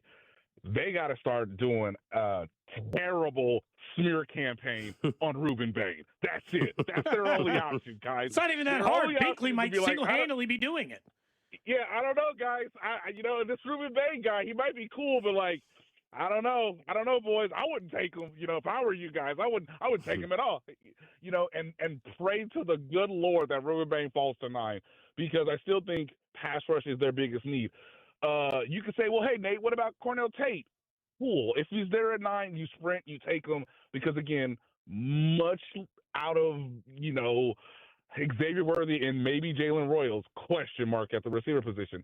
If neither of those 2 players are available, and if we're already being told that Jeremiah Love is so great that he might not even get past 5, hey, eat your medicine, or take your medicine and trade down. It's fine. You can do that. I don't know who the trade partner would be. That would be something that will take some time to sort of research and figure that out. You could take best player available, but in order to do that, I truly believe you'd have to sign Travis Etienne, maybe Kenneth Walker, although but see, I still think we're all lying to each other. I'm like, hey, man, is Kenneth Walker getting $14 million on the open market? Let's see. Doesn't Kenneth Walker want to win? It'd be hard to go to Seattle and go for the bag, but again, choose what you want to do. The Chiefs could give him a little bit of both in terms of salary and obviously the chance to win at a high level. But hey, if Breece Hall's not available now because of franchise tag, if you want to sign, Algier, who's also a capable running back, that's fine. But get a running back to start free agency so that you can at least solidify that position. And hey, put it on, a sticky note somewhere. Ruben Bain, nothing else, or what, or no matter what, or you say Cordell Tate, no matter what. But again, it's going to be hard, I believe, to see both of those players or either one of them available at 9. And if that happens, make a phone call or 2 and just see what you can do, because I know there's 9 places in the draft, but we are all legitimately worried about who's going to be available at 9. And I'm like, well, could you take Caleb Downs? I'm sure Caleb Downs won't be there at 9 either. No, I don't think so. But at the same time, Nate, it's they needed picks. They now have 9 of them. They don't necessarily need more picks now, right? They can trade down. They could trade down from 40 or 29 or some of these others. But the pressing need to feel to trade down, where I thought they might have to in the second or the third round, that feels like it's gone now. And you also have to be mindful, too, of the fact that, okay, if you – I want to be clear on this. If you don't like what is available at 9, you can trade down and take perhaps, as some people would say, a bigger swing on not necessarily a developmental player, but a player with traits who maybe, is still ascending. And again, with your coaching staff, with your, locker room in place, can maximize their ability. Now, the Chiefs have done that in the past. Sometimes it's worked. Sometimes it hasn't worked. that number 40 pick is fascinating to me because you could say, hey, we could use that to either go up or to go down in the second round to sort of say, hey, this is a guy that we've targeted. And I know Veach has done that several times where it says, hey, if we're in the window, if we're in range, I got to make a move and I got to go get this guy right now. So that 40th pick, I think, becomes a bit of a pivotal turn in all of this now that you have the number 9 pick and the number 29 pick. If you stay there, if you slightly move down from 9 and then you pick a 29, then you can use 40 however you choose to really make a bit of a calculated gamble in order to get a player that you really like that you don't think will get to 40, or you want to say, hey, I think this is the range for this necessary position that we might look into. Let's go here, whether that's, again, safety, cornerback. Hey, if you want to go for tight end of the future yet again, by all means, go ahead and do that. But I think the 40th pick now becomes really, really intriguing to me based on not only the Chiefs' needs, but what their general manager has done in the past once he's gotten, a collection of picks to his disposal. So that was Nate Taylor earlier today, right as some of the breaking news was happening with Trent McDuffie being traded to the LA Rams. What did you make of what he had to say about pick 40? Because that's what stood out to me. And he said, that's where they have the most flexibility of anything. They already had some before, but now it's not just 9 and 40, it's 9, 29 and 40. And at 40, you could argue you can use those picks to go even higher. If they wanted to package 40 and 29 to move up to the 22 or 22, they could. Or you know what? We'll pick at 29, 40. We'll trade 40. We'll move back and we'll get another 4th round pick or something. I mean, everything is in play. Yeah, it made it a lot more flexible at 29 and 40. 9 still 9.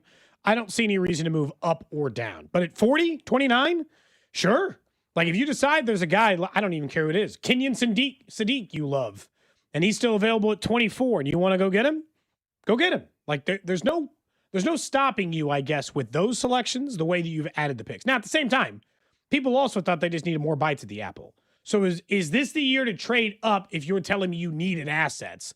Maybe don't just burn through them all and spin them right away. I did see this stat while we were playing Nate Taylor, which I thought kind of speaks, Drew, to what you're talking about in the All-Pro, but also just kind of wild in the way in a stat.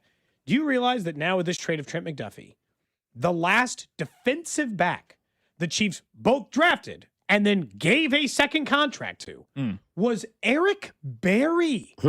This is an organizational philosophy. And he was a top 10 pick. To never pay. And they regretted it, obviously, in the long run because of all the unfortunate health issues. But, that was the only part that I'm hung up on from it doesn't compute is you loved this player. You traded up for this player. Mm-hmm. By all accounts, he gave you every single thing you could ever want for a player you traded up for, drafted, got Super Bowl championships, high-level play, and you won't even pay him? You maximize, you got everything. In their opinion, they're saying they got everything possible out of him without having to pay him the contract to make him the highest paid corner in NFL history. Yeah. And they're not in a position organizationally to where that makes sense to them now. And then there's the outside versus inside stuff that got mentioned a lot by Nate Taylor and others during the season, and the text line was bringing up, which is he rates better. He rates as the single best nickel corner in football. When he goes outside, he struggles a little bit more against taller wide receivers, and he's coming off a bad year, I guess, in that regard. So there are some people, I am not going to try to spin this way, that are Trent McDuffie's overrated. No. That he's not as good as you're making it out to be. I'm no, I just think he's better at something. The other elite corners that he gets mentioned with, J.C. Horn and Sauce Gardner and Patrick Surtain, they are better straight outside corners when needed. Trent McDuffie's the better nickel corner of those. And sometimes when he plays both, pound for pound, he's in that category. Yeah, but the problem is, Drew, when we talk about best corner, people talk about outside, on the edge, against number one guys. And that's not what McDuffie looks like. And so I think sometimes people think he's overrated because he doesn't do it the same way the other top 5 corners do. Correct. And he also doesn't get the interceptions, which is why I think a lot of people also don't pay attention to him, which... No, the Rams got a hell of a football player. That's why the Chiefs got 4 picks. The compensation makes a ton of sense. I mean, the Rams got a player that's going to help them immediately, in their mind, get over the hump. He gets what he wanted in a massive payday. The Chiefs just go back home. Get 4 picks that hopefully allow them to build up a new young core. We're going to see if it plays out that way, but that's their hope. Of course there's risk involved. They traded away an all-pro. There's always risk. Yeah, massive risk. I'm not, again, but at least, I don't know. This goes back to like when they took Simmons or the way people view the draft in general. You can take bigger risks when you have guys like Patrick Mahomes. You can take bigger draft risks. Why the Eagles can take bigger draft risk, right? Good organizations can take bigger chances. If this were, they can just afford to take bigger chances. Because the truth is, Patrick Mahomes has been covering for roster problems for years. This gives him a chance to maybe not make him have to cover for them all the time if they are good or selective in getting the right players in here. I view it as this larger scheme of how can they make the roster better in the next run that I'm hoping is another dynasty from Patrick Mahomes, not just a Super Bowl win. If this was about one Super Bowl win, the argument is, write out Trent McDuffie's contract and try to win one over the next couple of years. Well, you still got Chris Jones for a couple of years, and you still got one more year of Kelsey. But this is more about like dynasty. I don't even think that. I mean, I don't even think that. I don't think the roster is ready to be a top AFC team. And so I think this move hopefully positions yourself to where you can draft players to fix some of the issues that you clearly have on the roster. It's almost like go ahead. Oh, sorry, I didn't mean to interrupt. Somebody said, look what he does on the outside, not pound for pound. He can't do both. He single-handedly, in that Lions game this year, he single-handedly took Amon-Ra St. Brown out of the game. One of the top, I think we would say 5 wide receivers in the NFL was non-existent in that game that they played. He has taken Jamar Chase away plenty of times. You think Jackson Smith and Jigbo is great. Hey, you're going to have to go up against Trent McDuffie in this game. And based on size, really similar player. I think that's the part to me that stands out is that it was the Cortland Sutton, it was the CD Lamb, it was the George Pickens that he had problem with because those guys are bigger wide receivers. Yeah, but against the 6', 5'11" guys who we all consider to be top of the game in the top 5, he took them single-handedly away from the game. Yeah, he struggles more with, it's weird. He struggled more in his career in Kansas City, and he was a great player, so he didn't struggle with a lot of guys. He struggled with more like just run-of-the-mill, average NFL wide receivers in Cortland Sutton than he did with like Jamar, like not Jamar, he's not a good example, but like like even JSN or Amon-Ra, he took Amon-Ra away St. Brown in that game. Like, he's had more struggle with like a random tall guy on the Raiders. And the Rams agree. Again, that's why they gave up 4 picks. I mean, the compensation tells you how the league views him. Like we can say how we view him. You can text in how you view him, good or bad. 4 years for $120 million. An NFL team just told you how they view Trent McDuffie. Voted him as an All-Pro a couple times. He's an All-Pro, and they just gave up 4 picks, including a 3rd-round pick and a 1st-round pick. That's a hell of a haul. That doesn't happen all the time in the NFL. We talk about trades. Like